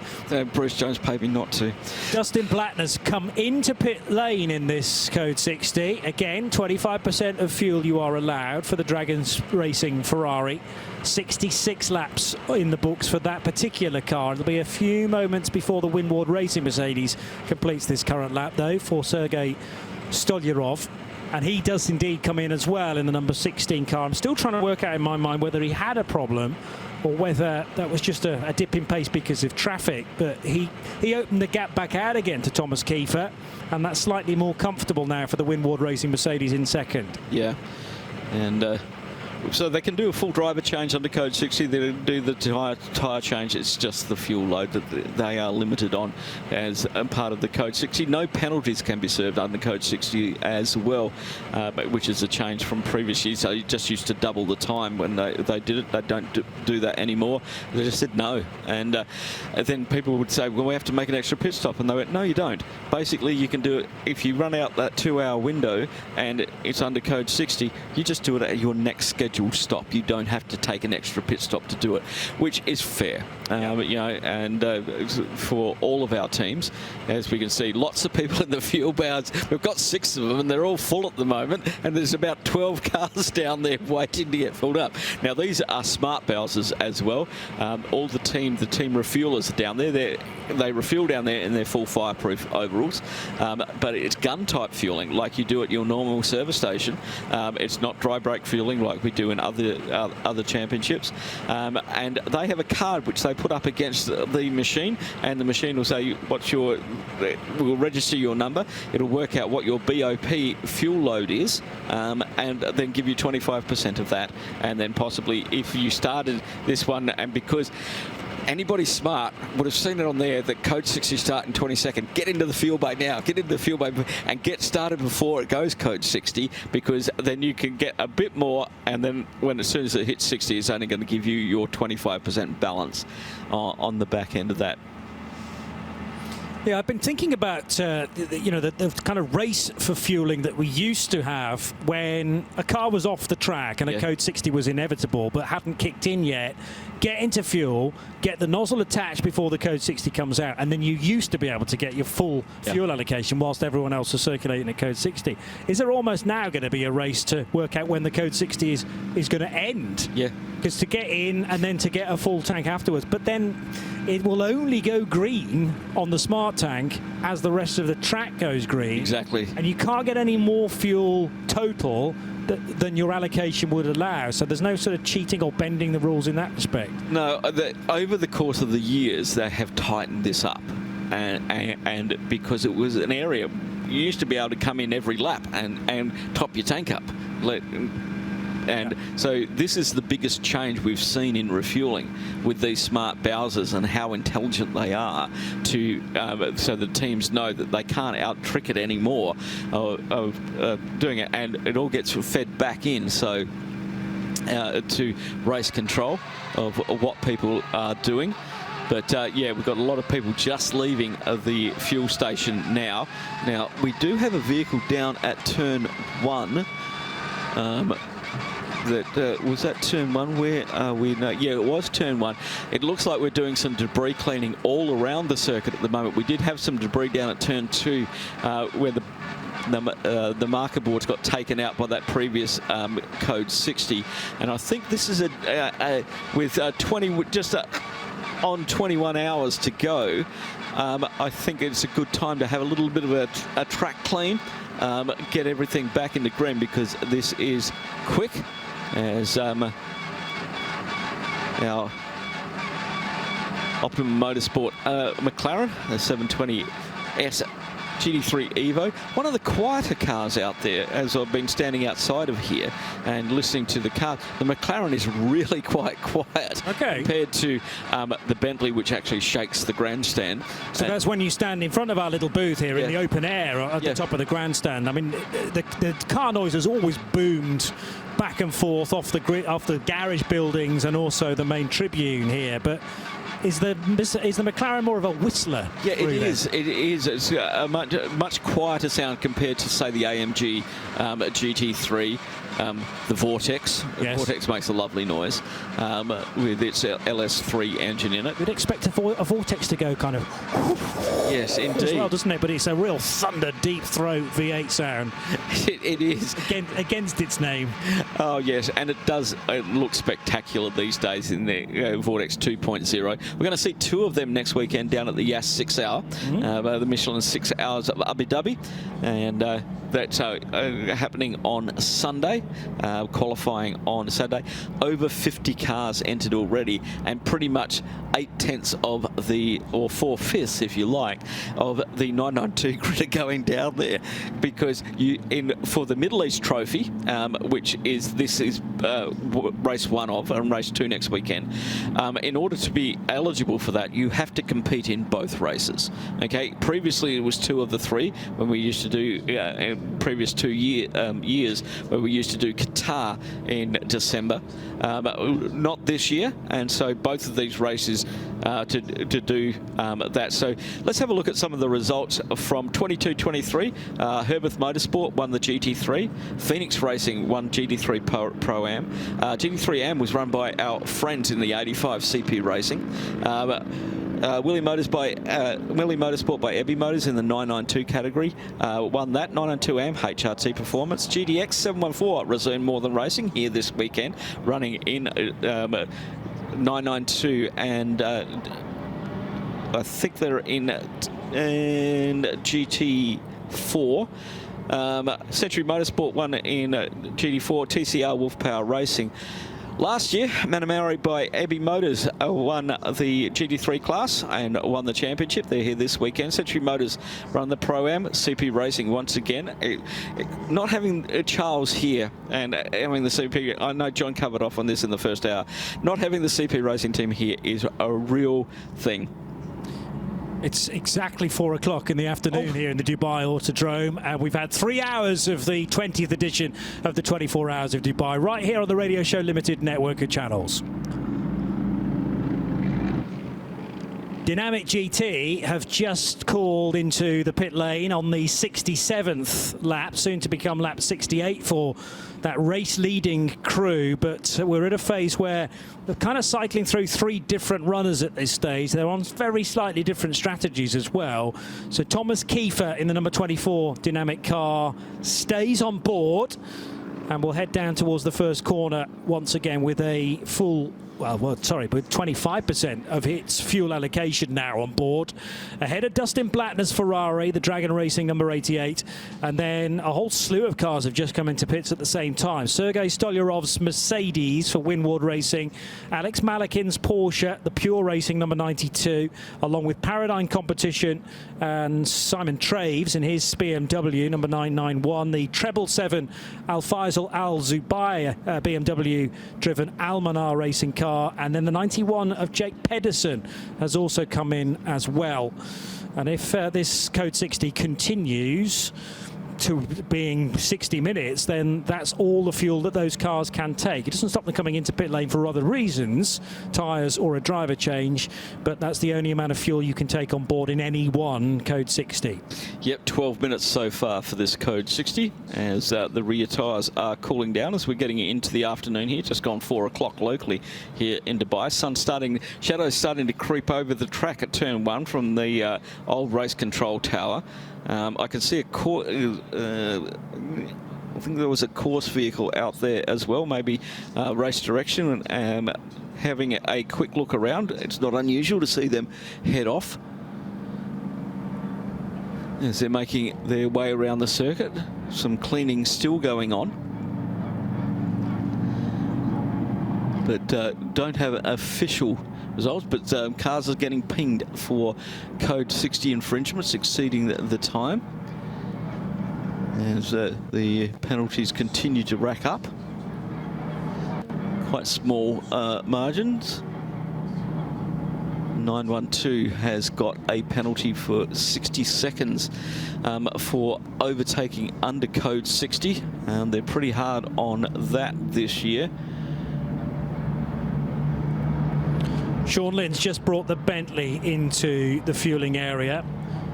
Al-Faisal Al-Zubair I mentioned coming in. There's also been a driver change in the number 81 Ferrari from Era Motorsport, with Dwight Merriman stepping out and Kyle Tilley taking over. Was there any communication as the driver change was done about that sticky speed limiter potentially, which would not be, or did not seem to release at the right time for the 81 Ferrari?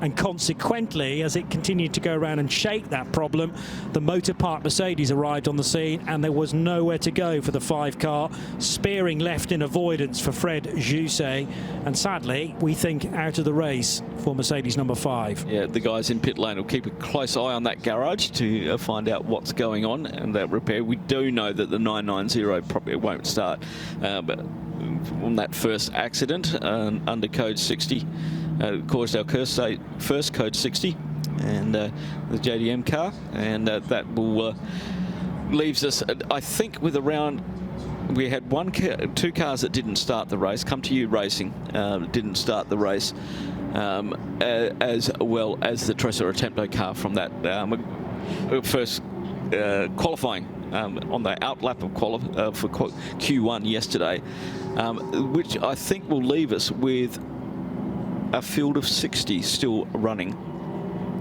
Yeah, the reason for the Audi's non-start is fairly obvious. A huge crash on the back straight. I think I'd missed what happened to the Come To You Aston Martin, though. Well, it was in its pit box. It didn't take the start of the race. Now, I don't think... let me just chat with Nick Damon. Does he know? Because he may have chatted. Shaking his head, but that might be a decoy. I don't know. Thomas Kiefer's dynamic GT car is heading back onto the race circuit, as I've mentioned. There's a little bit of fluctuation inside that top 10 for the Pure Racing Porsche, which is now up to 3rd position. Class leaders, one of the Seb Lajou racing cars had an early spin when Seb Lajou himself was at the wheel, but the sister car, the 992 of Loris Neuroy, doing very well to lead the 992 category, particularly considering that's an AM driver lineup. There are 19 992 entered cars this year. 12 of them have the AM lineup. You can have a pro within that, but the lion's share has to be AMs and one semi-pro, let's say. The best of the 992 cars is the Ajith Kumar Racing by BKR Porsche for Cameron McLeod. He's 24th, but leading in the 992 division. Yeah, some of those cars, the 928, 929 and 930, all HRT cars, they're running full AM driver lineups, which means they get AM advantage over the code 60, which is their 50% fuel. Yeah, and that is massive. It's huge. I mean, it's called AM advantage, and for a reason. Yeah, there is a reason that there is a balance in that case. But when normally 25% is the limit, to then have a further 25 every single code 60 is a big foot up. Well, between that 1 minute between the first two code 60s, allowed them to completely fill the car. Yes, of course. So that back-to-back code 60s, but with a small interval in between, enables you to come in twice. 1 minute 10 seconds. Yes. Yeah, ideal scenario, and no wonder we had big smiles from certain AM drivers chatting to Joe a short time ago. We're back to green as the revs begin to rise again. 20 hours, 53 minutes and 18 seconds remain on the clock. So we've had a good distance at this, but sadly, ever since Phil and I took over at 2:15 this afternoon, my fault, Johnny, much of that has not been under green flag running, and we've gone from a great opportunity to smash the distance record that has stood since 2012 to that being a very, very slim possibility now, I'm afraid to say. Yeah, total time under code 60 now over an hour and 8 minutes. So that really, really hurts that distance record. So well over half the time that we've been on shift. In fact, speaking of Aston Martins, the number 40 car has come into pit lane, and its first job is to park in the penalty box.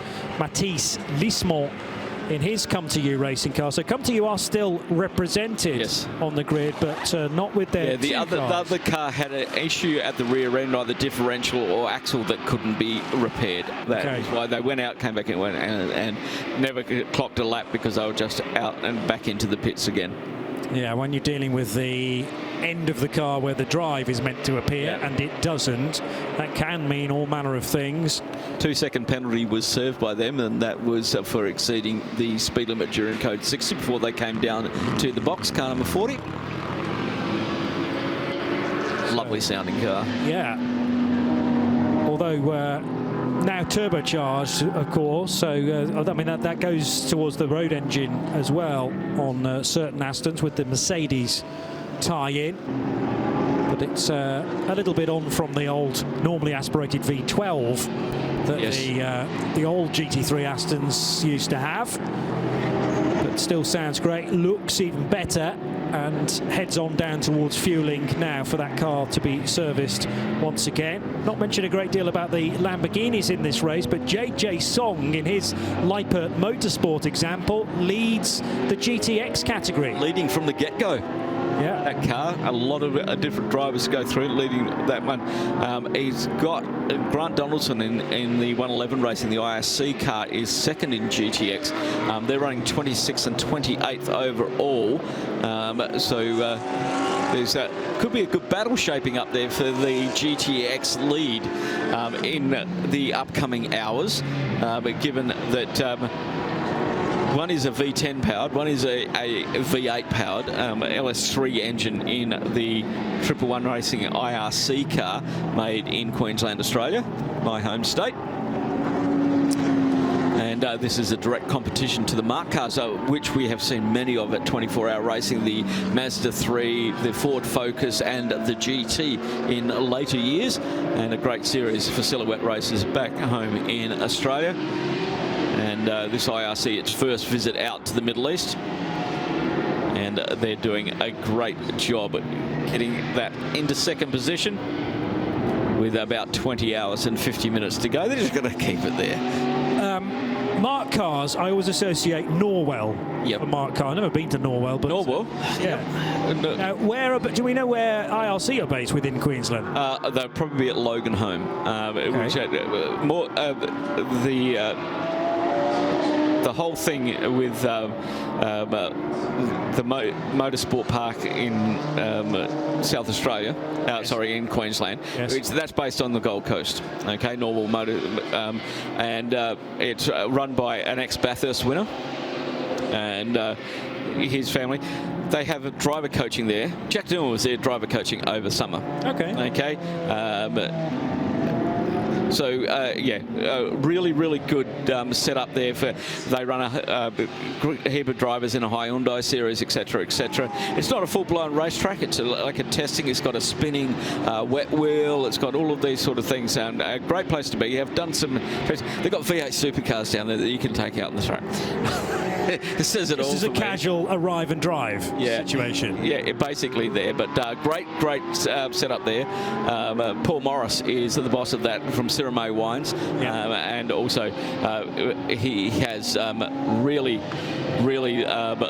looked at drivers in his series. His young son races in the Super 2 series in the Carrera Cup, drives sprint cars as well. Excellent. Nash Morris, the Flash. But they're very closely related with Dale Earnhardt Jr. And have been working with Shane Van Gisbergen this year, who's now going to be doing some races for junior racing in NASCAR. Oh wow! Okay, in the Xfinity series, along with his NASCAR series drivers as well. So yeah, great group of people down at Norwell. Great lot of driver coaches down there. Hello to the guys if you're listening. We'd like to see some of their drivers over here competing in the 24-hour, as we have had Australian teams here and winners here as well, with the VIP Fat Foods car. Tony Quinn and his family, back in the dim dark ages. GT4, very competitive in the early stages. BMW versus a couple of 718 Porsche Caymans and the Ginetta G56 from Team CMR. But the 438 BMW from AGMC Racing, driven by Tudoraci at the moment, is that bright pink BMW, number 438, at the head of the order in GT4. And enjoying a decent lead of...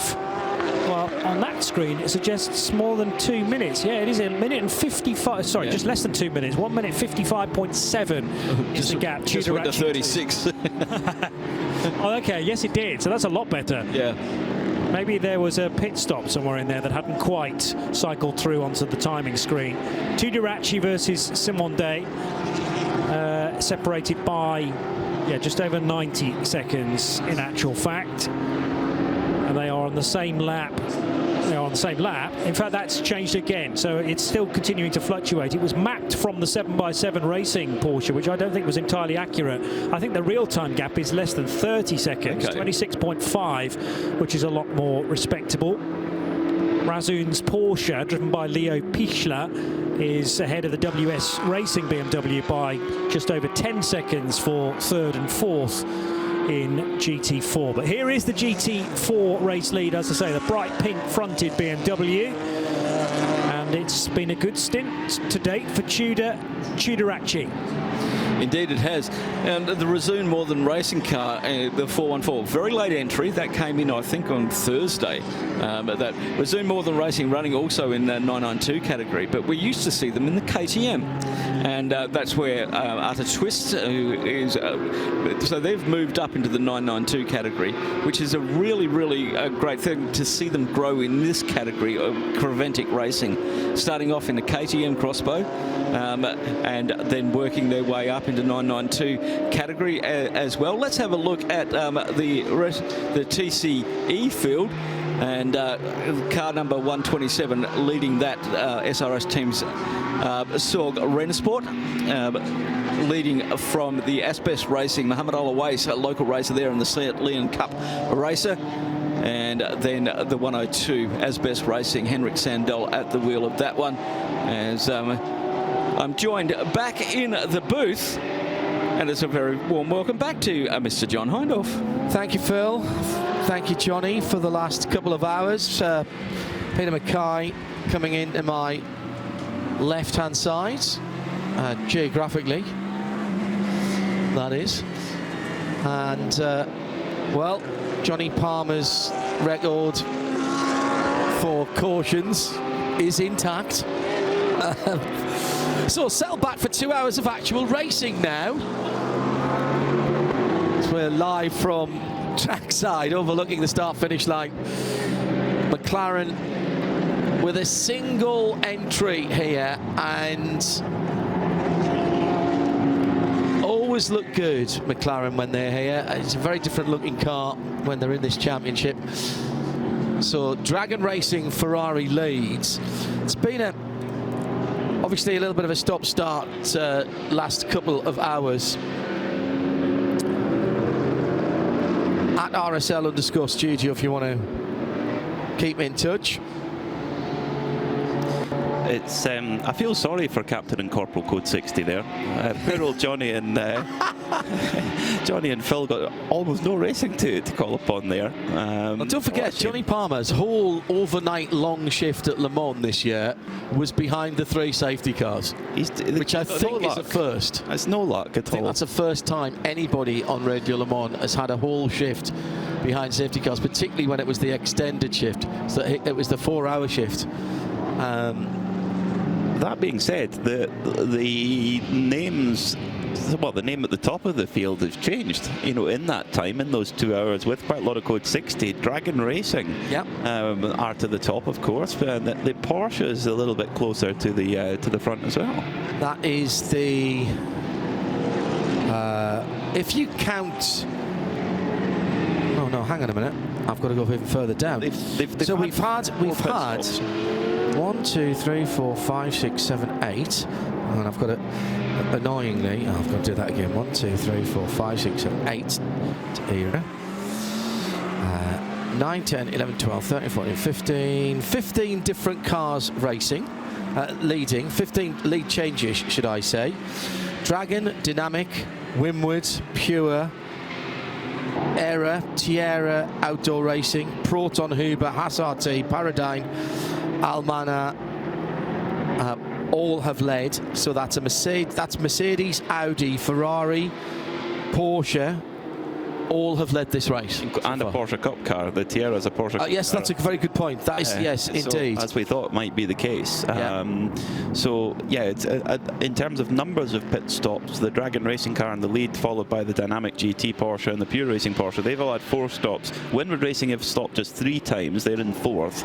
SMP Racing and Paradigm Competition in 5th and 6th. They've stopped 4 times. And the Almana Racing Team BMW, the former leading car, that has stopped 5 times. Now, the tyre age graphic on our screens is now up to date. We had a little bit of a steer early on in the race, but the Pure Racing car, its tyres only have 7 laps on, whereas Dragon Racing and Dynamic GT ahead, they have 27 and 23 laps respectively. So we should see the Pure Racing Porsche move forward a little bit going forward from now. So it's a Ferrari from 2 Porsches, from 2 Mercedes-AMG, from 2 BMWs. They're almost like, it's like Noah's Ark for $1 million racing cars. And for fans of the Bentley, of which there are many who have got in touch with us, the Bentley is currently running in 19th place at the moment, 6th in the Pro-Am class for a Team Parker Racing, a team which will be very familiar to particularly British Carrera Cup fans, but ran the Bentleys, I was going to say in period, we are still in period, of course, it is still a homologated car, but we now think of it almost as a historic, but it's running with, as I say, with Maxwell Lint, whose father Sean owns the car, and he has basically the perfect 2-car garage. He has the Bentley Continental GT3 and the Bentley Speed 8. Has several Bentley Speed 8s, including a car that never raced. He has got a DFL engined car, which was used as a test bed. And I've seen that car. Max raced that car at Spa Classic. To some effect, actually. It was very quick when it was going. Sean was running the other car, the more standard car. Looked after by Progressive, Howden Haynes, and the rest of the team down there, Dave as well, over at Brackley. Right across the road from Ryan and James, that's Huntsmith's detailing, and James is JCG, excuse me, Porsche, who look after the burgeoning Hindhoff fleet, of course. Burgeoning. We've just been discussing the it's going to be trimmed. Of the Hindhoff. It's going to be trimmed. Okay. I think its actual overall weight may increase, though, if with the 2 you're planning to get rid of and the 1 you're adding in, the actual fleet weight might go up. So our viewers and listeners will not know this, but our pit lane reporter is definitely wanting to put his 2 pence worth in on the Hindhoff fleet. Nick Damon, do you doubt my resolve to trim the fleet? Well, I wouldn't have to if you clear your garage out and give me some garage space.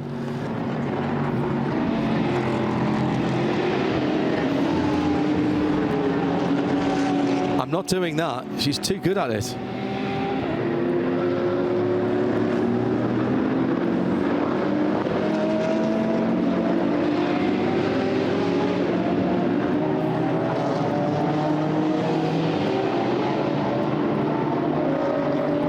Whatever you do, don't let Nick park them, though.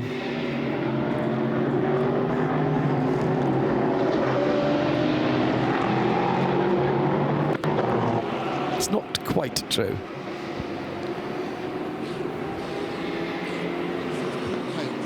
Since you've got the GTS, It'll be 3 years in April. Yeah, since you got it, you've been yes, well, that was true. Reduce the fleet. And the fleet has not been reduced by even one. It hasn't been reduced by 1 wheel even. You've still got 2 motorcycles. I mean, realistically, the only thing I've seen come out of that garage in the past 3 years was that mouse you found in the liqueur chocolate. Did you hear about the other one that was in the air box of the mighty BMW? Which one was that? Last year, I think it was last year, maybe the year before, it was the year before, when I took it down to Wollaston BMW for its annual service and MOT. I rode it down there, dropped it off, picked up a loan bike and rode back. And I got a phone call, everything all right? Yeah, everything's fine. We have had to replace the air filter on the front of your bike. Oh, right, why? Well, there was a mouse in there. I went, oh, really? Yes, it had eaten through some of the air intake. I said, oh, I'm really sorry. That must have been horrible for somebody to have to take it out as it was dead. He went, no, it wasn't dead. As soon as we opened it up, it scarpered across the floor and disappeared into the fields at the back. Yeah, but the really weird thing was he gave you 5 stars in your Uber. Exactly. I just had a picture in my mind of me riding down at 70 miles an hour down to Wollaston, and this mouse in the air intake with its ears being blown back going, woohoo! The Stuart Little in the BMW motorcycle. Pit stop there for the leader in GT4, Tudor Chigaraki for AGMC Racing by Simpson, bringing that BMW in. It's got some interesting sponsorship. It says, we buy any phone. So really? I wonder, depending, I don't know what grade. I think my phone condition's maybe a 4 out of 5. It's got 64,000 miles on the clock. I've got a trim phone from the 1970s. A trim phone. Nick, go ahead. Unintentionally sponsor in the field, and it's in the 111 Racing. No, it's absolutely clean. It's in the 111 Racing, the IRC GT car. And it answers the question, the sponsor answers the question, what do I need to drive this car? Because the sponsor is open yes, I've seen that. That's very good. Yeah, very good. Nick Tierman down in the pit lane. On any car in any racetrack, really. But what better way to enjoy one's wealth? 33 laps, by the way. 33, 34, 35, 36 laps were the first stints at the start of the race. We've not really had a full stint since that opening hour of the race. So we'll see now as we've gone back to green, a couple of laps, or 3 laps ago. Gap at the front of the field between the Dragon Ferrari, number 88, and the Dynamic GT, number 24 Porsche. That's the white and blue car with the Dubai skyline, the Visit Dubai supported car. Thomas Kiefer behind the wheel of that. Dustin Blatzner has... he's only got about... Dustin Blattner's been in that car quite a long time. Yeah, as have most of the drivers at the front of the field, I think, and a lot under code 60 as well. As a driver change in the 414, Razun More Than Racing came in GT4. It's Ajith Kumar, and I think all of us in the team are absolutely blown away by the level of support here, both here at the track and watching and listening online. Incredible, absolutely incredible. He's a superstar. Concentrating on this car, he told Nick earlier on. He was getting in the zone, and he didn't go into the fueling there. Comes straight out. Now that's interesting. So when did that car last pit? 52nd in the race. It's taken 3 pit stops, which for a GT4 car after 3.5 hours of racing, that's not too bad, but it's hard we need to have a look at how many laps were done since the last time they were in fueling. The point I was going to make about Dustin Blattner, he's got a maximum of 27 minutes left, because you can only do 2 hours of driving.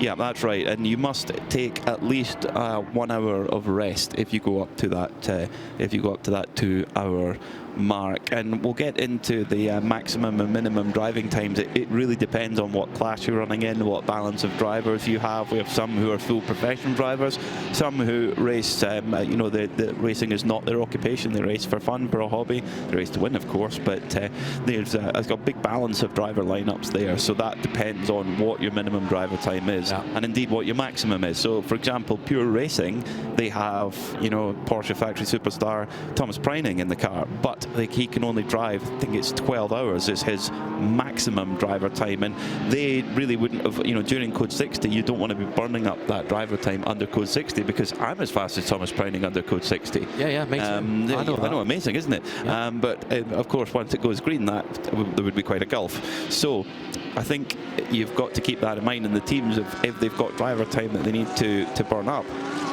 Code 60 is a good time to do it. Again, it very much depends, and it takes a good judgment to look at why it's under Code 60 and how long that Code 60 might ultimately be. We've had a couple of quite big cleanups. We had the JBR Porsche that went off, and it needed nice driving. It needed quite a lot of cleanup. Likewise, the Motorpark Mercedes. Now, Ajith Kumar taking it relatively steady. I think they might be coming back in to get fuel. I think that was maybe just a little. No. It's either he noticed or somebody told him on the radio he had two faster cars coming, and it was very smart. He just stayed off the racing line in turn 14, the bowl, and that means he got a nice clean run onto the start-finish straight in the GT4 car. This is the car that he's going to be concentrating on. Hearing that he probably won't get back in the other car, so we'll see more of him in this one. And that makes sense. It's probably a little more user-friendly. He's been out of racing for a little while. He had admitted that earlier on. He's raced in F2 before.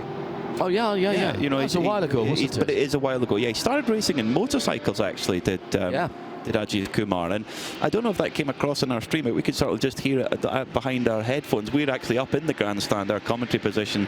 The grandstand is packed full of pretty much everyone here is for him, almost in that grandstand at least. And he's just driven past the grandstand. The crowd going absolutely crazy for Ajith. It's a huge star in the Tamil film industry, known as Kollywood. I think we've all been on a bit of a school day today, finding out more about that. It's remarkable. Over 30 years in that industry with over 60 films. Imagine the amount of lines you've got to learn. And there's a bit of singing goes on in that as well. Exactly. Right up Nick Damon Street. Efis Jens says, with the interest Kalle Rovanperä has shown recently in doing motor racing adventures outside of the World Rally Championship, and here doing very well in road racing, do you think Toyota might take notice and put them in a prototype at some point? I think it'd be interesting to see. New GT3 car coming from the Toyota group shortly. They keep leaking pictures of it at their own track at Fuji and various others. It's an update for the Lexus. The Lexus GT3 car is the oldest car on the International GT3 circuit at the moment, and still very, very competitive. We'll see them for at least another year in IMSA before the yet-to-be-named replacement. The road car on which that replacement is based is beginning to take shape as well. I think we might see Kalle Rovanperä have a little go in that at some stage. That would make sense. I have a strong suspicion, and I have nothing other than my gut telling me this. I think he wants to do the Nürburgring Nordschleife. I think he wants to do the N24. It would certainly, it's a very good point.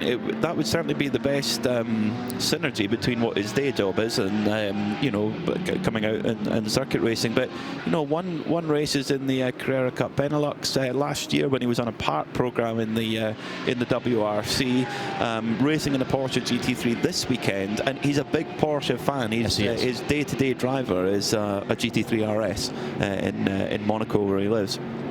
What is the point of a GT3 RS in Monaco? You just need to drive it. It's a good way to get in some practice on the stage. No, I'm sure he doesn't do that on this Monte Carlo rally stage. I'm sure he doesn't do that at all. But yes, he did. He was questioned by Sports Car 365, David Uema from Sports Car 365, who's here this weekend, asking him if he would have a run in that Toyota, that new Toyota GT3 as yet unnamed. And he said, yeah, it would really be it would really be the natural progression to, if that car did come out, and when and if it comes out, would be the right thing for him to jump into as a long contracted Toyota Gazoo Racing driver. Watch this space. News coming through yesterday of Toyota's return to the Nürburgring and to the NLS with a rather special Toyota GR, the big slide for the Haupt Racing Mercedes in 11th position a moment or two. That's Rima Jufali, third in AM at the moment, but perfectly controlled, and that is the battle for 10th position. She's got Bert Longin in the Haas RT Audi, which has led the race, right in front as they go underneath us. Yeah, it's the little all-wheel drive Toyota that they're going to take to the Nürburgring, Peter, the little GR Yaris, with a very clever gearbox on that car, and it's full of Toyotas, the family behind Toyota, as well as some other well-known Japanese drivers. So we'll be talking about that, and also hearing is the Japanese Auto Salon, their big motor show, effectively, in Tokyo, the Auto Salon this week. And Subaru are coming back to the Nürburgring as well.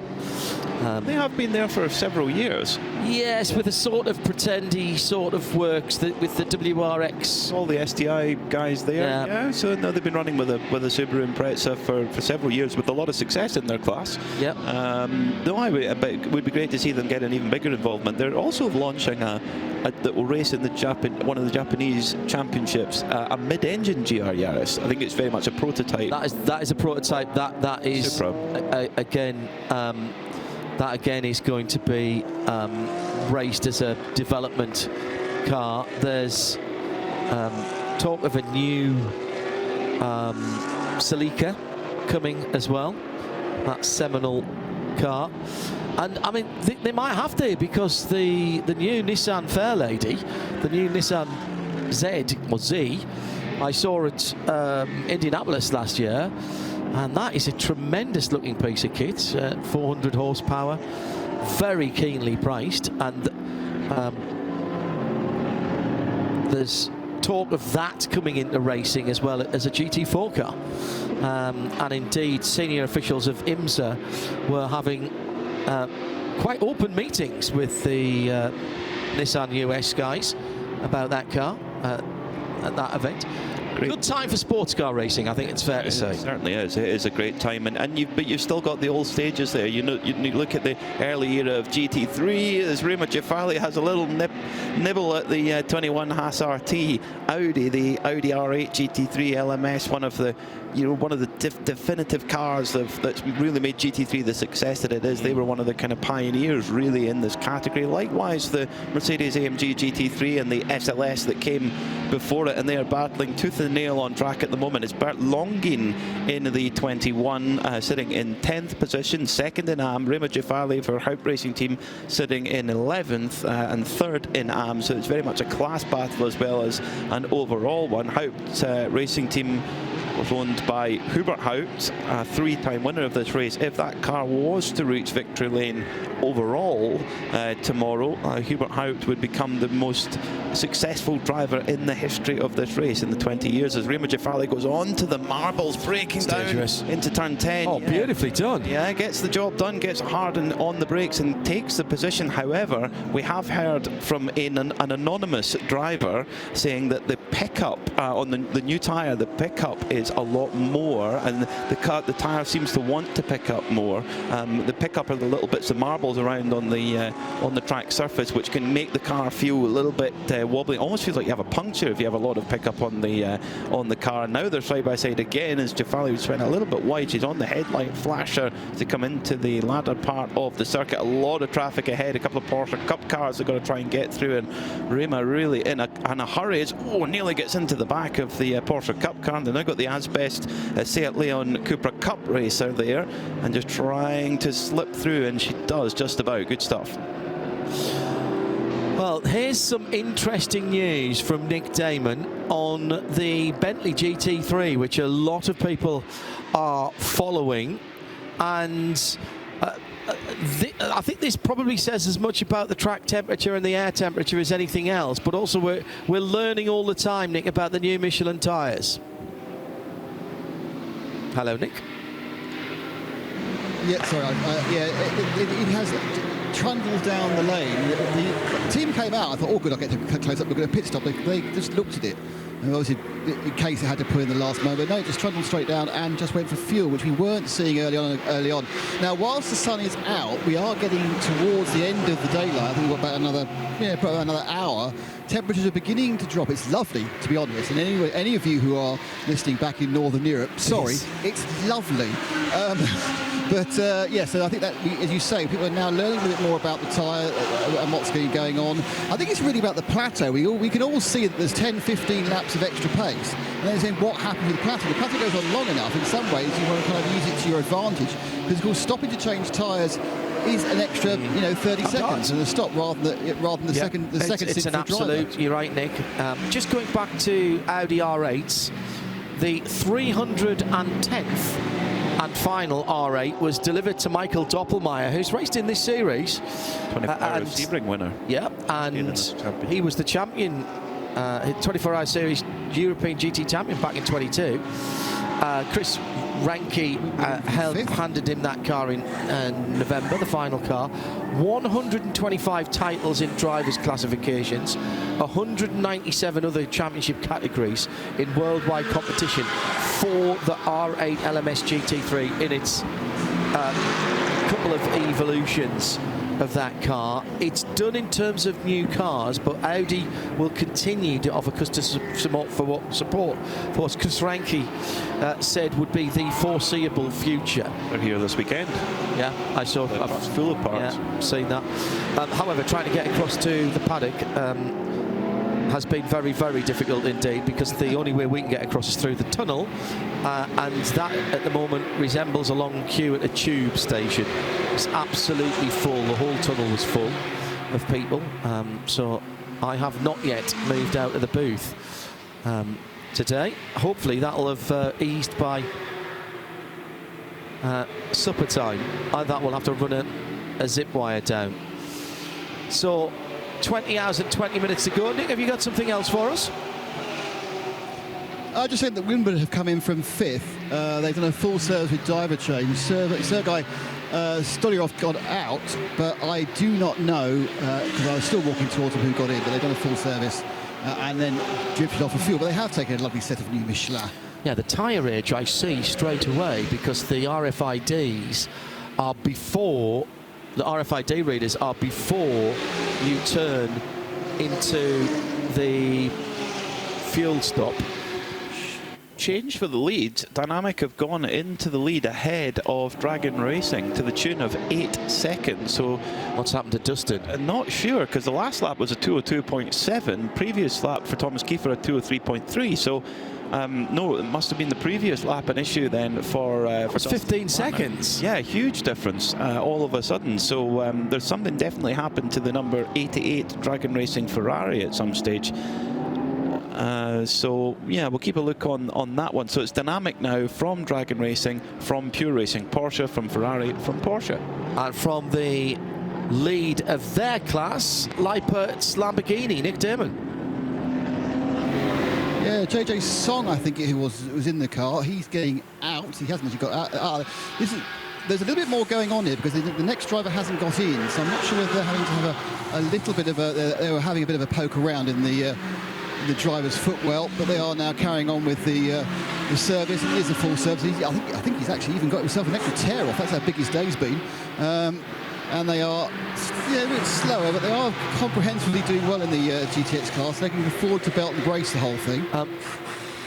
And it's looking pretty good for them. Yeah, they are just nothing else coming off, no other work going. Just a little bit of a problem getting the 5-point harness. I think the driver sat down and managed to get some of the harness around his back, and now he's being helped by the official driver adjustment. Yeah, driver helper has a different bib on to everybody else. Very handsome looking blue and white Leipert. There's no bibs. Is it an armband? Armband. No one's got an armband. There's no bibs. Yeah, armband. It's sorry. Green armband. Yeah, from the teams of the bibs were starting to get trapped on things. Oh, hang on. What's up, Nick? They are now pushing the car to get going again. So they're trying to bump it, and they have bumped it. So the thing is that now not going to go a few yards and turn right and get fuel to restart it again? He's got his hazards flashing. I think that's just saying he's under his pit limiters on, and he does turn right. So yes, that could be a problem for the fuel stop. They just gave him a little shove, and it was an old-fashioned. I'm quite sure how suppose you actually push it, and they have to engage a gear because you can't lift the clutch in a sequential machine, can you? They haven't got an individual clutch, so it's not like the old-fashioned days where you used to get your mates to bump your Marina. James Atkinson may have spotted our lead changes. Dustin Blattner had we think it was the 88 car that had a spin coming out of turn 12. Right behind Rima Jafari a few laps back. Adam Wareham also said, he said it might have been the Dragon Racing car. We'll try and get our crew at Cologne to see if they can spin back he said the tape there. Replay in the States, the replay crew still like to be called the tape apes. It is a term of great honour to be called a tape ape, and they still like to be called the tape EVS ape. machine working hard. Yeah, so I don't know if we can spin back the digits and see if that indeed was the case. Justin Blattner lost something in the region of 25 seconds. A little bit less than that, maybe 22, 23 seconds. He's coming back at Thomas Kiefer. He's taken a couple of seconds out of him since that lead change. And in 5th position, the 777 BMW Al Faisal Al Zubair has Sergio Nicolai for the Manamari Energy machine. The Porsche now just 0.7 of a second behind him as they come past us on the start-finish line and start what is their 86th lap. Just trying to work out how many cars are still on the lead lap. I think we've got 15 cars on the lead lap at the moment, down to Kevin C for Herbert Motorsports Porsche. Kevin has done some racing in the Carrera Cup China. Close call between two Porsches there, two GT Porsches as they were going through the S's down towards turn 7. Cup car, they are just getting a little bit in the well, minding their own business on the racing line, and the driver Sergio Nicolai in the number 1 Manamuri Energy car just getting a little bit tripping over there of the Cup car. Of course, the Ebby Motors team there that run that Manamuri Energy car, they won the Middle East Trophy last season. They'd be delighted to try and do that again, but you've got to have a good 8 days basically, because it's the 24-hour race here in Dubai, and then next weekend 6 hours in Abu Dhabi. Nick Damon down in the pits next. Who's come to join you? It's interesting when you've had a lot of code 6s and the whole thing spaces out in a weird way and they just drift in occasionally. The one drifting in this time is the MP Motorsport. I think it came in from 16th place with GT3 Mercedes, which by John's calculation must be the first car not on the lead lap then. Full service, heck, blimey, that was, don't stand behind the exhaust pipes on the side exhaust of an AMG. You don't want your skin, the hair burned off your legs. At the end, so they came in from the MP Motorsport, the orange car, and it's now moved out. I might try and go away with Haig. I'm not spoken to him in a couple of minutes. See if Haig wants to talk about the excitement of being a Mercedes driver. I might have been my boyish enthusiasm might have taken over me. I think there's only 11 on the lead lap. Florence Spengler for Herbert in the 269, I think, is the last driver now on the lead lap.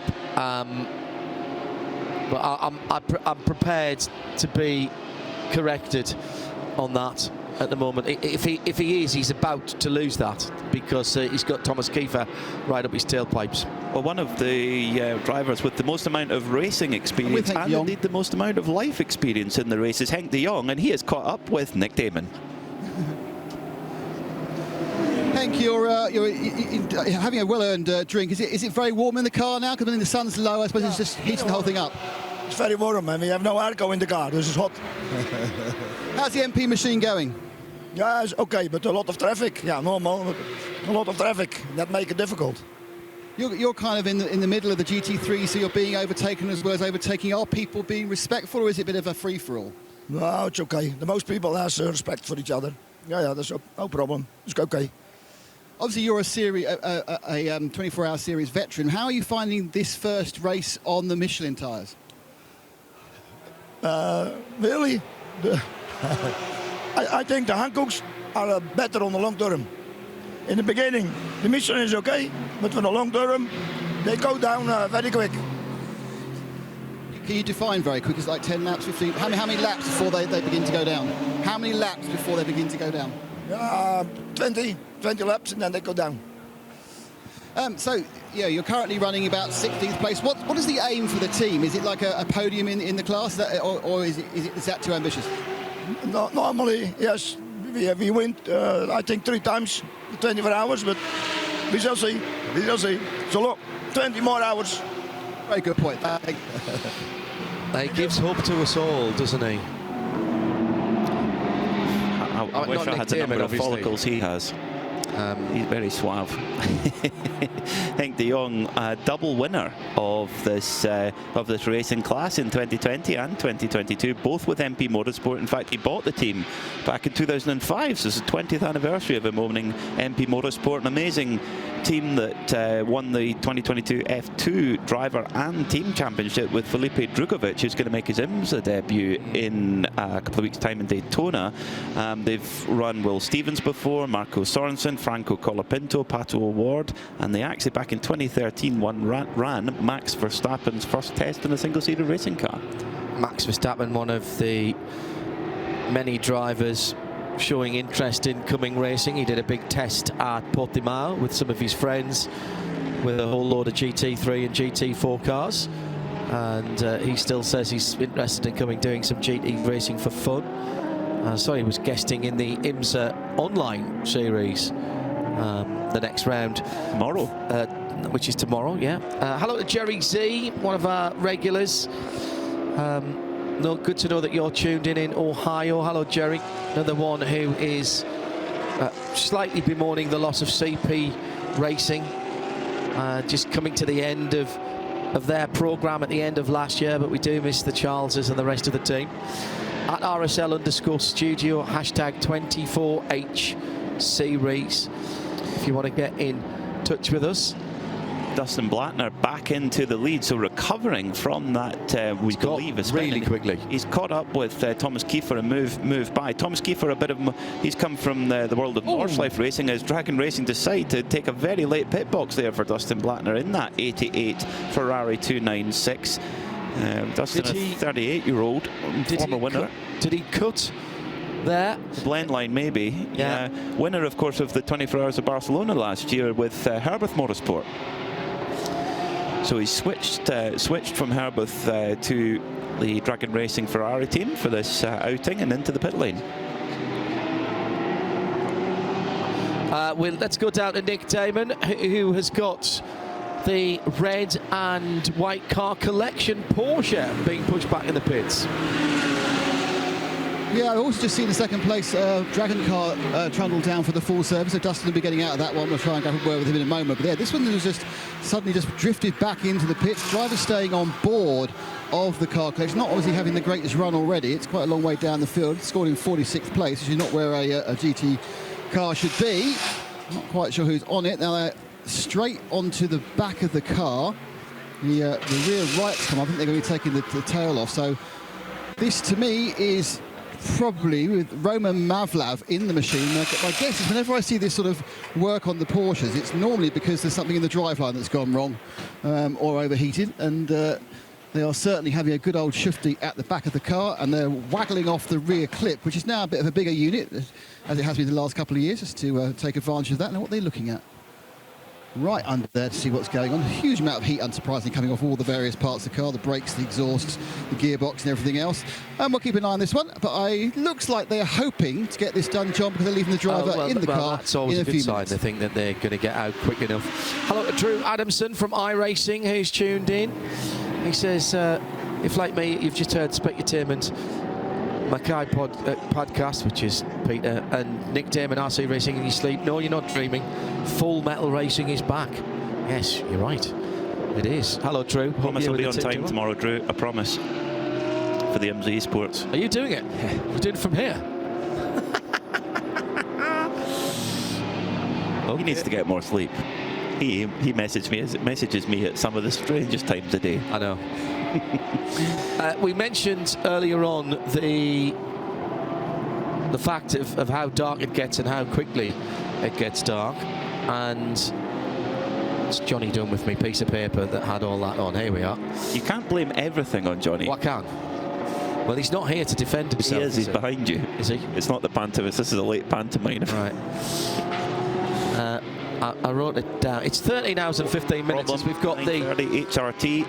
This is the one bright red HRT car. And that was Greg Gorski, the American driver, 12th in the class. And that was a spin at that tricky 2-3-4 sort of area. We've seen a few people getting sideways or worse there. 13 hours and 15 minutes of sunset to sunrise, but we have got an almost full moon tonight, 93% of waxing gibbous moon, and we will have a full moon in the area on the 14th. So we should, if we have clear skies, we should have our camera operators do love the moon shots. So keep an eye out for that. And don't forget, at 8 o'clock local time, just over 3 hours away, 3 hours and 6 minutes away, we will have the traditional start of the motorsport year fireworks. Never mind New Year's Eve. This is Dubai 24 hours, and the Michelin Dubai 24 hours effectively starts the motorsport year. And we mark that with fireworks at 8 o'clock, which are provided this year by Dubai Tourism, Visit Dubai, and because it's the 20th anniversary, they will be a little bit longer. Now, the last 2 or 3 times that this has happened at 8 o'clock, we have been in full course purple, called 60. Not by design, by incident. Johnny, are you on at 8 o'clock tonight? Or have you just finished? No, you're still on it. I think you actually will be on at that. Yeah, you'll be on. No, we're going to have fireworks on track. We're going to have fireworks on track as well as beside the track. No, Johnny's on. It'll be code 60. No. It's going to come in. 15 minutes. It's going to come in. Yeah. Al Faisal Al Zubair for Almanar Racing by WRT, just having to get by a lap car there. Taman Santoso for El Bamber Motorsport, and both Almanar Racing and Paralympic Competition running this brand new BMW M4 GT3 Evo. Its first ever race. It's just been homologated. We'll see it at Daytona as well, and judging by the first stint, where we got a full stint from green flag to the first stop, full stint 35 to 36 laps or so, and that new BMW looked very, very strong in the hands of Toby Sowry and indeed of Max Hesse, the BMW factory driver. But it's 2 Porsches at the front at the moment, with Thomas Kiefer being chased by Alexander Malekin for Pure Racing, the car that was on pole. They qualified on pole because we have 3 qualifying sessions where a different driver has to take on each of those sessions, and then an aggregate time is taken across those 3 sessions. On average, they were half a second quicker than anyone. That's a massive margin, and they had their breakfast slightly spoiled by the news that all of the Porsche GT3Rs would be given an additional 20 kilograms of weight. On the other hand, the Aston Martins, the Soul McLaren and the Bentley were all given a little bit of a performance break. The Aston given the biggest break with 10 kilograms of weight removed and a little bit of extra boost. Everyone else left as is. 27 out on the circuit. Anna Grisham in her GT3 debut for Heart of Racing. Yeah, good to see Ian James and the rest of the team. Alex Riberas giving Hannah a go in this car down towards the final corner. Oh, nice big blast of noise from the pit lane. That car at the moment for Hannah is running in 10th position, and she's just gone past Dennis Wazek, who's the Scuderia Praha Ferrari, because they've come into the pit lane. 5th in GT3 Plenty of callers for you, Nick Damon, as we come towards the end of another racing hour. Yeah, it's got a bit busy. It's picked up the most recent one, the audio you heard a few seconds ago was the number 4 Haupt Racing team. Ruben Ciafali got out of the car. Getting into it was Roman Androlo. Nothing to report. We've also had a selection of other. We had one of the other Ferraris just trundle around a minute ago, and we just think we've got. I can see that we have the Scuderia Praha machine in the pits as well. So they're ticking along. We are getting to about best part of an hour since the last Code 60. So they even want to manage to get a couple of fill-ups. Are running out. Well, not running out of fuel. Are going through their fuel load. So I expect to see some of the leaders in soon. Thank you very much to those of you who mentioned the change of lead happening in the background of that shot whilst the 10th place was changing earlier on. We were watching the two cars at the end of the back straight, and right in the background there was the spinning Ferrari of Dustin Blatter. Fought back and gained back that 15 seconds, or he lost about 23 seconds. He has got back in the lead before he had to pit. Thank you to the brilliantly named Lanzarote Camel. That's Alan Brozza. Hello, Alan. Great screen grab ever. He is the god. He is the god of screen grabs. He should be working in an EVS position in a gallery, TV gallery, grabbing replays, because he's very, very good at that.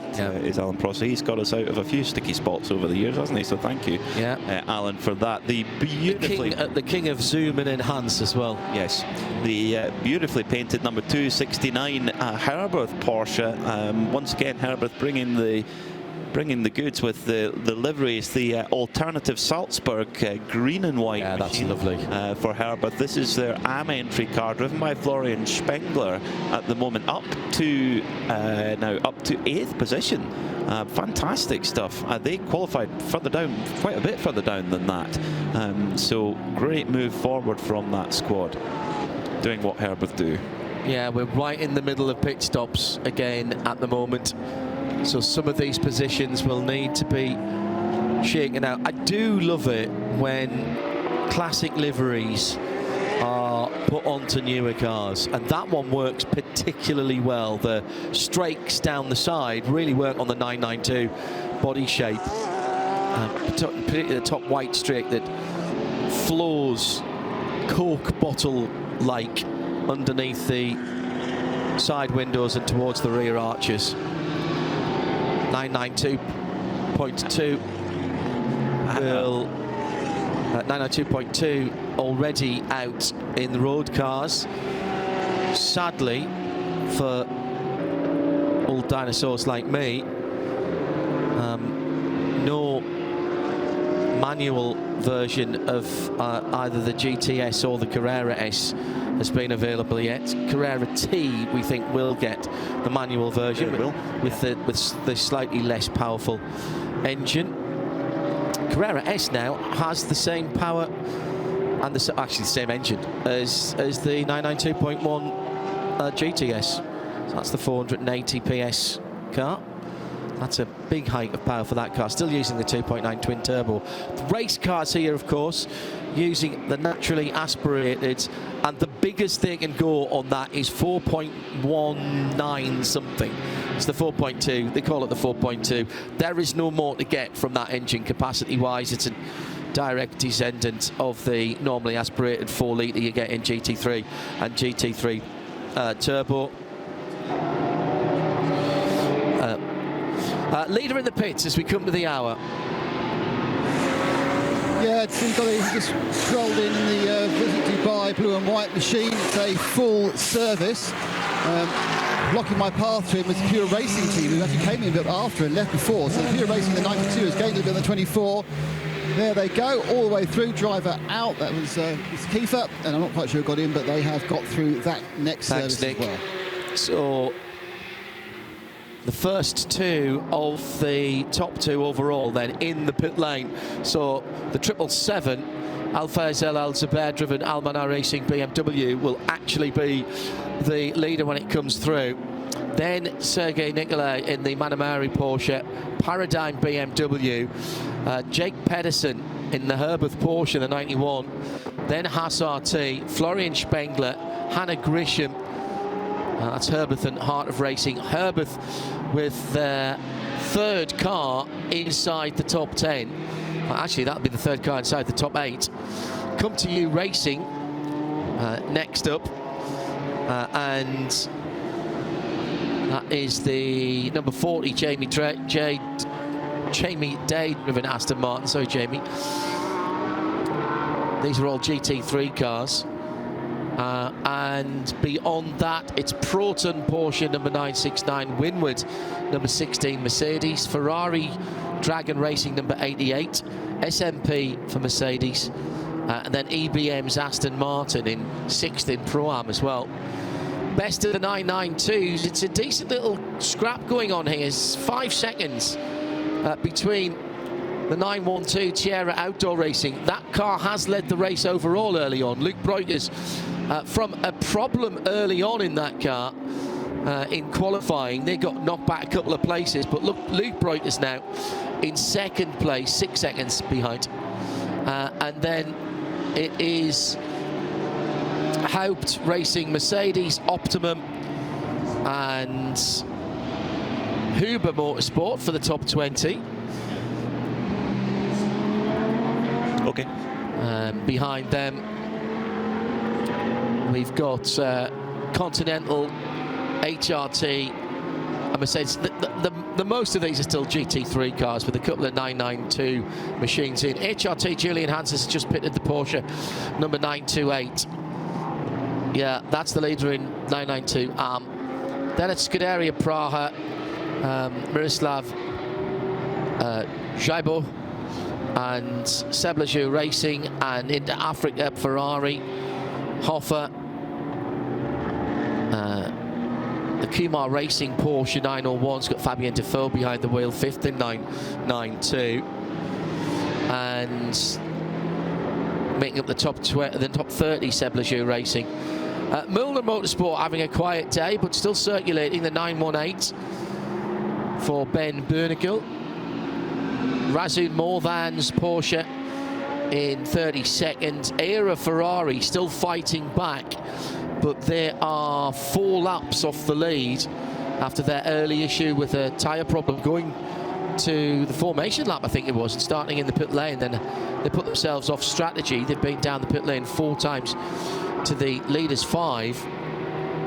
GWR Australia, see them next weekend in Abu Dhabi. Huge grid for that. Michael Sheargold behind the wheel of the 96 car. Dual Racing by Huber, 950. John de Wilde for Speedlover. Speedlover having a quiet day as well. 10th in 992, 5th in the AM category.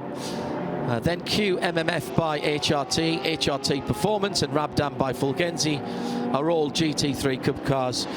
And then we have the GTX leader, Leipert Motorsport, with Takis behind the wheel at the moment. And they at the moment are leading, just cracking the top 40 there in GTX. Behind that, it's more Porsche Cup cars, Fulgenzi, HRT, TFT, and GP Racing Team. Max Lynn for Team Parker Racing's just pitted the Bentley from 45th position. That's 27th in GT. 7x7. Vortex a second with Philippe Bonnell behind the wheel in the GTX class with the 701 and 47th position. And the IRC racing car is behind them, but over a minute behind them at the moment. Mark Griffith behind the wheel of the 111 V8 GM engined car. Then it's the GT4 battle, led by Nico Prost for Team CMR in the 495. Janetta with AGMC's BMW, Zorg Rennsport's Porsche, WS Racing's BMW, and Razun More Than Racing and Continental TTR Racing's Toyota. That's the top 6, and they are running in that order from positions 49 down through to 54. Then it's 4th in GTX, the other CMR car. That's the more powerful Ginetta for Eric Muez. Then it's Car Collection, the 30 machine in the pit lane. We've heard about that problem for Roman Mavlanov. We'll see from Nick what's happening with that later on. That's red and white number 30. Zorg Rennsport is the best of the TCE cars, having come from a replacement engine at the back of the grid, now to 56th position ahead of the two Asbest Racing TCE cars. Everybody behind that has had problems. Graf, Team Motor Park, they are all many, many laps behind at the moment. And that wraps up our look at the race just after 5 o'clock in the evening. And Nick Damon could give us some more news of cars that are in the pit lane. Yeah, very unfortunately, the Bentley sneaked into the pit just before that rundown. It is having random shift issues. It's choosing to shift up where it's not asked to. It's choosing not to shift where it's asked to. Obviously, it's the paddle shift selector situation, and obviously they've got to try and find out if it's a mechanical issue, a computer issue, or electrical issue. So you obviously have a number of people crawling over various parts of the car, trying to work out why the gearbox selection is the issue. Gearbox is fine, engine is fine, it's just selecting the gears, that's the issue. Going to another car that's currently stranded in the pits, that's the 30 car collection. Well, that's a misfire, and you can tell it's a misfire because all the 6 coil packs are on the floor and being replaced. So they are obviously trying to work out which one is wrong or if that is the problem. So those two GT3 cars both currently receiving mechanic-based service. We had 64 cars on the entry list. The Tresor Attemptor racing car was destroyed in the very start of the qualifying session for GT3, literally on the outlap. The Aston, the 41 Aston, shown as a non-starter as well. That car was in the pit lane. Yeah, they had a. I think it might have done a lap possibly, but it was a differential problem. The differential in the gearbox. Correct. There was a big issue there. This is why you should bring 2 cars, enter 2 cars, because Come To You Racing have got 2 cars here. The number 40 car is running pretty well. Yes, it is. It's running in 9th at the moment. Jamie Day, the young Aston Martin driver, doing well. So a real pity for those in the 41. There was a lot of very glum faces, understandably, at the start of the race when they realised they were not going to be a part of this 20th Dubai 24 hours. Well, Nick Damon has been kept very busy indeed in the pit lane. Nick, who's come to see you now? Both his cars scored 4th and 5th, which is the Haas Audi, and I'm afraid a blue Porsche went past me, the same Porsche. I don't know which one it was. I'm sure you can tell me who had scored 5th last time round. It was a Herberth car, the 269, that I managed to get around that one. The only problem was the Haas car, and both, by the way, served penalties before they came down for their pit stops. The Haas car completely confused itself with the age of its team and mistook the Lollipop Man for somebody else, drove past Lollipop Man, missed the pits, and had to be pushed backwards again. And it is now at a jaunty angle, but it is getting the rest of its service. Driver change, it'll go away, and I suppose it'll come out, I don't know, 10th, 11th, wherever that is on the unwind of the stagger. So the 21 car goes back in the race for Haas RT. Hello to Irish Neo in Madison, Wisconsin. Good to know that you are with us. It's been a very interesting opening to the race. Just under 20 hours still to go. Recently, we've got a problem at turn 14, we'll keep an eye on that. Recently, we had more than a third of the field with penalties still to serve, and I'm looking at that, and that is still a busy column.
have come to this point in the race.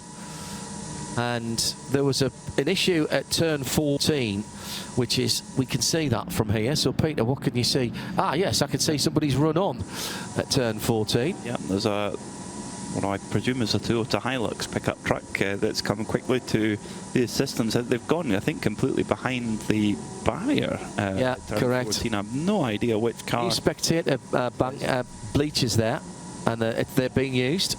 Yeah, they're going to get a close view of whichever car it is. It's very difficult to tell at this moment. So who will this play in favour of? We've had a sort of interruptions of code 60. Now, I'd just like to say Johnny Palmer has got nothing to do with this. And we've had a code 60. He's actually just left the booth. So was there the cars getting completely side by side contact, and an Audi? Ferrari, I think. Oh, yeah, it's a Scuderia Praha Ferrari 56. Right. So that is the Scuderia Praha Ferrari, which is the silver and yellow car, and I think that had some kind of side-by-side contact as three absolutely didn't go into one. Now that car is moving again, but that would suggest that there'd been some debris laid down on the circuit. I'm looking at the rear diffuser on that car, and it looks to be intact. So I think it's all right as it stands right now. And it is relatively short code 60. Yeah. Whilst this is on, let's nip down to Nick Damon, who has a driver just out of the fight, and that is from the Heart of Racing by SPS BMW. Gray Newell's got into that car. He's back out into 5th position, so that was a very good piece of tactics there. That means that Hannah Grisham is able to talk to Nick. Hannah, so yeah, how did you find that stint? I mean, you picked the warmest one of the day. Yeah, it was definitely a little warm out there. This is my first GT3 race, and so that was my first actual stint in a GT3 car, and nonetheless at 24 Hours of Dubai, so it was amazing. It's definitely a bit hectic out there, trying to kind of get in my rhythm, but I made a bit of a mistake and sped in the fueling station, so sorry to my team for that, but I had a lot of fun and really looking forward to the rest of the race. We're obviously very used to the Heart of Racing team. We see them in the US, we see them here, and even see them in Australia as well. Give us a bit of background on what your racing history is. Yeah, so I grew up karting and then went into Spec Miata, and then the Heart of Racing about 3 years ago put on a diversity scholarship to fund a female. And so they've been doing that for 2-3 years now, and I have a fellow teammate also named Hannah back in the US I race with. But yeah, it's a great team, a great group of people, and they also race for an amazing cause, which is the Seattle Children's Hospital. So really amazing team to be a part of. What have you found the biggest change to your career, your experience coming here for this GT3 24 Hours? What would be the single biggest difference? I mean, first of all, there's a lot of out-of-class racing, which I'm not too used to in our normal season back in the US, but that, and then also kind of the difference in speed and downforce as well. I'm still getting to grips with that. And then also working more intensely with my teammates as well as in a longer endurance format has been a challenge for me, but I'm really loving it. And where are you looking for your racing career to go? Are you looking to be in the IMSA paddock or somewhere else? Yeah, I mean, I'd love that. I'd love to race Le Mans, love to race at Daytona. So I would drive anything and anywhere, so just happy to be here. We're happy you're here. Thanks, Hannah. Thank you. Yeah, she's certainly catching the eye across in the US. Oh, a little problem for the Vortex a moment or two ago. This is the number 701, the all-carbon Vortex 2.0. That car was off the track going through the S's down into turn 5 and 6. And that was a very short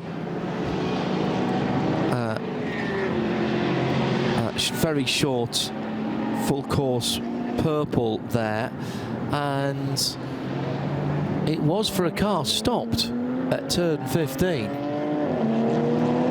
I think it was maybe almost caught when that Scuderia Praha Ferrari had its issue. It was a dead stick for a short while on the apex of the corner, so it was almost maybe no option but to call a code 60 at that stage. But it was a short one, and we asked, just as we were going into code 60, who will this play in the favour of? Yeah. Well, I would say the two BMWs it's played very much in favour of. Almaner Racing Team by Team WRT, and I believe the Parading Competition team have quite a bit of support from WRT as well.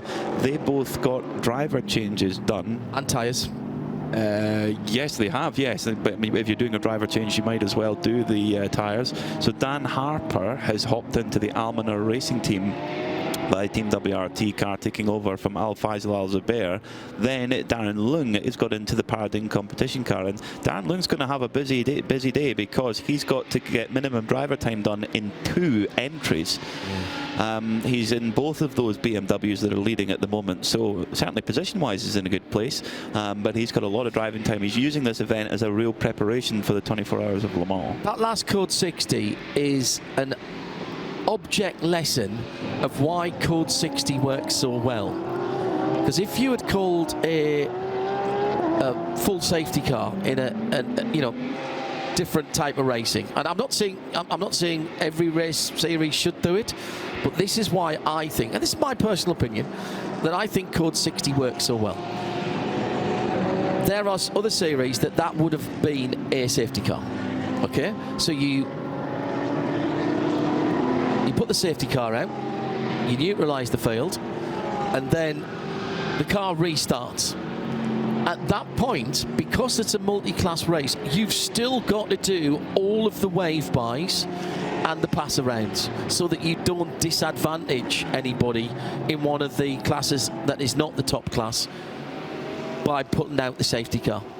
And that would have been a minimum of 5 laps, maybe 6 laps, and obviously depending on how long the circuit is, depends how long that takes. Whereas what happened there is it was 4.5 minutes, and as soon as they realised that car was running and was running clearly, the Toyota Hilux pickup that was scrambled to tow it was got off the track. We didn't have to wait for everybody to pack up. We didn't have to wait for the leader to come back to the start-finish line. We just did the countdown and we got back to green. And you lose less racing. You can neutralise the race quicker and cleaner. You don't have to wait for the leader to get picked up. And you don't change the positions of either the overall or those that are in their class with those that are in their class. It's a win-win, win-win-win. There's definitely pluses and minuses, isn't there? But unfortunately, one team that have had a week of minuses, sadly, 914 Razzoon More Than Racing. They had a big crash earlier in the week, and unfortunately are just being wheeled back into the garage, and Nick Damon has more. Yeah, they have. They stopped on the pit lane and I thought very expensively drilled a hole in the roof of the Porsche and put an aerial in, like they were having an issue with the telemetry side. But they've now pushed the car back in and again fiddling with electrical items, having a look at all sorts of parts around. Almost like they don't quite know what the issue is. In other news, both the Bentley, the Parker Racing Bentley, and the car collection Porsche have rejoined the race. So it's 2 out, 1 back. So you have an overall net gain. Which is good news. But this one, again, this is looking like electrical. Daniel Drexel got out of the car, and he couldn't look more depressed if someone had told him his cat had been run over. He looks like, literally, it's like this is the worst thing that ever happened. So you kind of think, possibly, it's not a simple fix. Other cars and teams that benefited there, Peter. Pure Racing, the Paul Sitting 92 car, back up into 3rd now. But I think just off the lead lap. Yeah, I don't think it did work in their favour, to be honest. Really? Yeah, they were running quite strongly before that code 60. Okay, but, they moved up a position. Yeah, but not in time. They're definitely further away from the lead as they were. However, they have got their one of their hot shoes in the car at the moment. Harry King, a 201.6 last time by, although that was bested by bronze-graded driver Darren Lung with a 201 flat last time by. So and his field back. Nothing wrong with the pace of those BMW. Dan Harper's just done a 159.3 in the lead of the race for Almaner Racing by Team WRT. So Yeah, the BMWs right now are looking very strong. The Anders Fjord back-driven dynamic GT number 24, that's the blue, light blue and white car. 9 seconds further back in 4th position. 4 seconds ahead of Herbeth Motorsport's Ralph Bourne. So Porsches are 3rd, 4th, 5th, 6th and 7th at the moment, split by about 8 or 10 seconds, maybe a little bit more. Number 80 Antara's out. Herbeth Motorsport is the blue car crossing the line now. What we've got between 3rd and 6th is basically Pimp My Carrera Cup race. It's a Carrera Cup race, but with GTA 3Rs instead, which is one up the totem pole in the Porsche customer racing offering. Great battle between those Porsches coming through a variety of traffic, and Antara's out on the flash button as well as he goes through turns 3 and 4, and right behind him there's a real gaggle of cars, the Winward Mercedes, and Rinat Salikov is right behind him, and that is a battle for position as they go through side by side for a moment and coming towards turn number 9.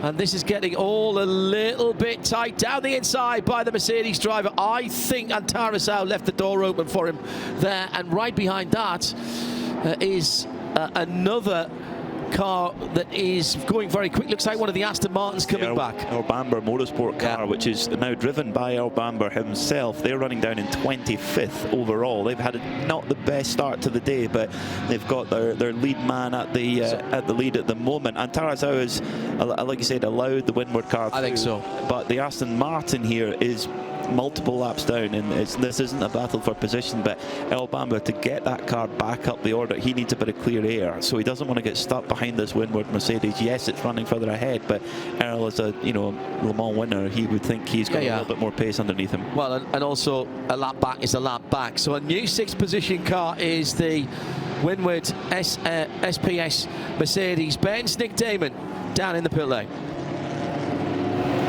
We just had the 909 Red Camel Jordan car come in. I think they're 3rd overall in 992, which is a bit of a surprise. They've seemed a bit off the pace all day, to be honest. Luke got out. Luke Broikers got out. Ivo Broikers got in. The whole thing was what's that?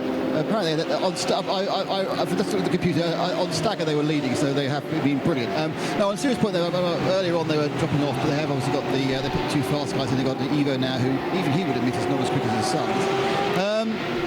But yeah, the whole thing was kind of quite leisurely, quite efficient, and they went out about again. But it was all filmed, interestingly, by Rick. So I'm not sure Rick's going to go and give them a talking to about what they've done wrong, but that's all on tape and such. So, as we say, nothing's on tape anymore. It's all on little bits and bytes on a chip. A couple of moments ago, then the 6th position changed, overall 6th position changed. But I do think Antarazao was given the call by the management at Herbeth Motorsport.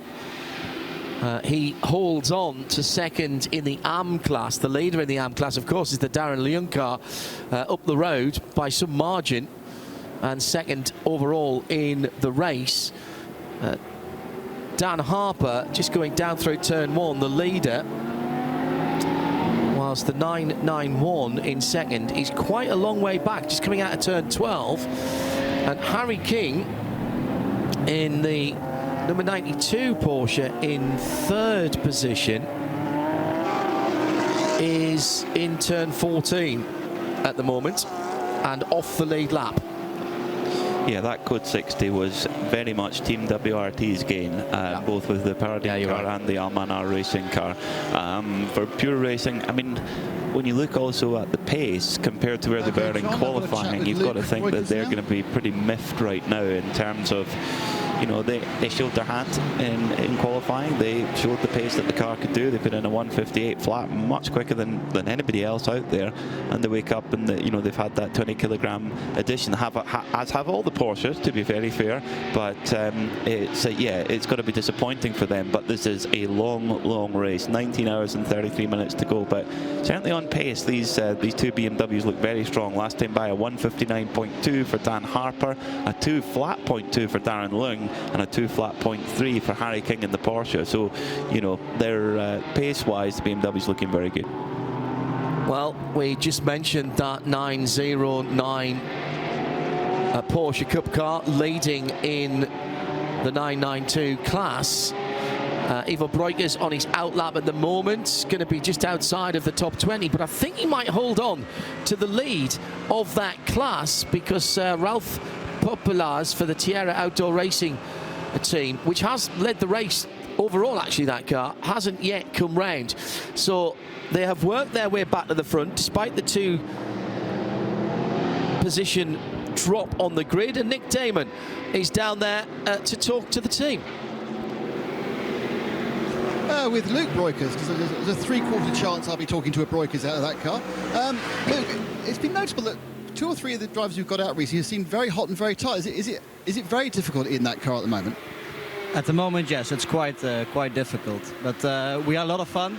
The team is doing a great job with the pit stops. Despite Thomas being sick yesterday, he's doing an amazing job. He's here with the team, doing a really having fun basically. In the car it was quite hot. I also do believe the first and maybe one of the most difficult ones to show, because you need to have to get into the rhythm. Sun's out, tires hot, new situations, but everything went well and we're happy. When you're sitting in the car in the code 60, do you just slowly boil in this temperature? Do you get hotter and hotter and hotter when you get going at 60 kilometers an hour but the sun's out? If you have a code 60 at the end of your stint, yes, you're boiling. How do you feel that overall your car's doing in 992? I mean, obviously it didn't start brilliantly. You got a 2-place penalty in the grid. You ended up dropping to 3rd. I mean, how do you feel it's been going in the following 3 hours or so? I think it's going decent. Pit stop's going well. Traffic is good. We are managing, not taking too much risk, just playing the long game. And how are you finding these new tyres? Because obviously you have a longer career on the other tyres than anyone else. How do you find these new ones here at Dubai? Yeah, the first laps you go out, it's amazing. There's so much grip, it's so much fun. It's a new experience and it's doing it's really well so far. Great stuff. Thanks, Luke. Thank you. Yeah, the drivers, they just want more and more grip all the time. Give us that grip, give us that performance. They're loving the Michelin tyre, particularly in that early stage. You do get some really, really hot lap times there. So yeah, very, very impressive. And yeah, Red Camel Jordans, I mean, they actually they had a fairly steady start to the race pace-wise. They were running a little bit further down the order, but with the strategical prowess of Paul Truswell on the pit wall, and also Luke Breukers there having a good stint, has got them right back in the game. Father Ivo Breukers now at the wheel, and probably with the full face, the open face helmet on, and the cool shades. There's nothing cooler than the open face helmet, I think, and Ivo pulls it off in fine style. They lead in 992 right now with a gap of 16 seconds at the moment, and pretty much on exactly the same strategy as the Tierra Outdoor Racing car, the number 912. Well, that is one very damp garage in the Razun More Than Racing garage. The number 914 is being worked on, and Nick Damon has some more on for us. Yeah, well, you know they're searching for their mystery problem. Well, they took off a part of the front of the car, and as they did that, that was the final straw for the radiator, which I can't think of a polite way of putting this, so I won't say anything. It gave up the ghost. There we are. It gave up the ghost in a spectacular way and dumped all the water it could onto the garage floor. So very much to add insult to injury, now it's a skating rink in the garage as well, and they are currently using the entire stock of blue roll for the whole pallet to try and wipe it up again. So it never rains, but it pours. The last time that I heard you say what you've just said, I thought you said loo roll, not blue roll. I'm thinking, surely they must do that job if you wanted to. Well, I was going to. Surely they've got something better than nipping to the lavatories and using lavatory paper. Might have to at this rate, because the entire contents of that Porsche's radiator are all over the garage floor. And radiators. Yes, poor old Daniel Dressel, who won the GTX Championship a couple of years ago with Razun More Than Racing in their KTM, and there's just fluid everywhere all over the garage. And Razun More Than Racing actually making a switch across to the Porsche brand. They've been really associated with KTM for many years. They're an Austrian team, but with KTM's current situation, that might have proved to be quite a prudent move, unfortunately. And we wish everyone on both the 2- and 4-wheeled side of KTM the very best with their financial woes at the moment.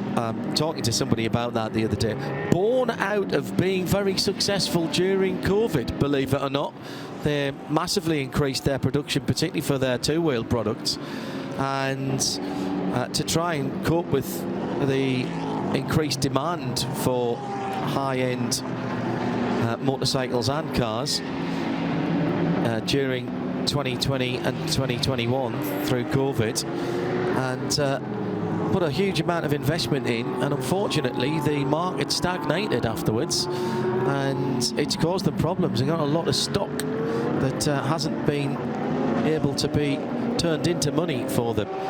So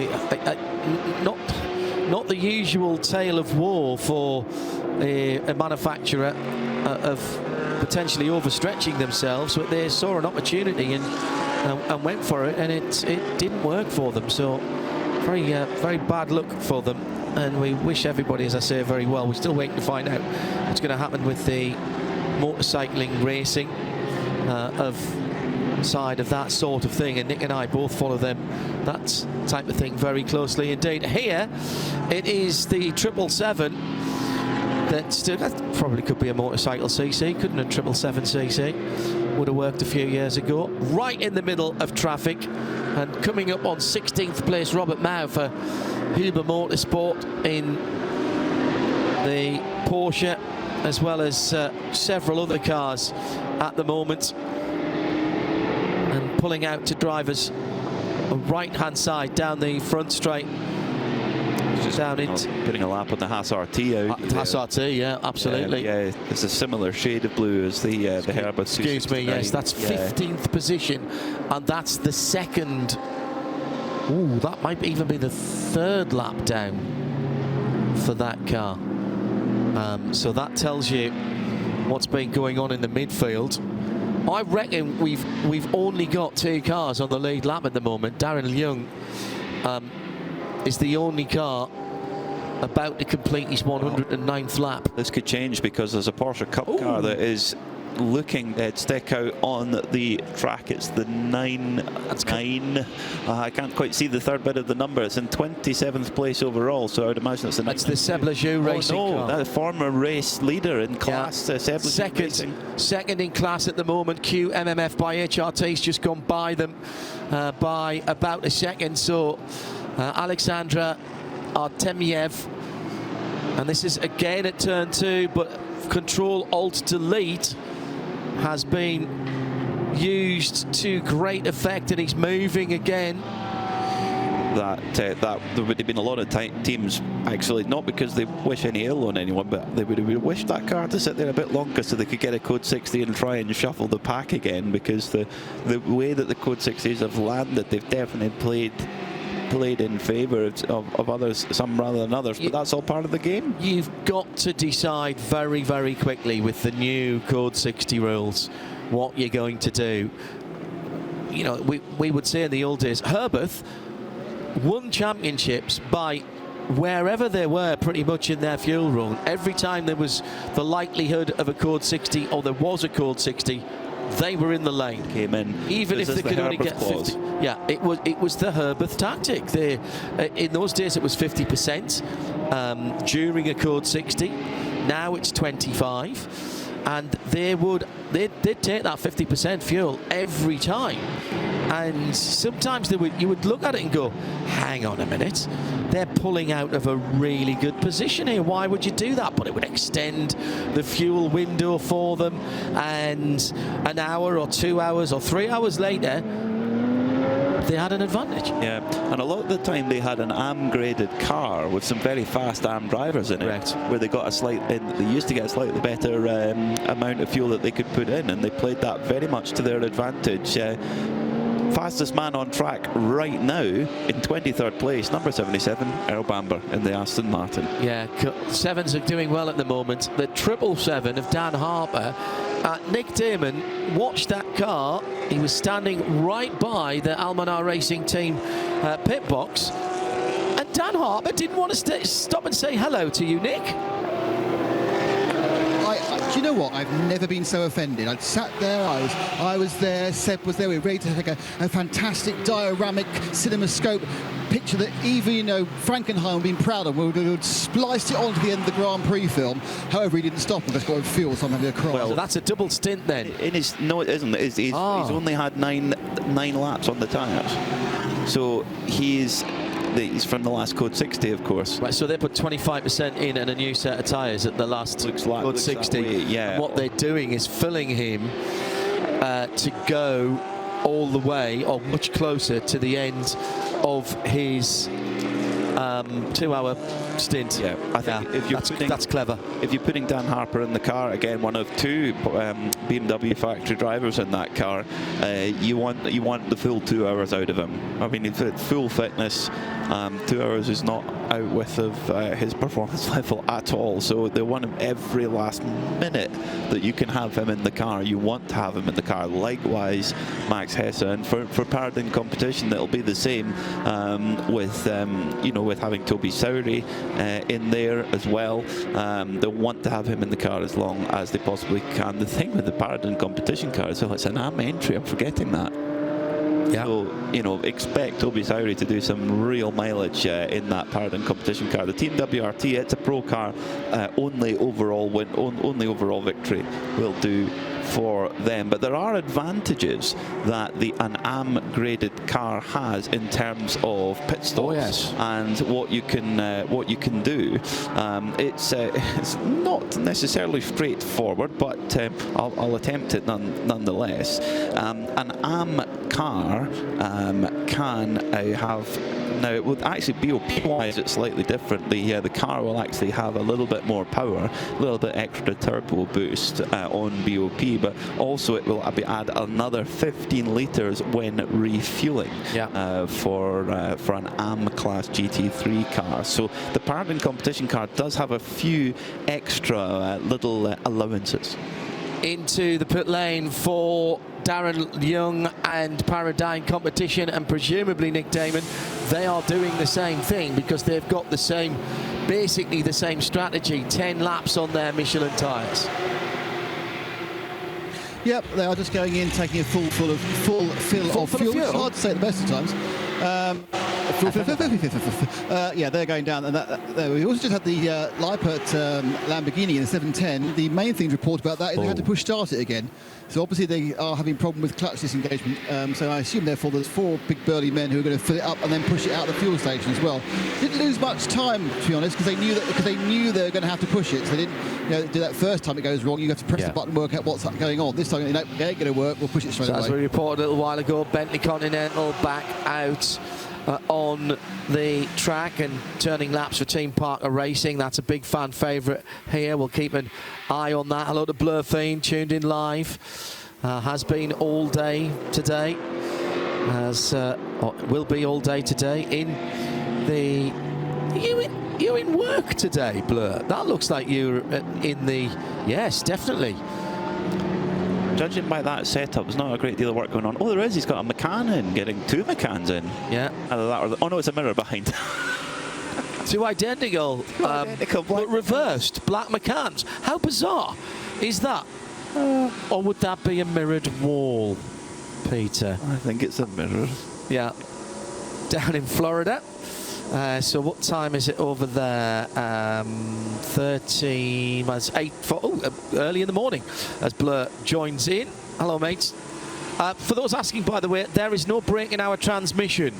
It will be the full 24 flag to flag this weekend. Same next weekend for what we can term a sprint race, I think. Next weekend, it'll be Phil Anson and Bruce Jones in the booth. Diana Binks will join me in the pit lane as we reprise our role from the World Circuit Marco Simoncelli from last year in this championship.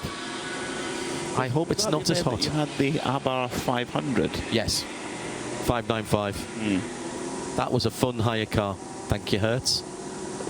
Did Binksy agree with that? Yes. Did you like it too? Yeah. Absolutely, it was in scorpion mode the whole time that we had it. I have one slight comment about that. I would have liked the seat. The seats were great, proper racing seats, wrap-around seats, really comfy. But I wanted it to go a little bit lower. I felt I was sitting up on it a bit. That's part of the charm. Well, it reminded me of an old classic Mini, actually. Not a bad thing. Not a bad thing at all. Indeed so. So Darren Lung's showing still as in the pits at the moment. Probably in the fuel, yeah. In fuel, yeah. Sorry, excuse me. Correct. Just actually pit stop wise, running a little bit longer than what the 777 BMW was in at the pits on the last time. But of course, they can take on 15 litres more if they so wish. Yes, good point. Harry King goes through, and Pure Racing 92 Porsche is back in the lead of the race, which of course they had at the very start of the race when they led the cars across the line, and they lost that pretty early on. Yeah, they had it for about 4 corners before Gabriele Piana and the windward Mercedes barged through. They have led it again since then. In terms of one lap time, the 2 leading Porsches right now, Harry King and Anders Fjordbach in the Pure Racing and Dynamic GT Porsches respectively, have both been in the car for pretty much identical amount of time, 39 minutes or so. So and with the code 60s, they've probably got another half an hour before they have to come in for fuel. Yeah. Pure Racing led for a lap, I think. Let me just go up and... led for a lap on lap 46. Thomas Preining was at the lead, so that was on the pit stop rotation. Again, we've had Porsche, BMW, Ferrari, Mercedes AMG, an Audi R8 Haas RT, and of course a Porsche Cup car have all led the races. Teams that have led the race are, let me see, where's my aggregated leader? There we are.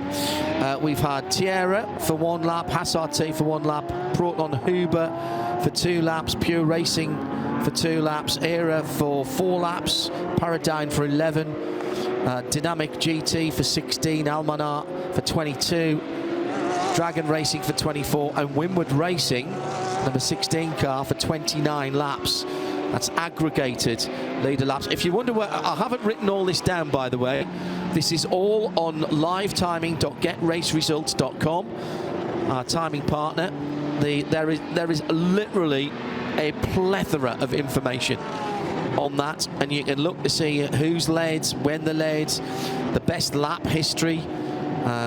We're still looking at a 1:57.7 as the best lap of the race. That was Gabriele Piana, put that in on lap 3, back at 1:05 local time. Ralph Bowen, who had, I'd be interested to hear his opinion, but probably his best season in racing last year. He was dominated, won the overall championship as an AM car, and Ralph's personal pace in comparison to fully blown professionals. You know, he's a business owner. He goes racing for enjoyment. He comes to win for sure, but his pace was just remarkable. And at the moment, again, as he usually does, he's within 2 seconds of some proper professionals in exactly the same spec of car. So they're running in the Pro-Am class. Herbert Motorsport number 91. They're leading the Pro-Am class and 4th overall, but 36 seconds behind the overall leader, Pure Racing, Harry King. We're now just sort of staggering a little bit. We've got the 2 Porsches leading. They're 25 seconds apart. Then only 6 seconds back to Dan Harper, who's, I would say, on fuel strategy, probably the net leader, I would say, just. You might be right there. Ralph Bowen and Herbert leading Pro-Am ahead of Winward in second. In AM, it's Herbert, the 80 car, and Tyrus House still behind the wheel of that car. He's got about an hour and 20 minutes still if he wants it. Second in that class, Haupt Racing Team, Roman Andriolo in that car. And Paradigm Competitions, Darren Leung is 3rd in the AM at the moment as it stands. But as we said, as we often say, it's a bit like the 4x400 metre relay.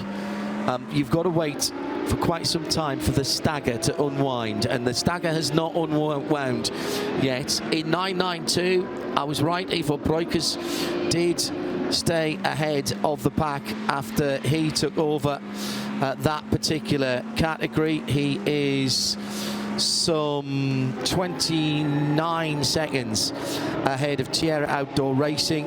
They are 16 seconds ahead of QMMF by HRT, who lead the AM portion of the GT3 category. GTX in 41st position. Don Yount behind the wheel of the mighty Lamborghini Super Trofeo leads that class comfortably from the IRC GT. There's a couple of laps in between that. Mark Griffiths behind the wheel of the 111 car. And GT4 WS Racing, George King, BMW, number 470, leads by about 18 seconds from Nico Prost and CMR. They were leading earlier on, but again, that could be a difference in the pit lane strategy and whether they took fuel at the one of the 4 Code 60 we've had.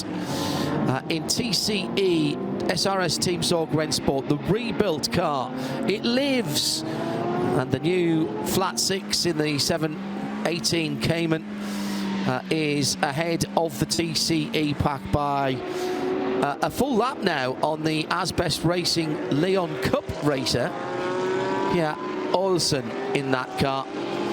And at the moment, cars that are officially out are, well, we had 2 effective non-starters, which was the Company EU Aston and the Audi R8. I have red lines through the 990 Porsche. That was the Kiwamu Katayana Porsche from JBR that had the huge incident on the start-finish line that caused our first full course purple.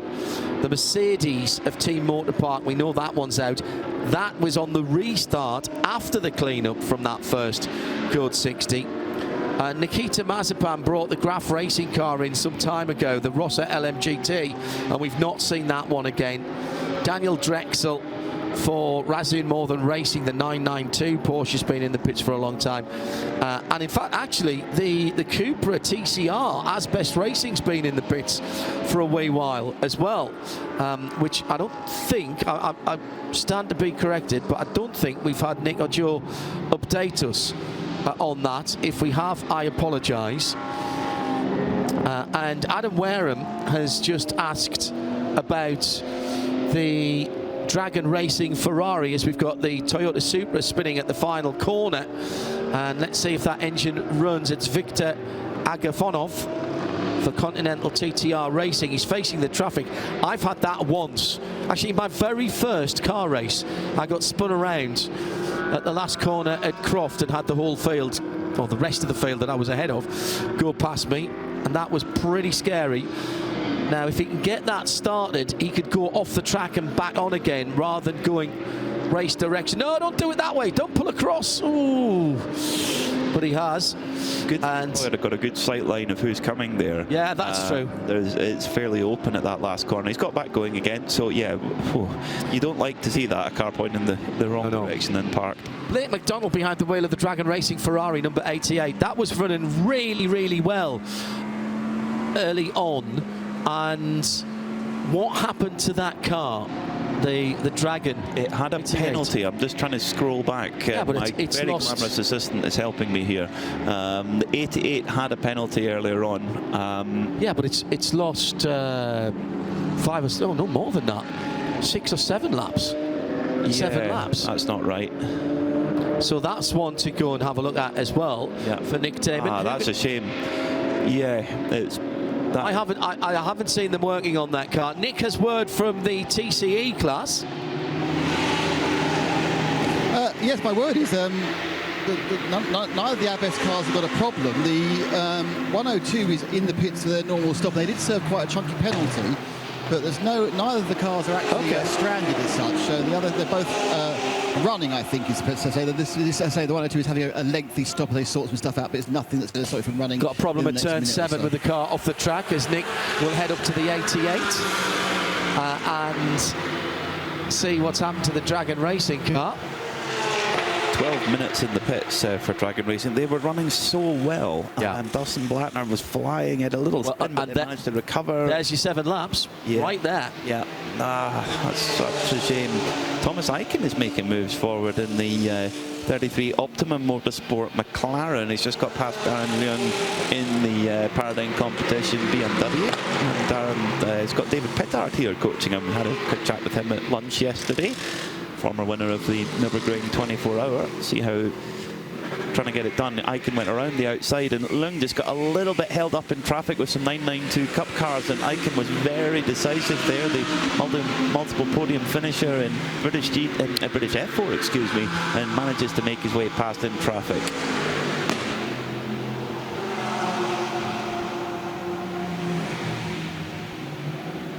Nick Damon. Sorry. At the moment, mate. Sorry, I've had a little radio issue. I'm just sorting it out. Sorry about that. So Nick Damon is trying to find out what's going on with the number 88 Dragon Racing Ferrari, or what went on with it, more accurately. Such a pity there, but it's Harry King who leads the motorweight race in the number 92 Pure Racing Porsche. He's just gone past, actually, the number 4 Hout Racing Team car, which is running in the AM class. It's running in 9. Just gone past there, and Harry now getting into a real rhythm. A 201.382 last time by, a 201.395, so very, very close for the chasing Dan Harper in the 777 Almanar Racing Team by Team WRT. There's 29 seconds of a gap between Pure Racing and the Almanar BMW at the moment, and then only 3 seconds for the back to Anders Fjordbach for Dynamic GT in their Visit Dubai Porsche, who just had a slightly more steady lap there, that last lap by Fjordbach, 1.1 slower than the 2 ahead of him, but that can be just a quirk of traffic. It comes and it goes here with a field as big as this. The sun has just officially set here in Dubai, in the United Arab Emirates. It's a little bit hazy out towards the coast, directly opposite us. We will not see that sun again until 6 minutes past 7 in the morning, and depending on which table you take. I've seen 2 different ones, but depending on which one you take, we've either got 13 hours and 19 minutes or 13 hours and 15 minutes between sunset and sunrise. The moon will be bright tonight if we can see it. 93% of the moon as a waxing gibbous. And it will be full in this region in the middle of the week. Let's go to Nick Damon down in the pit lane, who is up to the number 88 Dragon Racing pit. That car... it's not there, but it spent 12 minutes in the pits. So... No. Oh, I thought it was still there. Can you ask? Well, I can fill you in that the distance between the Abbess car and the Dragon Racing car is the maximum distance to the pit lane. It's one's in pit 1 and one's in the last pit, effectively. So I've walked away down here. I've seen no car, and I'm now very offended. Right. Well, I'll find out what's going on. Nick Damon will find someone to talk to him. As the sun starts to quickly come down here in Dubai, some of the great shots our camera operators are picking up. You can see, if you're enjoying pictures on Creventic Motorsport TV, the orange glow of the entire rear box of the exhaust on the 992 GT3R. And remember, that's not a turbo car. No, so that's actually running quite hot. Yeah, it's very hot. The QMMF car, oh no, it's become dead stick in the pit lane. It's getting pushed by its crew. Car number 974. I think that's just eaten its penalty. That had a penalty next to it the last time. It has run out of fuel. And it's being pushed into the fueling area. That is the 974 going past Nick now. Right, so I've walked all this way. It hasn't been completely pointless. I know what the problem for the 88 Dragon car was. They had a damper failure, and they had to replace the damper. So, well done for 12 minutes. It's going to kill you heel of that car. Really? Remember back to, albeit in a harsher environment, but on the Nürburgring 24 in 2023, the Ferrari that won, the Ferrari 296, the frickin' car, the dampers were, well, I won't use the word that the driver reported to me, but the dampers were very much past their best with 6 hours to go, and they had to limp it home. And they did still win, but yeah, the dampers have been a weakness in the past on that car. Oh, yes, I see what word he would have used. Yes, indeed. Spoiled. Spoiled. I thought it was going to be the Austin Powers version of it, but clearly not. Oh, no. Right. No. OK. Turn 15. Yellow lights and yellow flags at the moment. It's just beyond the stage, which is all lit up. I have to say, I get a little bit worried with red lights next to a racetrack. Into the pit lane, I'm afraid to say that this is the Cayman, number 414, and this is our superstar, Razu More Than Racing, with Ajith Kumar behind the wheel, and that car has not made it into the pit lane. So has he gone one lap too far? 53rd position for that car. He's been out for an hour and 28 minutes. So that just could be a flat 6 in the middle of that car, coughing and spluttering. And remember, when he left the pit lane during a code 60, he did not go to fuel at that point. Now, that might have been the decision made by the team, yes, given that they might have had fuel at the previous code 60, but I think it's maybe just run out of fuel. Well, let me see, because the fans that are there on the pit entry, they're getting a real close-up view to their hero. Ajith Kumar has just had huge adulation wherever he's been all weekend. He did take fuel. He's taken fuel at some stage, because his last pit stop was 3 minutes and 8 seconds, and the pit lane time only was 44 seconds. So he didn't stop at his pit, but he did put fuel in an hour or whatever it was. Now the car is rolling gently, and code 60 is coming. Code 60 is coming. It will be our 5th code 60, with the time at exactly 6 o'clock in the evening. We've timed that one perfectly for Pete back up in London. It's another racing hour completed, and here in the Global Broadcast Centre, it's Peter Mackay and John Hinoff. Nick Damon in the pit lane. RS1 for the audio, and Creventic Motorsport channel on YouTube, as well as our syndicated TV around the world. It's the 2025 International Endurance Racing Opener, the Michelin 24 Hours of Dubai.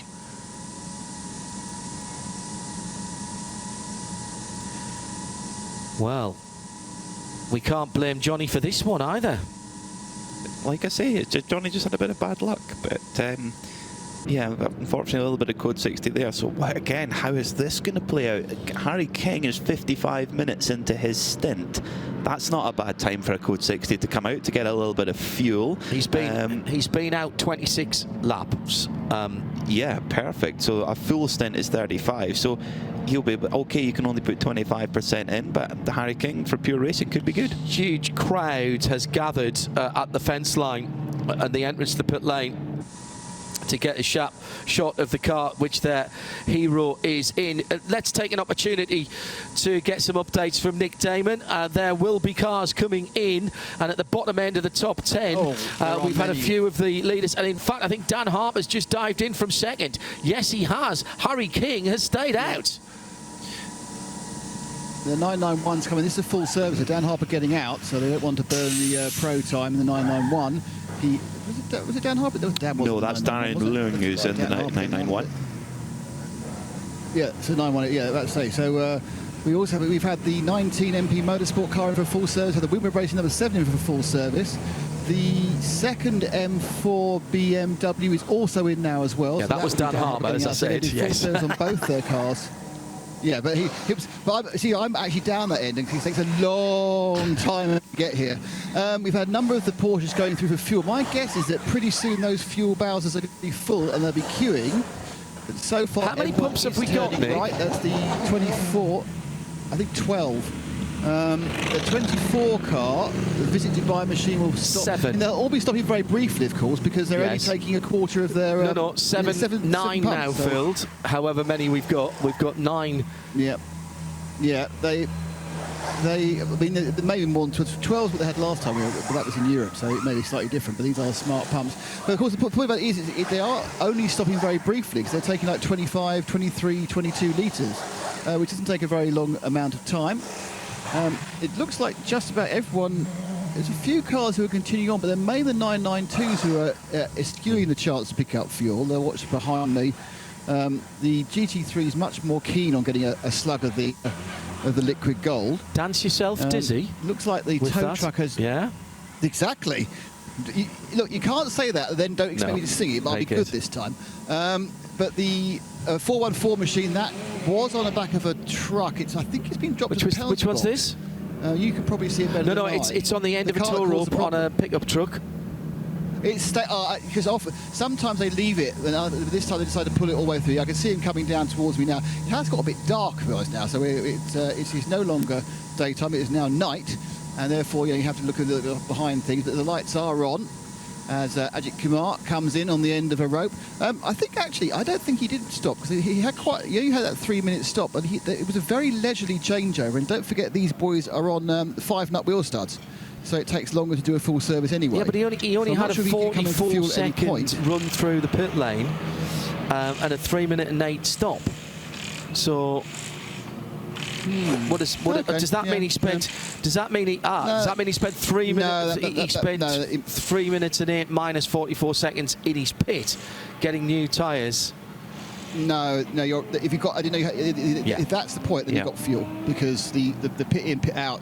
Correct. Is either side, and then that's how I was reading it. Is fuel. I haven't got that information in front of me. You are very much lucky to have the Get Race results, page 2, 3, 4, and 5. But very few of the garages have even got page 2 of the timing, so you're kind of going, oh, well, who knows?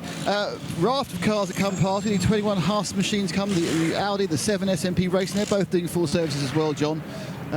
Just trying to see where anyone is just going to do fuel. There's the 978. Here comes the 30. That's the recovering car collection machine. Then the Red Camel Jordan car eschews many of the other 992s, and they're coming in for a service. Evo's staying on board.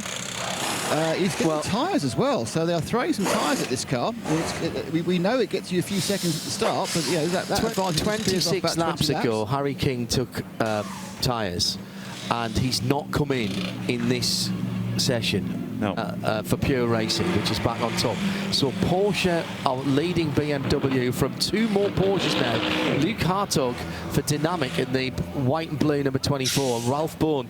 As Harry King now decides it is the right time to come into pit lane. 1, 2, 3, 4, 5, 6, 7, 8, 9, 10 cars in fuel. They're going to have to. Yeah, I think that is an interesting one, because I could see why the theory for pure racing not to bring Harry King in, because it looked like it might have been a relatively short code 60, because it simply was a matter of towing the Ajith Kumar car into the pits, but it stayed code 60 longer than I expected it to. We haven't had the warning yet to say it's 60 seconds to go. Pure Racing are going to put that was fuel on. That was fuel for the Kumar car, because that is being pushed into fuel right now by the Pure team. Racing, the leading car, Harry King's jumped out after less than an hour. I think Damon has more. Nick, go ahead. Yeah, it's full service for them. Yeah, full service Pure Racing. There's a driver change. Harry King out. I mean, I suppose that perhaps the teams know something we don't about them. No, it's coming to an end. I saw that.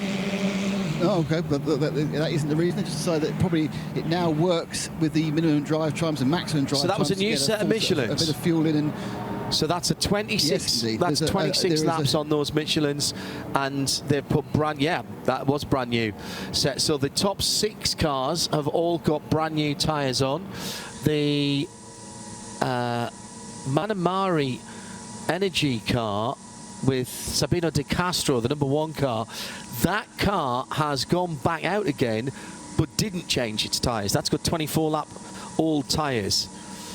Well, Pure Racing are at the fuel stop at the moment. They are literally filling the fuel in at this moment. Now, what happens when it goes back green? Does it click back over and you can put it all in, or can you still? You only get 25. Yeah, as soon as it goes green. John Hindhaugh, you genius, or more likely, Pure Racing Strategist, you genius, because that will be now filling up to maximum, surely. I think that happens. I think that it's kind of like. I'm not quite sure. I'm pretty sure that's not what happens. One of the things they try to avoid happening again. This kind of all this change to the code 60 was to prevent the Lady Luck intervening, which I always quite like, to be honest. And I don't think that you can be lucky to hit the end of a code 60, and therefore, because you've still got the advantage of coming down the pit lane and doing your pit stop and your driver change at reduced amount of time. So I would be surprised. You know, we need someone to read the rules, but my feeling is that's not what you can do. In fact, what I'm going to do is I'm going to go and find the Red Camel's Jordan team. Fulgenzi Racing, Alessandro Giannoni, he has just served his 10-second penalty that was hanging over that car. Still got, actually now, we've got probably more than half the field that have got penalties against them. And also coming in as well is into the pit lane. The Simpson Audi. Simpson Audi, the 69 car, which is soaking up a penalty. Yeah, that at the moment is in 15th. David Pogosyan bringing that in. Of course, they've waited till the end of the code 60 so they can serve their penalty and do their pit stop. That's right. Yeah, you can't serve the penalty. It used to be that you could serve the penalty but double. Now you can't do that. Yeah. I'm gonna. The feeling definitely that Nick Damon's got the right idea going to ask Paul Truswell in the Red Camel Jordan's team if you can do that. But judging by the amount of time that Harry King has been in fuel, he's getting a full tank. I'd say so. Either that or the quicker fuel process, because of course everybody has the same refueling time. So yes, it's still in fuel right now is Harry King. So I think they've decided to wait till it was going to go green. I mean, that was a bit of guesswork and luck. Is that going to play off? Is that going to be a good thing or not? We'll see. But it's got them back on the lead lap. Well, they were leading when the code 60 came out, so only because the other cars had just stopped, and they are now doing a full stop when the cars behind them only did 25% stops. But they were already a bit behind on the Almanar. I think the net leader before that code 60 was the Almanar WRT at BMW. So Alexei Nesev has got into the Pure Racing Porsche. Dynamic GT now lead for Porsche after that code 60 and the pit stop shuffle by 1.7 seconds. And so Luke Hartog is up against Dan Harper. Get the popcorn in. Get the popcorn in. The 777 under 2 seconds behind the Porsche that leads once again off the track for the IRC machine with the big 6.2 litre LS3 GM engine. That car sitting down in 44th position. It's Mark Griffith coming to the, well, he's about halfway through his stint at the moment for the Open Wallet yellow and black car. Looks like he was having trouble just getting that car back onto the track. So Luke Hartog then leading the race in the number 24 Dynamic GT. This is the white car with the blue skyline of Dubai decal on the side. He's on the back straight now in a huge traffic jam of cars, and the 777 is right there with him among those headlights. They're about halfway down the back straight at the moment, and they are in fact side by side at the moment. No, not quite. The Dynamic GT car must be slightly further up the road as they've gone through turn 10. So Hartog leading. Yeah, my tracker was just catching up there. Now down towards turn 14.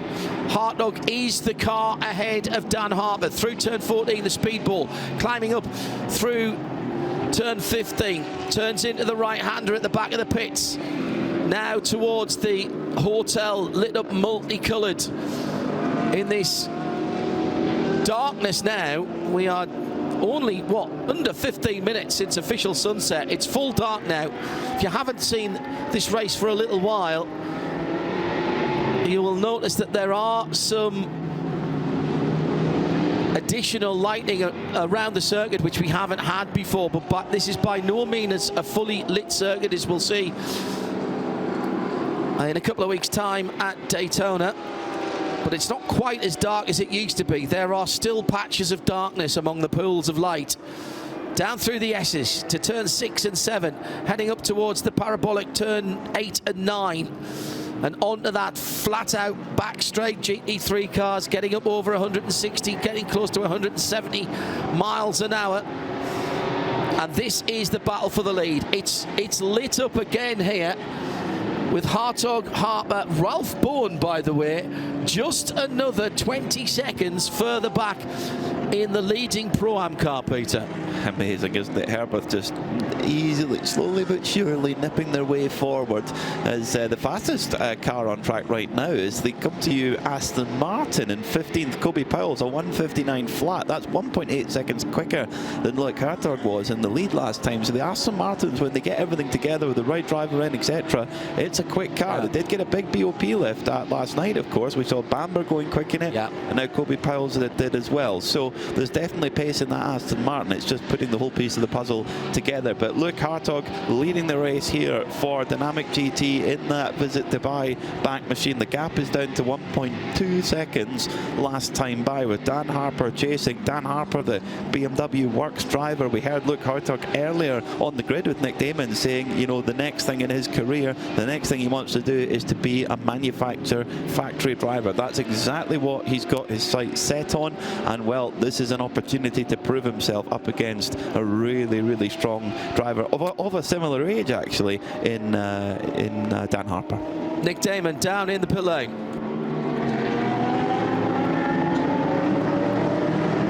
Trustwell, and yes, if it goes green whilst you're in fuel, you can fuel up to your maximum allowable amount. So there is still a little bit of luck involved.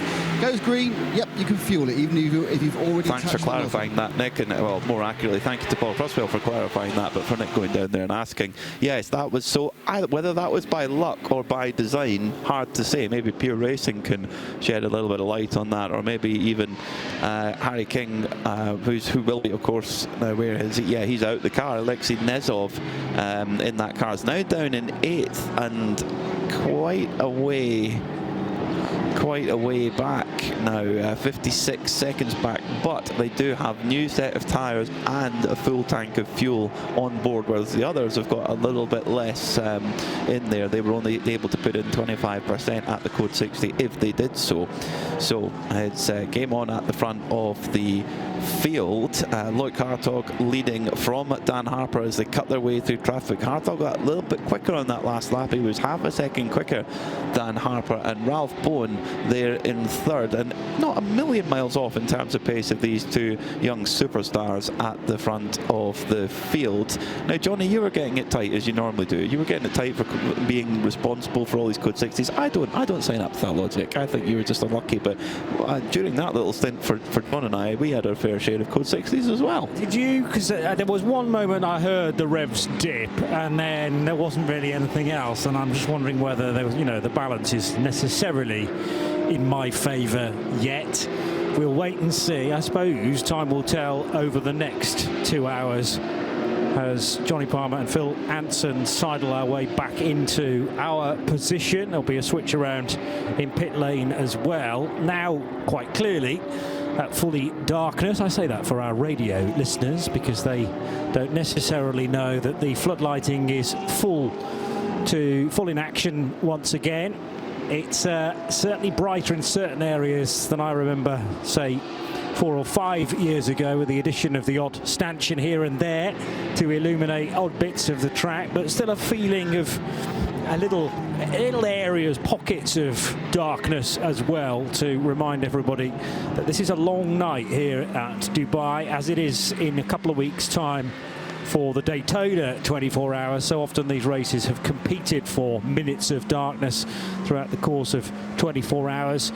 And maybe not a surprise to see some of the names at the sharp end as we're doing. Dan Harper, certainly a big talent and has been for a number of years. Ralph Bourne is a regular within the Herbert Motorsport crew as their stellar bronze racer in the 91 car. But Loic Hartog, still relatively new to this long distance stuff at 22 years old. The Dutchman, though, and Dynamic GT may not have been on everybody's list to be looking as strong as it has been for the first few hours, but it's all very well getting to this stage and looking good, but you've got to now sustain that, particularly to, well, first of all, a big marker is midnight.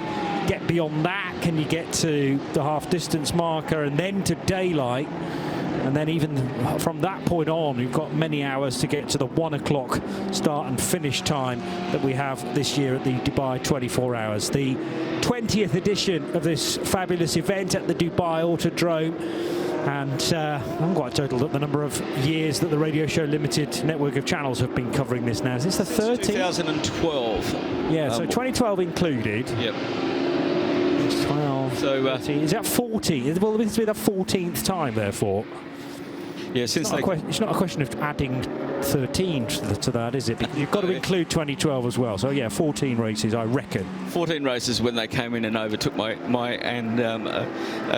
commentary box before we were live streaming. You've never been given it back for this weekend. Well, this is it. But I did enjoy my time with Rene Dubois and Alex Kappa-Murdoch doing out the commentary here for the 24-hour series. I've been doing it since 2007. So got to see... You missed one. You missed 2006, did you? 2006 I wasn't commentating. I was here, but I wasn't commentating. So I started in 2007 because I was racing here in the initial tin top category, the Volkswagen GDI Cup back then. Did you get to the finish, you and your team? Yes. Of course. Of course. And can you remember your result? It wasn't good. Okay. But the key thing is you got to the end. Well, back in those days we had diesels running. We had 120 diesels. We had it was a lot smaller capacity grid as far as engine size went. Yes. Back in those days. Yes. And now under the lights of Dubai Autodrome, very much like Kuwait level lighting. Here, as John described earlier, but not really the Yas or Daytona type lighting. However, new regulations this year under what the cars, if they start losing lights, of what they have to do. Now, if they lose one of the front or rear lights, they have to fix it at their next pit stop. If they lose both the front or the rear lights, they have to pit immediately. They'll probably get the meatball flag for that. So that's new for this year. So they're governing that very, very carefully to ensure that other drivers can see them, even though we do have light around here. But there's pools of light on the back straight and a little bit of darkness. So from speaking to the drivers from last year, they really enjoyed it because we've seen this year there's a lot less floodlights on the front of the cars. Okay, they don't have the corner spotter lights and you don't have the massive lights. You're allowed 2 extra lights or a 1 light bar, and that's it now. And especially it goes by category of how much you can have. It made it a lot easier for drivers who have to look in their rear vision mirror or have a rear vision camera. It makes it a little bit more tricky. Now, our 2 friends who were bemoaning us for all of the Code 60s had 2 of their own. Yeah, exactly. A short one for a car stopped at turn 15, which was recovered, and then just before we came on air, the 414 stopped at the pit entry road, running out of fuel. So they had a couple of 5-minute ones, but they've taken the angst that they gave us at the beginning of their broadcast a little bit back. Yeah, I can still feel that the argument will be that we started them off, and they merely could not stop the ball rolling from that point on, but I failed to take that, frankly. Thankfully, the latter of those 2 that you just mentioned shouldn't be a long-term issue for the car, as long as it can get, or has been brought to the pit lane. Yeah, it did get into the put-down. Ajith Kumar got out of the car. Let's hope it's just a fill, and then it can go again. Normally, that is the quick solution, and it's not any long-term issue. The hairpin at turn 14 is still a real pinch point when you are, say, a lead lap car trying to dive bomb a lot of traffic. Because if it's groups, and generally it is this far into the race, groups of lapped traffic, then they may not all see you at the same time, and you have to be brave going down into the inside of turn 14, which is a hard stop, and hope that not necessarily that the slow cars will make way for you, but just that they've seen that blinding light down the inside. Hartog did so. 2.5 seconds the gap back to Daniel Harper in second place, so he cannot miss a beat. That's just starting to creep out now. So it's growing in the favour of the Dutchman, you reckon? Yeah, the Dutchman did a 2-minute flat on the last one, a 2:01.8 for Daniel Harper in the Almanar Racing Team BMW. So just maybe a little bit of traffic in there. Once again, these gaps seesaw as they make their way through the slower cars. Everybody up until 12th place has been put a lap down so far, and some of them many laps down as the race evolves. 18:38 to go. But it's been a terrific battle up the top end, and Herbeth have risen to up there as well in the Ralph Bonn in the Herbeth Motorsport Porsche, 31 seconds back behind the battle for the lead. So Porsche, BMW, Porsche, and that's been the way it has been since we finished that first hour. The two BMWs on top. Back then, the second BMW of Paradigm competition, the Simon Travis at the wheel, now down in 11th place.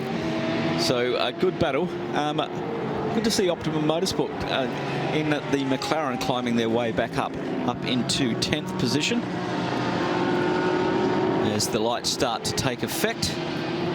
Don't forget, we've got the massive fireworks show, 3 minutes long this year. We've increased it by a minute, and thank you very much to Dubai Tourism and Visit Dubai for that, as it's a bit of a celebration of the 20th running of the Michelin 24 Hours of Dubai. As the race continues on, drivers now starting to get used to the darkened conditions. Yes. We had sunset around about half an hour ago, and it is pretty dark out there right now. We don't have a twilight here in the Middle East. Basically, somebody on the door turns the switch off. And it's quite a responsibility to be in the car during those transition stints. Yes. So daylight to darkness, possibly less difficult to deal with than when the sun is especially rising. Around there, that where turn 5, turn 6. Because of the big runoff area you got there, the track lighting is a long way away from the circuit. So you see these darker patches, if you're watching on the Creventic live stream, that you can see that the drivers really have to think about where they're going to place that car. Because remember, you're going uphill, you can't see the edges of the track as you come around that corner. So it's a little bit, you have to get used to it. As one of the more professional racing drivers in my history said, the track doesn't change when it goes from dark to light. And that was, yeah, you just have to remember where you place your car. Muscle memory playing a huge part of that. But those that were in at the early part of the race may not be back in until it is full darkness. So, yeah, the track's not changed, but your memory of it may have done. And you just got to reacclimatise. It should only take most of these people a couple of laps, and they'll be very happy then. But also, those that are new to the Dubai Autodrome having to work out where the reference points are, also where headlights from other cars are most distracting, because the track folds itself back on itself in a number of places, and you might think, is that a car travelling in the wrong direction on the circuit? Oh no, they're over at turn 10 and I'm further around. Or they're on the 311. Or, yeah, you might get mixed up with road traffic. We've had flashing lights over there before. We'd thought something was going on at turn 5, and it was actually out on the road behind turn 5 from our viewing point up here in the commentary box. Yeah, and everything's happening at breakneck speed, so until you've become used to stuff, it's always best to be not cautious, but just aware and ready to expect the unexpected. Yeah, not quite 11 tenths, just 9.5 tenths for the first couple of laps, just to check how the tyres are. If you've got fresh tyres, or you're running, if they're going to start double stinting. Now, talking to a couple of teams during the weekend, as they get, well, during the week lead up to this, there was a lot of talk, because we're due to get down to around 12 degrees tonight, which is quite cool for Dubai. A lot of talk of double stinting tyres. I know that the GT4 cars will comfortably be able to double stint tyres, and a lot of that is budget related as well. But talking to one of the teams down on the grid, Continental Racing by TTR, Johnny Westbrook told me that these tyres really hang on in the GT4 category. They're really, really happy. They said the Hankooks were good. They hung on. These hang on more. Yeah. Okay.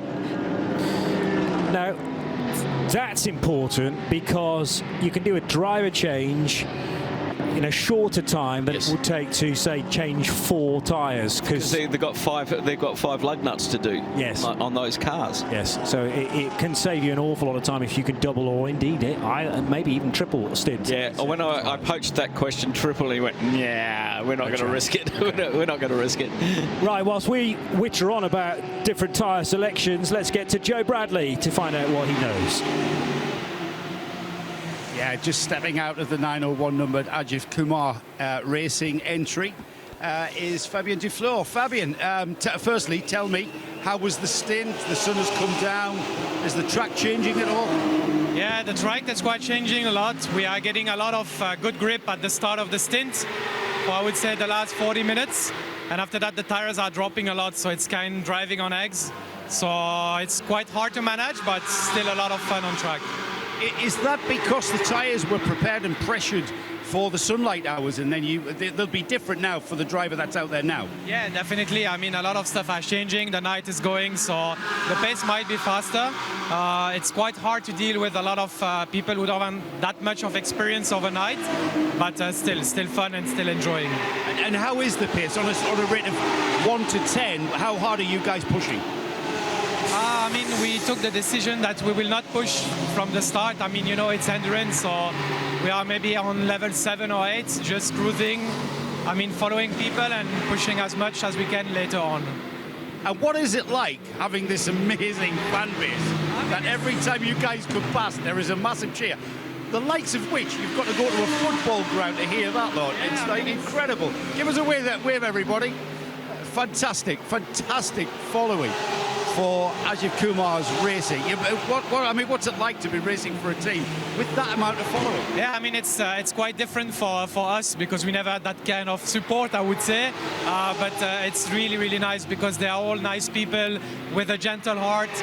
They are super nice with us, even on social media or here in the paddock. So, I mean, it's really cool to have them with us.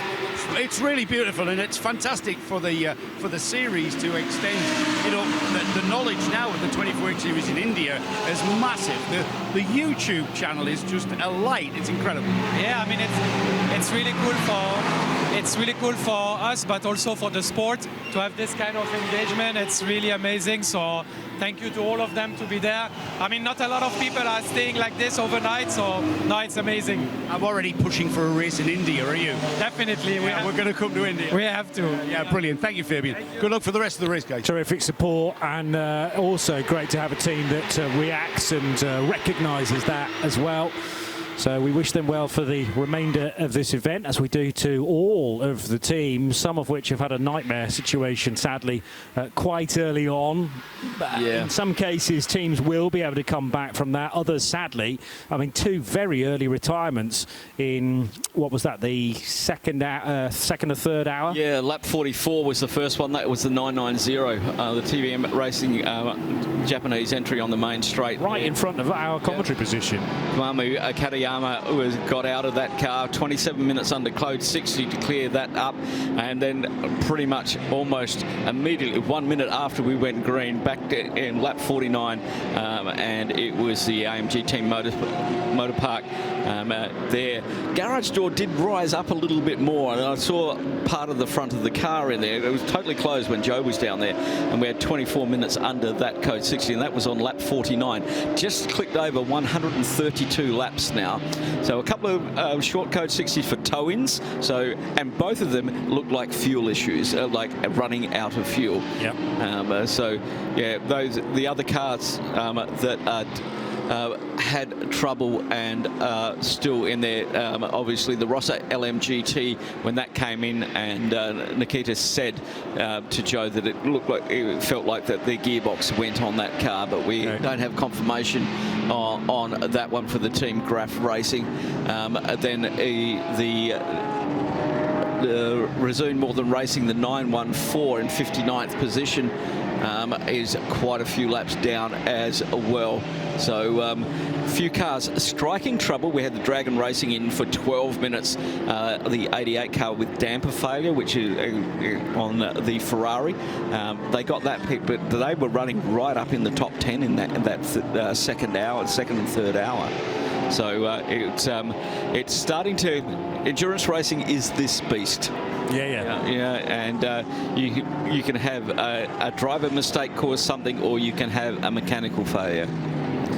I'd be interested to know whether the fuel starvation or the literally running out of fuel problems are related to this slight change in the regulations as well, in that possibly you can only fill a quarter of your tank during a code 60. You'll need to therefore know what the fuel burn level is like at 60 kph, then going back into green and possibly then back into a code 60. I know that there'll be generally a fuel light, but how much fuel burn have you got after that? You know, the reserve beyond the fuel light, and it's, I would imagine, very easy to misjudge that by a lap. A few teams have found out that it's not they can't go that far again. Got a yellow flag down at turn number 10 at the end of the back straight. It's very deceiving down there. There's a marshal post with a light on it, and you always think it's a car that's parked down there. Just keeping an eye on that. Looks like we're back to green again. So just maybe an off for one of the cars. Easy to do down in that part of the track, as it's once again the lighting is there, but it's also really bumpy down there, and judging those bumps in this type of environment with the reduced lighting can lead you astray. And also the bump severity may not be the same fully across the track, left to right. So you might be on a bit of asphalt that you've not really used much before because it's not the racing line, but you have to go there because either you're lapping another car or you're trying to overtake another car, and all of a sudden, poof. Yeah, that will really catch you out potentially, maybe if it's in the braking area. And a lot of the rippling has actually taken place in the braking areas as well, because that's where there's more friction. And into the back straight, meanwhile. That was the 427, I think it was, that got pushed out there with two GT cars coming up the inside. He is on the overrun there on the exit of turn number, down at turn number 10. And it is the 427. Good spot. Blocknut at the wheel of that, currently running second in the GT4 category, and he's done the Control-Alt-Delete. He's got a full load of lock on there at the moment, and he just pushed forward, but he's got the Cayman back running again. Just see if that did affect where he was.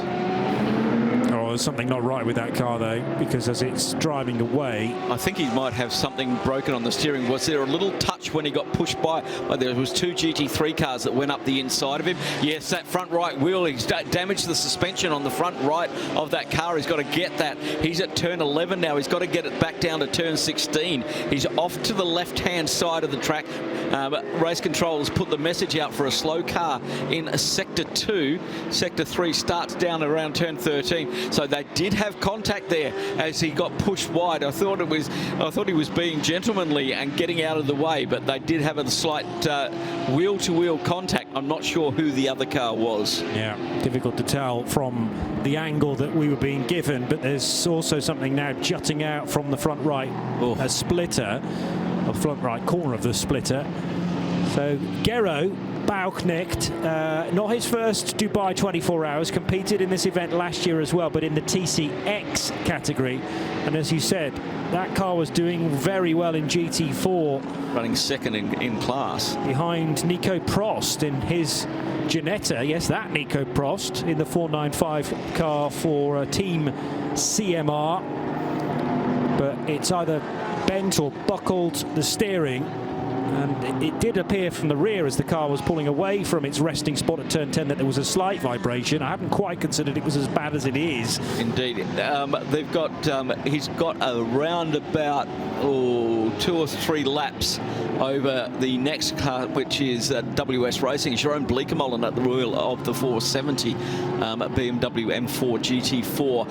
This is going to take a little while. I think they're going to have to replace the front right corner of that car suspension-wise. He now pulls to the inside of the circuit on the apex to get onto the pit road. Really well done. Really carefully done. He measured it, he knew where the cars were behind him, and he got across, not getting in anybody's way, because he is carrying a fair bit of damage. And with only one wheel turning, yes, it's not easy to know whether, if you point the car somewhere, it's not going to go sharp left or whatever. So, yeah. Yeah, the manoeuvrability of that car is somewhat compromised when the two things that steer it, one of them is still pointing in one direction, or the forward direction when you're looking to go left or right. There's quite a queue developing though in pit road now behind the 427 car. He's going to serve his penalty well, anyway. Why not? Well, you have to, yeah. Get that out of the way first. They'll also, well, had we been at another venue where fueling happens before the main pit stop, there might have even been the option to do that. But the difficulty when you've got a steering issue is how much can you actually affect where you're going next. And thankfully, here at Dubai, they serviced the car. Oh, that wasn't quite the pit bay that they wanted. And then a second attempt at it. Yeah, that's to get almost the car on full lock to steer it into the garage. You can't drive right into a garage, though, can you, Joe Bradley? No, that's what I thought for a drastic moment there he was going to drive in. I think the team made sure he didn't. Switch engine got to be off. It's got to be pushed into the garage. It's gone nose in first.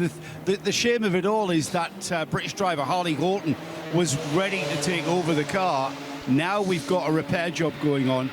It looked like it's got a bit of damage on the very front corner, but only slight damage. Just a bit of trim hanging off. And then, as you saw, the right front wheel was wobbling around as if the tooling had broken from the steering. So it might be, if it is the steering that has snapped, and I can't see yet, then he's done a cracking job getting it in. No, I think I've just seen the hub wobble as the wheel came off. The problem is they put it in nose first, the little devils, which stops Bradley poking his nose in. Squeezing down the side, getting in the way of everyone. I still can't quite see what the problem is. Look, let's just file this under suspension issues, and then we'll hopefully get that sorted. The mechanics are already putting it on the hijacks, the elephant feet going in there. I'll let Phil explain to everybody what elephant feet are, and the car going up onto the high stand, so you can at least get underneath it. But suspension issue for this number 427. And it looks like the 24 is coming into pit lane. And that's going to give the lead, because half a second separated the dynamic GT from the Almanar Racing. And yes, Daniel Harper has brought the 777 Almanar Racing team into pit lane, and he's going to have to queue up to serve a penalty that's a dynamic GT car, Loic Hartog in there. 8-second penalty for them, as Daniel Harper puts the Almanar Racing team into the lead, and dynamic GT out as it leaves the penalty box. 16 laps on those Michelin tyres. Makes their way down the pit lane. Yeah, now you're able to tell us about tyres because there is a new column, I think, brand new for this event, which tells us how old the youngest tyre on the car is. Now, generally speaking, it'll be a full set of Michelins that is switched during a tyre change. Because if you're going to change 2, you might as well change 4. There is the scope overnight, as we've discussed, that some tyre sets may be double stinted, but that's a useful reference point. Yes, we've got the drive time for each individual driver, but it might well be that each driver gets a new set of tyres at every pit stop. So useful to know how much tyre life there is potentially in that set.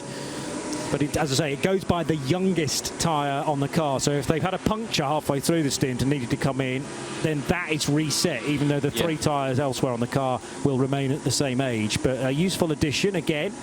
It feels like timeservice.nl never stands still. They're always looking to give us a bit more information. Oh, it's always brilliant. We always get new columns, and we have to decipher how we're going to use them. That's the So the incident that we were talking about for car 427 has obviously got quite a lot of attention lately. We wonder whether there was contact at the end of the back straight at turn 10. One man who will certainly know is Gero Bauknecht, now with Joe. Gero, you the driver that brought the 427 in. Suspension issues I can see. How did that happen? Well, I was approaching turn 12, turning in on the apex, and the car hit me right on the right side. And it just pushed me out, and so... Did it break the steering? Yeah, steering wheel was not fully functioning anymore. The right wheel was wobbling, and it turned to the left, but it didn't turn much to the right, and then sometimes it did and sometimes it didn't. So, wow, you did a cracking job. Great job getting it back here. That could have been also awful. The team are working on the car now. I suppose that the saying in English is that's motor racing. That's motor racing. These things happen. Yes. Is it the same in Switzerland? There is Switzerland. Racing in Switzerland is not allowed. Yeah, but well, you Swiss guys race everywhere else, and that's racing. That's right. We use France, Austria, and Italy. Pretty much everywhere in the world. Yeah. Yeah. Other than that was going well. Yeah. Yes, absolutely. That's an even bigger ship. At the end of the stint, so the tires were really off, etc. So it was wearing on the car. It was, I think, 5 minutes from coming in. Yeah, okay. Thank you for that insight. We really appreciate you telling us that. Hopefully the team will get the car out very soon. Thank you, Gero. Great to meet you. Yeah, so Thank you. it will have come as a shock. I noticed he didn't identify the car because he probably still doesn't know, and it doesn't really help their cause either. Well, there was two GT3s side by side going into turn 10, and he was on the outside. Unfortunately, I don't think he expected two cars there. They may have drifted wide, and that unfortunate contact at turn 10. Brilliant drive once again to get that car back from turn 10 to the pits under its own steam. Mightily impressive, purely because the issue almost seemed to be changing from one corner to the next. Yes. So you have to be incredibly adaptable. Ivo Breukers almost getting the tail out there as he accelerated out of turn 15, is in the lead for the 992 division. Red Camel Jordans.nl, that team no stranger to winning some big trophies in recent races. They're reigning Middle East Trophy 992 champions from last year. And I believe with their outgoing car, not this car they're using this weekend, but their outgoing car had 4 victories to its name back-to-back, including in Barcelona, the final domestic race, if you like, of the 24H Series season in 2024. That happened last September. There will be another Barcelona 24 hours as part of the 24H Series calendar this year as well. Little bit of change for the European season, but Mugello in its traditional date in March, going back again to Misano, which was a first for last year, and a 12 hours at Paul Ricard coming in. So no visit to Portugal this year, and Portimao, the 24 hours, is dropped for 2025, but I'm sure that will have some sort of return in forthcoming years.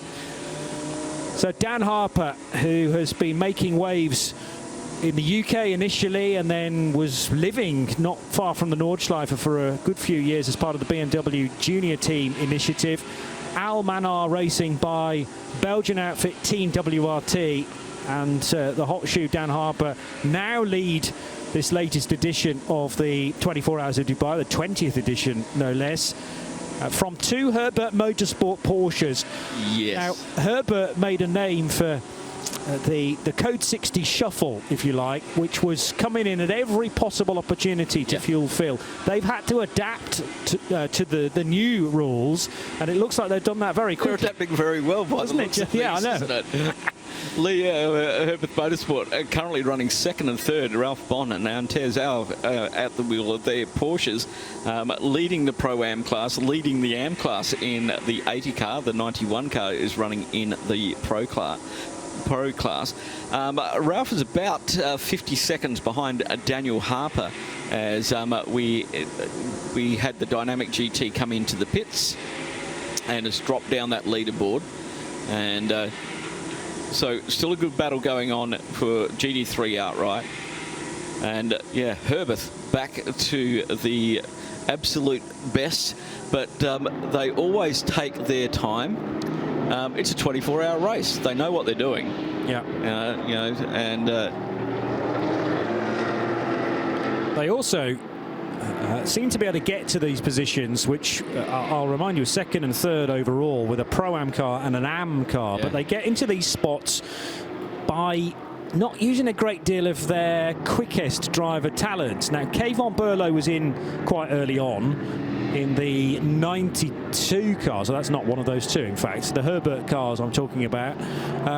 So Ralph Bone and Antares O in the 91 and the 80 cars, but generally the quicker drivers are reserved until later on in the piece.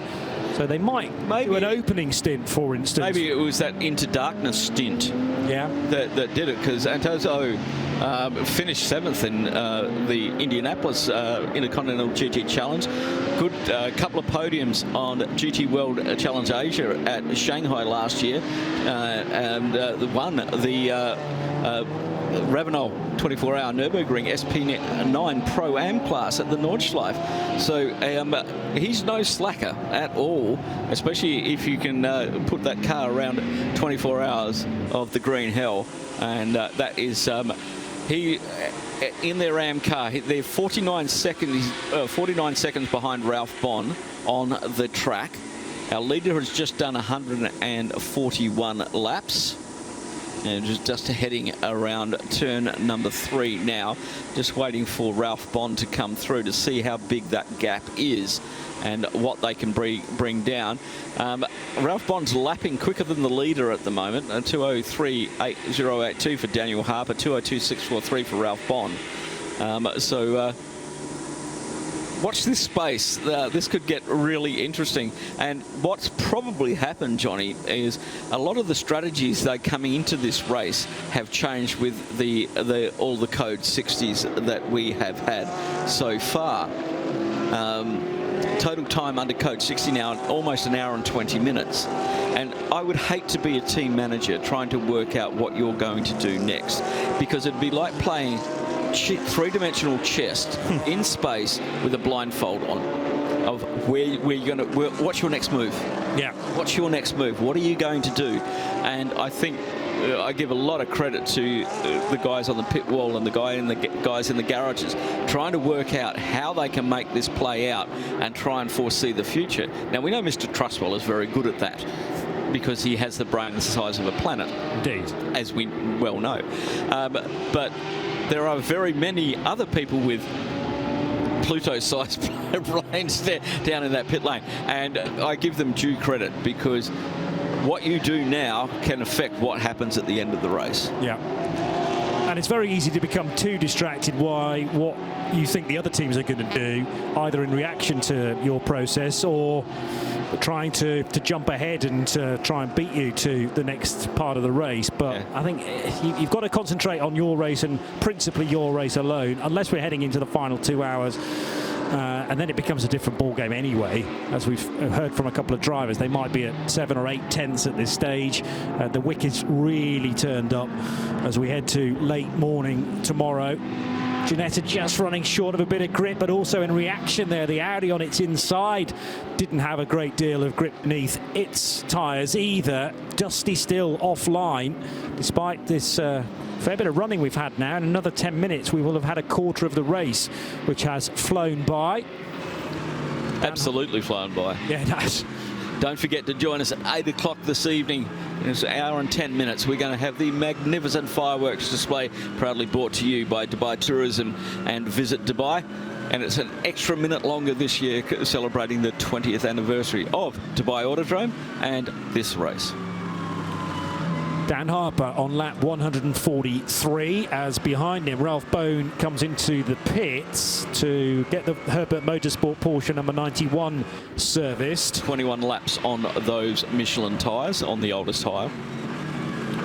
And is that the end of a double stint for Ralph, or will he get back into that car? He's actually done quite a lot of running. I've just been tracking back through the various stints. As I say, Kayvon Burlow was at the wheel of that car in the early stages. They put Ralph in for a short one because of a code 60 at the time, and then he did a more lengthy stint at 16 laps. We've had a And we've had a stint from Jake Pedersen in the meantime, and then Ralph Bone, I reckon has just done a double. Yep.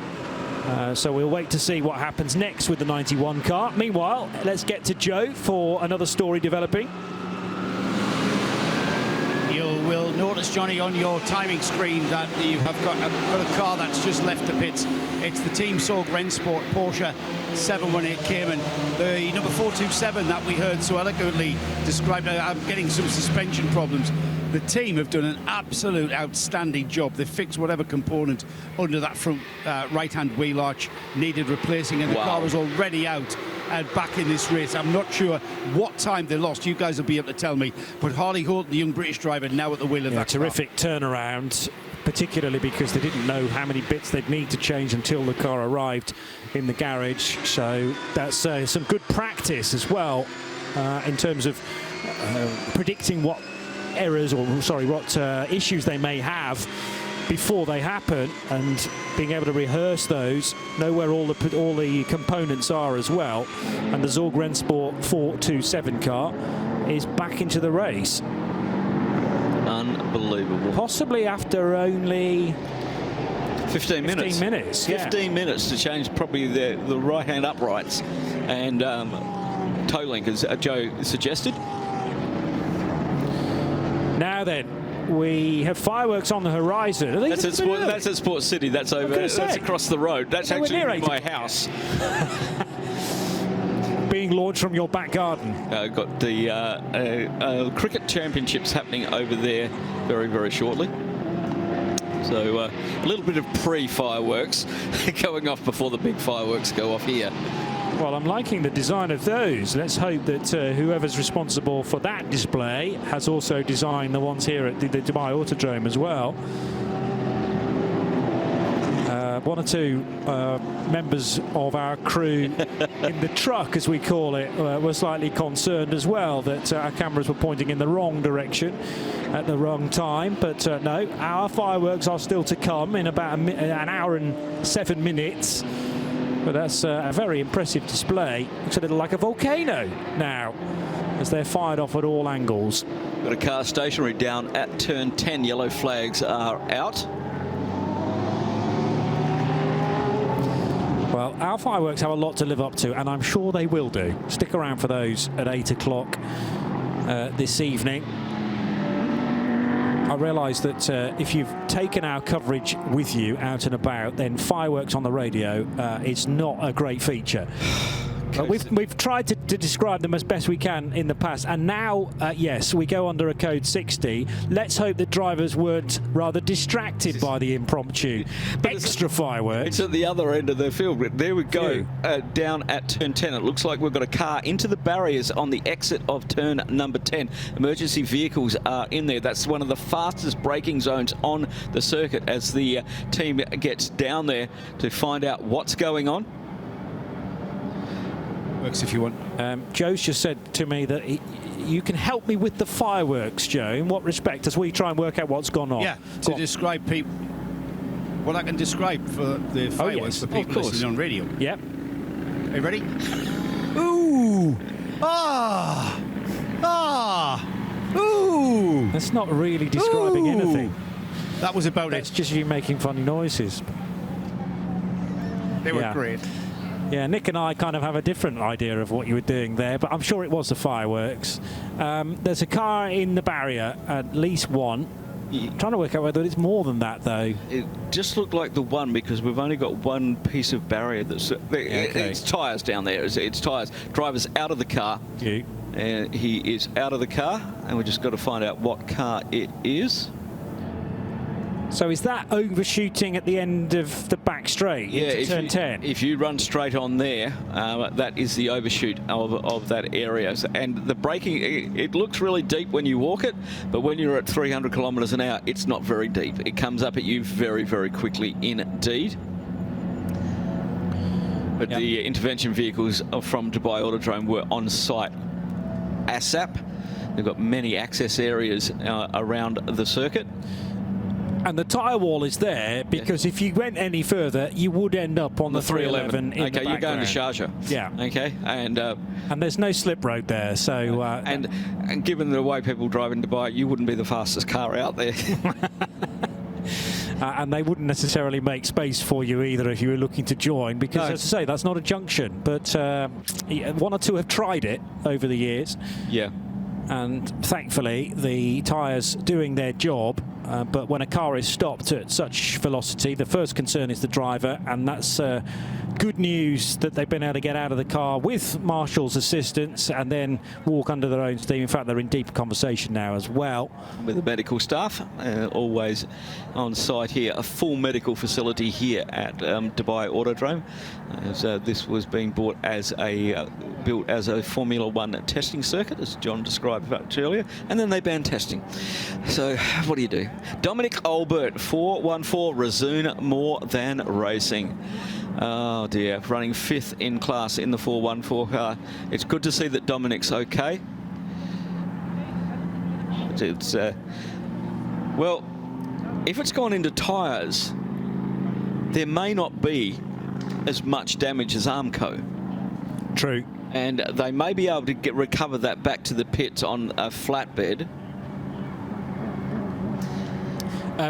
The other thing that I'm rather hesitant to raise, but I feel like I have to, is that the 414 car, we've got a lot of extra fans tuned into the 24 hours of Dubai this year, and the 414 car is Ajith Kumar's car. It is. I'm afraid to say. Is it one of his cars? It's one of his cars, but I believe that's the one he's focusing on for this year's Well, that's the one that ran out of fuel, that brought out the last Code 60. That ran out of fuel on the way down into the pit lane. So clearly Ajith's fans, and there are so many of them, either here this weekend or paying attention from further afield, and they will be desperately hoping that that car can rejoin the race. The flatbed is being reversed into position, and a chance now for us to describe precisely what happened to the 414 car, not being driven by Kumar at the time. So on his own, hazard lights already flashing, and the car initially turned in but then said, no, I can't get any further around the corner, and out of vision the car then made big contact with the tyres. But that is a peculiar moment. Steering failure? I don't know. He initiated the turn in. You saw the hazard lights on, okay, which in a GT4 car either means that you're under extreme braking, as it does on road cars, but I'm not sure that happens on that. Or did he have another issue and he was trying to get back to the pits? And he couldn't turn the car around that corner. So is that a safety feature, do you think? The car's detected that something's not right and put the hazards on automatically, or do you think Dominic's done that? It's a strange thing to do at the end of the long back straight. And I don't know. That car then wanting to slow, clearly, into a very or slow corner compared to the previous bit of the track. Yeah. And spearing off at a peculiar angle as possibly a loss of control under the braking, on the braking bumps. Let's have a look at this again. With the fireworks, did he get distracted by those fireworks? It looked like he tried to turn in and the car didn't turn, because he just didn't keep going around that corner. Yeah. So did he straighten the wheel up and then didn't have time to do things, because you're approaching that corner at extreme speed. You know, it is one of the, you know, the GT3 cars are doing close to 300 kilometres an hour down there. Did something get stuck open? The throttle, or was he unable to brake? I mean, they are horrendous moments to hear about when I mean, there are stories at the end of very long straights around the world. Barcelona, I've heard of a throttle going into that first corner.